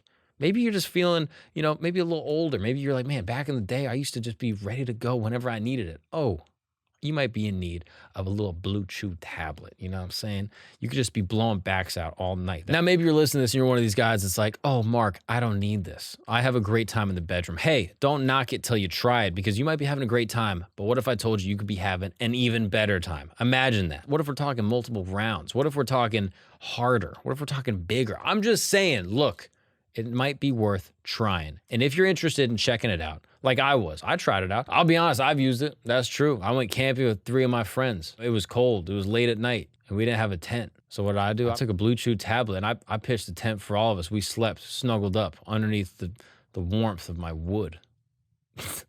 So if you're interested in checking out the amazing Bluechew tablets from the good people over at Bluechew, here is what I want you to do, okay? I want you to go to bluechew.com. That's BLUE, chew, CHEW.com. Chew it and do it, baby. And for the listeners of this show, for the good people, for the good campers that tune in every week, I want you to try Bluechew for free. Yeah, that's something I'm willing to do for you. I'm losing a lot of money doing this. I'm bleeding money. Just so you guys can try Bluechew for free. And here's what you do. You go to bluechew.com and use the promo code Gagnon, Gagnon, and you will receive your first month for free. All you got to do is pay $5 shipping. That's like a cup of coffee in New York City or 3 cups of coffee anywhere else. Just think about that. $5 shipping, and you can get your first month for free directly to your door. And that is what Bluechew can do for you. So visit bluechew.com for more details and important safety information. And thank you so much to Bluechew for sponsoring this wonderful program. Let's get back to the show. And that's the big thing. Like nobody should give you shit. Yeah. Like make that shit. Yeah. You know? 100%. So like, you know, I can't wait to come watch you, perform. Like I like that shit. Like I like being there, like just, got your back. Yeah, that kind of thing. And there's not, as you can tell, I don't like a lot of people. You know what I mean? Like yeah. I could care less about, have these people like, I go to dinner, I have no problem sitting at the bar by myself at the end. Right. And then people come talk to me like, man, fuck, I just want to be left alone. Yeah. Where you like people, you Yeah, know, like, 100%. yeah, like I go to Texas Roadhouse and I'm sitting on the corner here and then somebody comes over and sees me and all of a sudden thinks I'm approachable. Yeah. And I talk to everybody. Right. I have no problem doing it, but if I can sit there and just eat alone and be out, I do You're it. chilling. But I would also love that anybody can help to make to the next level. Like we all eat together. If we're down, we're all eating together. So if we have a deal and I say, listen, we just made $100,000, we're just gonna put the shit on the table and we're gonna eat it. That's cool. That so I'm not greedy either. That's Right. that's the one thing to prison also, because you see greed is what fucked a People lot. get fucked up. Greed and jealousy. And like the split second, not thinking about what you're gonna do for that second. And then your whole life changes. You're fucked up, man. It's cool that you were able to turn it around. I really think that's awesome. Yeah, it's not hard. It's not hard. You gotta take it to the right way. Yeah. And you have all the talents. You always had the skills. It was just applied in the wrong thing. Because I ran a business, it was a drug game instead of a fucking construction company. Yeah. Did you ever see like any of the guys, like the dude that snitched on you or any of the other co-defendants or anything like that? I see them all the time. And what happens with those relationships? I laugh at them. What about the other co-defendants? I don't see many of them because it's just, we're totally different spots. Yeah. Some of them are still fucking doing nothing. Right. But the one that told, like I see him and just laugh at him. Like I just blatantly like, you're a fucking clown. Yeah. They said I bought the houses next to him and across the street. Yeah. Just to be a dick. That's petty. Fuck it, but it's awesome. Listen, if my chick at the time didn't talk me out of it, I was painting a rat on the side of the house that he walks out of his front door and put his name on it. No. Swear to God. I was going to. Like, I tortured. That's how mentally, like, beating him up. What's beating him up going to do? Right. He's going to heal. Long game. Yeah. Fuck your head up so you kill yourself. Bro. Fucked up, man. Dev, this was very interesting, man. I'll be honest. Thank you. I appreciate I didn't expect to like you. Oh, that's good. That's even better. You kind of flipped me, man. I'll be honest. This is very interesting.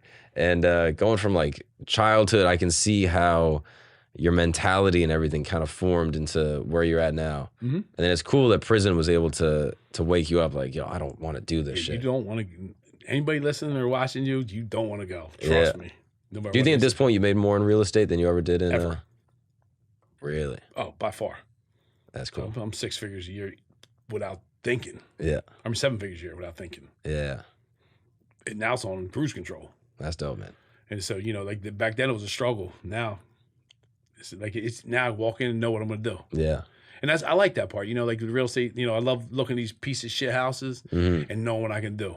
I do it different than a lot because, I put the team together. And that's the other thing, like, real estate, like like the subs and shit I was saying, like they made more money than I did when I started this shit. Mm-hmm. So what I do, I drove around and found every best carpenter on the job site. Say, yo, what are they paying you? I'll make it better.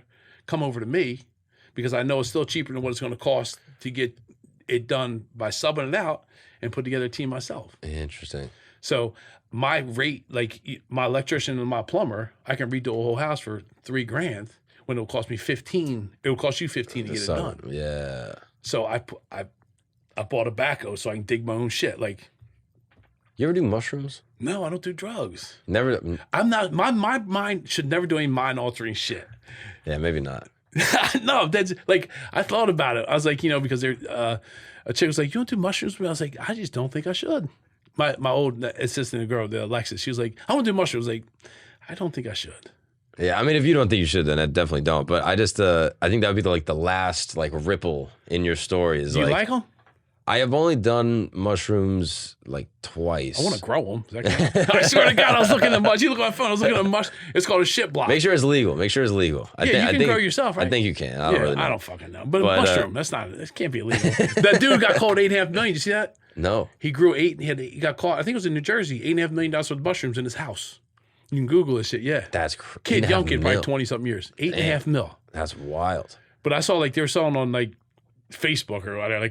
It's called a shit block. Yeah. I mean, they sell them in Amsterdam. They just sell seeds, whatever. You can grow all your mushrooms, and I think they're pretty easy to grow. I mean, did you do it? No. What do you think? I did mushrooms one time with a high dose, and it was great. What's it do? So for me, I did it like very therapeutically. I don't really like drugs like that. Like I don't really. You smoke? Both? No. No. It makes me paranoid. I get a little. I start, Even like indica? See, I take edibles at night just go to sleep. I sleep 5 hours. I started thinking about planets and stuff, bro. I started thinking about a planet. I'm like, what is a planet? How is it even up there? It's just floating. Oh, you there. overthink. Oh my god, dude, it's insane. I just like get anxious. I can't fuck with any of that. So Okay. so I don't like to smoke. And like I'll drink sometimes, like if I'm with my girl, I'll drink but not really. So I don't really fuck with drugs. Never done cocaine. I did Molly one time. That was awesome. Have you done Molly? I've never done any drugs. I've only eaten edibles. Maybe Molly would be good for you too. Dude, I don't want that shit. But the only reason I bring it up is because like the mushrooms for me, like it helps you get in touch with emotion in a positive way. So And again, I don't know if you need this. I'm not telling you. Oh what no! to do. Listen, I mean, I'm open to anything. But I found it very helpful for me. Like it helped me like sort of like evaluate and kind of manage a lot of my feelings. It was very interesting. It wasn't like I'm at a party seeing all this crazy shit. It was like I was in the woods, like on a hammock. I got like a cabin, like with my girl, and I would just like So lay it's just there. you two. Yeah. See, I'd probably be okay with like. And I'd probably she be was all right with sober. She was just taking care of me. And that. So you need somebody to handle you. yeah. Well, just in case I start bugging out, like I don't know what's That's gonna what happen. I don't want because, like you said, you know, you're like this shit. This mind's fucked up already. Right. That's how I feel. I'm like, I don't want to start geeking out there in the woods. Right, so yeah, like, yeah. I'm like, okay, just take care of me. I just laid there. I listened to music. The music was amazing. Like I was listening to everybody said Pink it's Floyd. great. And then I didn't really see anything crazy. Like when I closed my eyes, like there was colors that were really like vibrant. That was really interesting. And then like visually things got like a little wavy. The trees kind of get like a little wavy. But it's more like the internal feeling where I started thinking about things in just a different way. Like you're able to like 3-dimensionally look at situations that normally are like 2-dimensional. But does it stick with you? Like, did you remember kind of like what you're thinking? The advice sticks with you. Are you? Yeah. 100%. For me, again, it might be different for other I'll people. try it. I mean, they're For not me, bad. I felt like the advice stuck with me, and I was able to sort of like see situations with a different lens, and I was able to understand other people's motivations when normally I would be more, resistant to understanding their perspective. And I came out of it being like, oh wow, I get why they felt that, and then I had more empathy towards them. Or I was like, I get why I was anxious about this thing. It wasn't actually about the thing; it was about this other thing. Right. And I was able to understand more fully what it was. And it was just really helpful. And I did it one time, and it was like 8 months ago. I haven't done it since. Are you going to? I'll probably do it like once a year as like a mental check-in. Like it just kind of like... Fuck it, I'm trying. Let me know when we're doing. Look, I got a house in the Poconos. We'll do it there. I got an Airbnb in the Poconos on fucking I don't know 80 what's going on acres. in your brain though. I don't want you to start going crazy, start beating me up in the that's it. shower. Yeah, but I don't. Yeah, No right, face like, shots. No face shots. No face shot. But and I'm saying like that's something that I would definitely explore if we had somebody take care of us. But Yeah. I could not. I just like I've seen people with bad trips like acid. Yeah. Well, Like I don't want shit coming at me. Like yeah. I know- also think it matters like the intention. Are you going into it to like see some crazy shit? Or No, I don't want to. Right. Or are like- you going into it to like try to work on yourself? right. You know I what would I mean? 100% do that. So like I even know a psychologist who lives in Vermont that does like MDMA therapy and psilocybin therapy. So Like literally Joe Rogan had done, right? Yeah, exactly. So like it's very therapeutic. You go in, like he tells you everything that's gonna go on. You journal, like, and you're not talking to someone. It's not you're like How long does it last? mine was probably like 4 hours, That's kind of long to be fucked up. but it doesn't feel long because you're in there just being like, whoa, everything's different than what I thought. Not everything, but like this situation is not what I thought it was in my perspective on myself. It's like for me at least, the way I always describe it is like I took my own advice.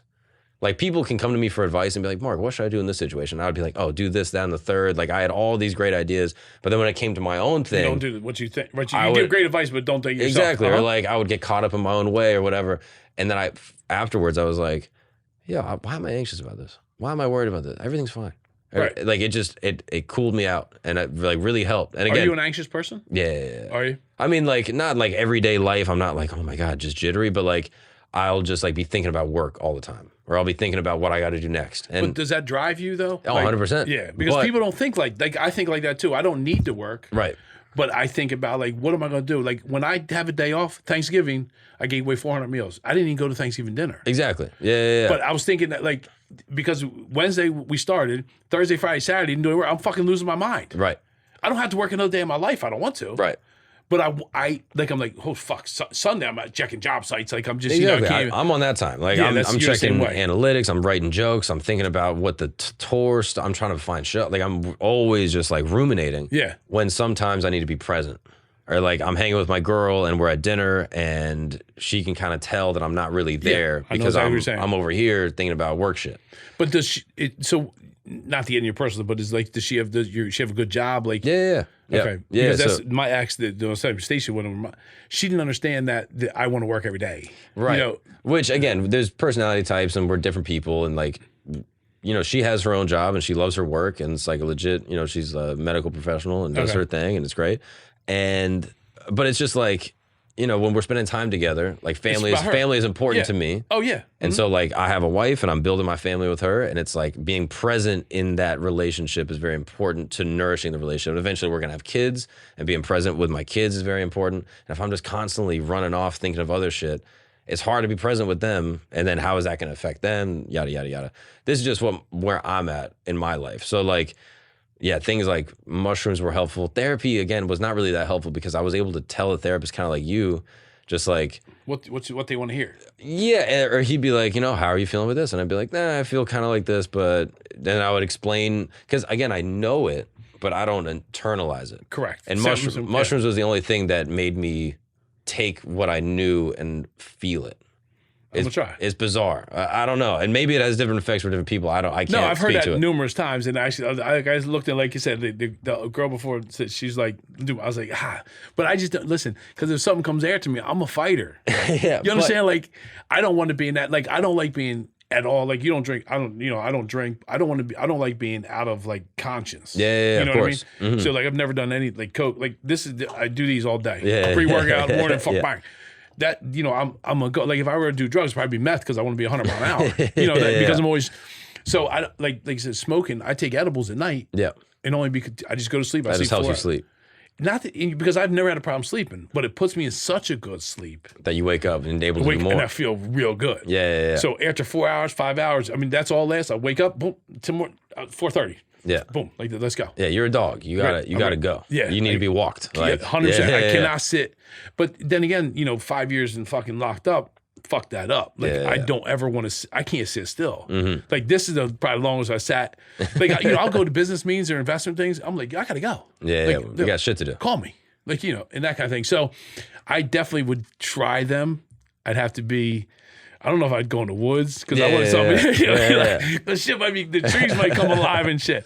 But that's the only thing I'm worried about is having a bad, Yeah, of course. because now I'm going to fucking fight a tree. Well, what's interesting is like I've heard people saying I've never had a bad experience, and again, people have bad experiences, of course. With mushrooms, or is it only with like acid? I can't speak specifically. I've never done acid. I never really had an interest in it because, again, I don't want to. I'm not in it for the thrill. I'm trying to go into it with like an actual intention of like improving myself. And so, for me, like the fear was that I would see something scary. Yeah, that's Like I go into it like I grew up very religious, and so like I had this fear that like, what if there's a demon? What Are if you there? still? I believe in God. I'm Catholic. I'm less religious than I probably was, but I still believe in like the fundamental tenets of, I couldn't get through the Bible at all. No, I just couldn't because it to me, and I hate religious discussion. I believe everybody should believe in something. Yeah. But Do you believe in God? No. Really? Do you think there is no God, or you just don't know? I don't. Well, see, the thing is, I have no evidence. So I'm a man that just show me and I believe you. Like if you talk to God and tell him, I'll buy him dinner. Like come down during the Dallas game and say, I'm God. And I'll 100% believe you and I'll do whatever you want. Yeah. But there's so many gods and so many problems over religion. There's more people killed in religion than anything else in the world. And there's so many different gods. Like, so whose God's right and whose God's wrong? Right. So there's just not enough definitive evidence for me to understand. You know what I mean? Like, that makes sense. Probably because I'm not smart enough. Honestly, I'm good at what I'm good at, and I can admit that. But there's other shit like I have no idea. Like I tried to read the Bible and I tried to I got through 7 pages and did this in 7. So they're like, well, the 7 days is really no. That to me, I need to spell it out. Right. Like I did this in the first 100 years, not the first day. That kind of thing. And then a guy talking to one guy in a burning bush. I'm like, to me, it doesn't make sense. Yeah. I want to see what's around the corner. I don't want to believe it. You're right. But I believe in me. And not that I'm a God by any means, but if there's a problem, I look in the mirror like, Dev, how are we going to handle this? Where other people, if it helps them, say, God's going to help me get through this, or God's going to help my... But where was God during the 911s and the towers and shit? Good people died too. Right. They believed in that. Yeah. So it's just there's so many conflicting things that I just don't even want to get. And you're Catholic, which is I think is a huge business. Yeah. Because I look at dollars and cents. I mean, they're the biggest business in the world. Yeah. and they're sitting on the most cash in the world. Yeah. So it's 100%. just, where does that come? You know, like that kind of thing. For me, the way that I understand, at least now, and I'm kind of grappling with it still, so I don't necessarily have like a very fully like fleshed out sort of like idea on it. But for me personally, like I like and I believe in the idea of like a higher power. I like that idea. That I'm like, just all of us getting here on Earth. Like there's just like this little bubble that just exists, and where did it come from? Matter can't be created or destroyed except for an energy. Yeah, exactly. Except for the beginning of everything. So like that is like a big question mark where I'm like, how did this come to be? How do we have consciousness? How are we walking around? There must be some type of like greater thing. And probably a lot of these religions are an attempt to explain that greater thing. And I don't know if necessarily all of them are right or wrong. I can't speak to that specifically. But I do think the tenets, at least for me, for like Catholicism were like very helpful. Like I think just like the ideas of like humility, love people that hate you is like a very like powerful.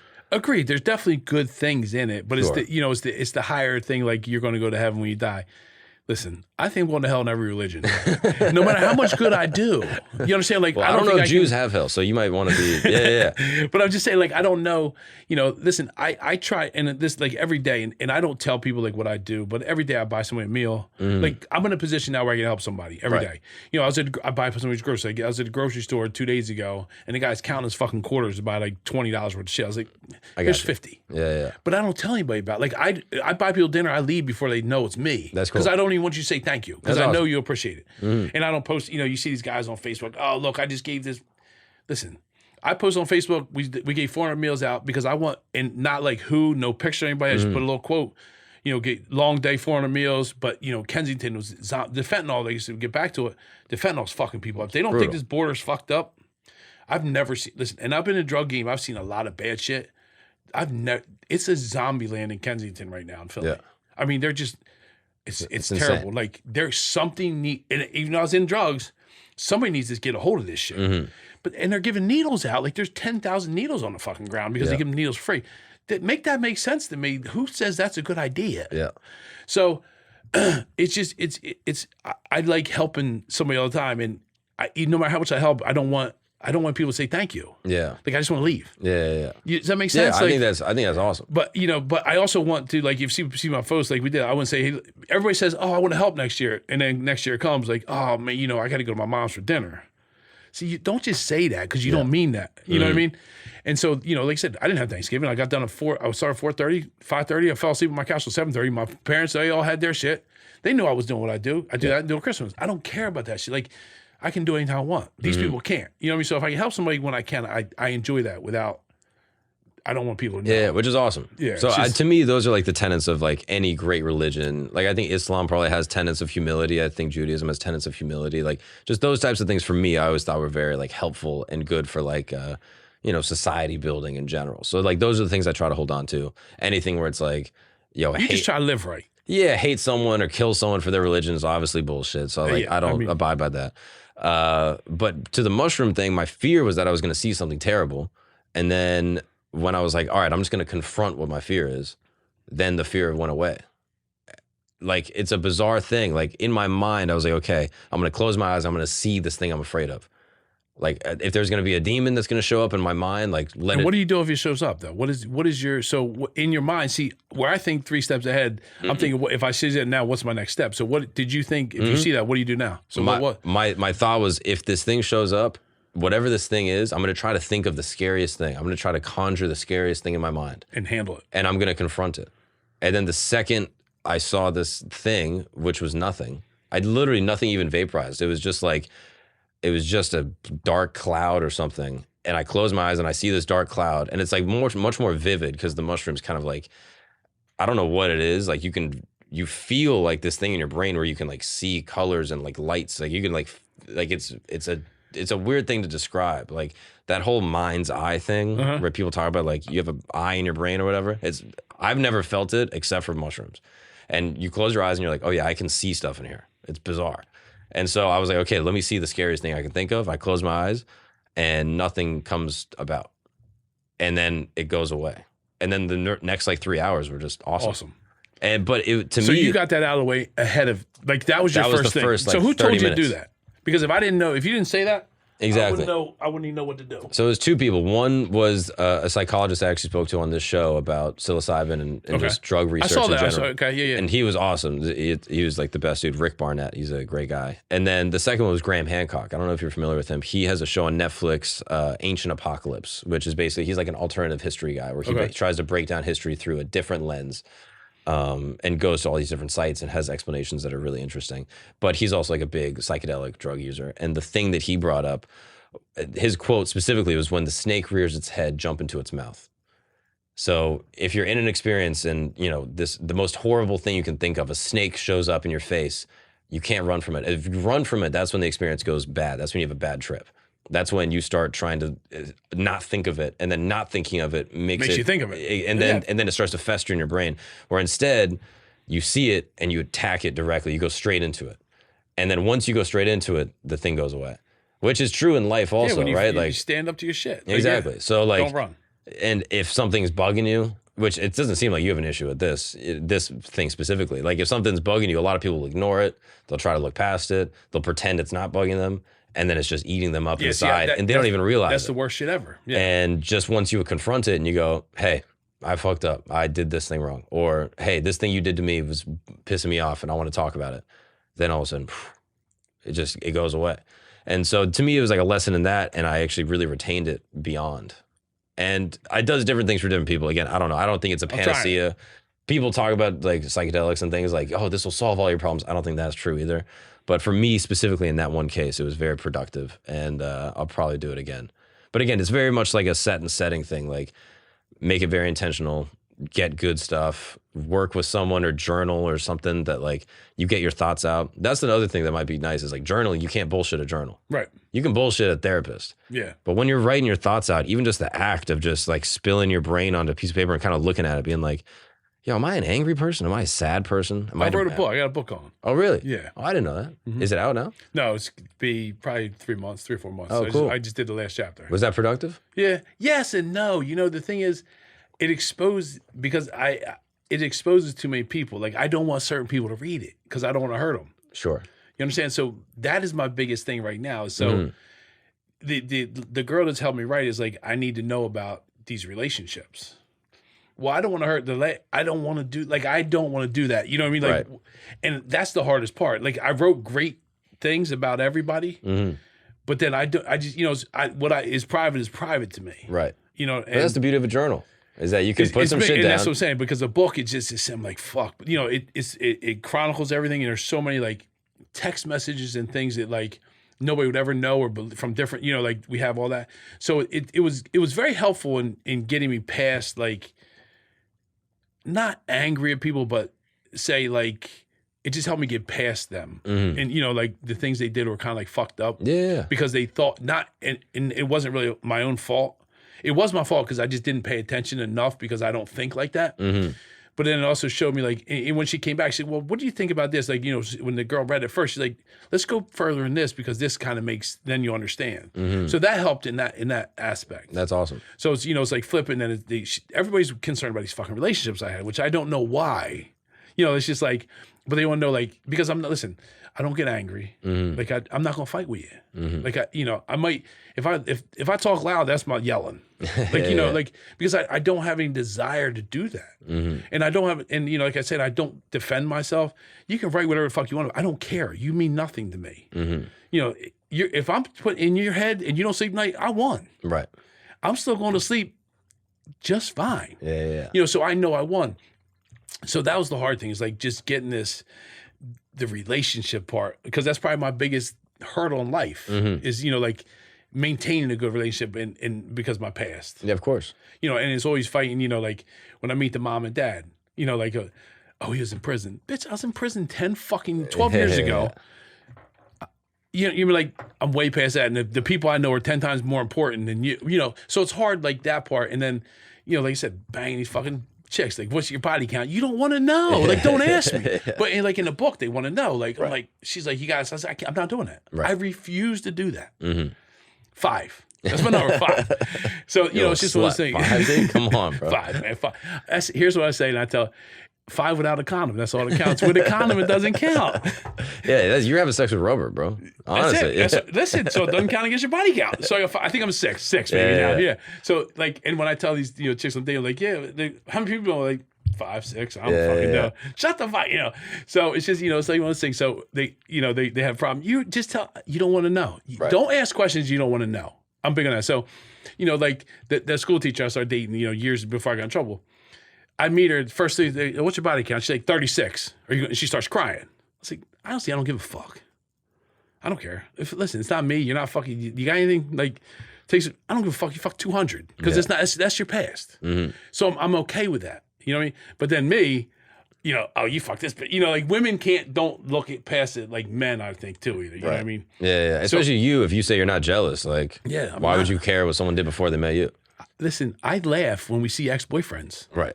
Like, now I'm fucking her. Yeah. Like I want everybody I'm out with, I want everybody to say, damn, that chick's hot, I want to bang her. And I just look back like, I'm taking her home tonight and you're not. Mm-hmm. Like that's my mentality. Because if it was any around and you're looking at my chick who's got big fake tits and, this gorgeous girl and you get jealous, for what? Right. You get protective for no reason. Yeah, for no reason. I saved that shit for when she didn't understand. Like I took her to the casino, like one of the first times we went out, this is my ex, and she wanted to hold my hand. I was like, Steve, you can't hold my hand. If you hold my hand, first, my left hand's covering my money, and my right hand is swing, because I never get out of that protection mode. Right. So if you're in my group, my job is to provide and protect for you. Like I die for my people. Mm-hmm. She's like, I said, Stacey, you don't understand. I know what bad is. So I know these dudes that are looking all around are looking for a dude to take advantage of. He's got a pocket full of money. Don't hold my hand. We get in the car, you can hold my hand. Mm-hmm. But we're walking through the casino, and I got $10,000 in my pocket. Don't fucking touch me. Mm-hmm. Walk next to me, hold my arm, keep this hand because I got to swing and I got to protect my money. Right.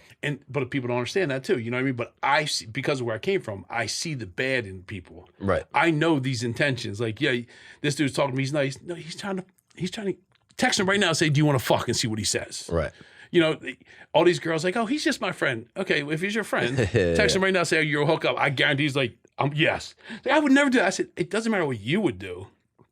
It's what they would do. Yeah. So that's what I say when I'm in your face. Like that's how it is. Listen, he's your friend.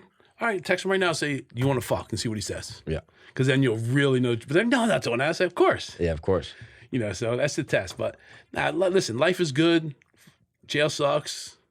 Man, that's awesome. This is an awesome spot, man. I love it. This is an awesome set. I appreciate it, brother. Thank you so much. I'm really generally, I'm grateful that you came through and shared your story. And I'm glad that you're doing better and that you're out and living life. Yeah, I'm not going back. Fuck that. No more. No more. No jaywalking. And hopefully someone listening to this that's wrapped up in it knows that there's a way to get out. And listen, I've with Ian's and a couple other podcasts I did, I bet you probably on Ian's podcast alone, I bet you 100. I've talked to 100 people. Yeah, like in the similar situations, and like I spent 4 hours on the phone with a dude. That's cool. Just like it's gonna be good, and I have no problem. Like I'm cool with that.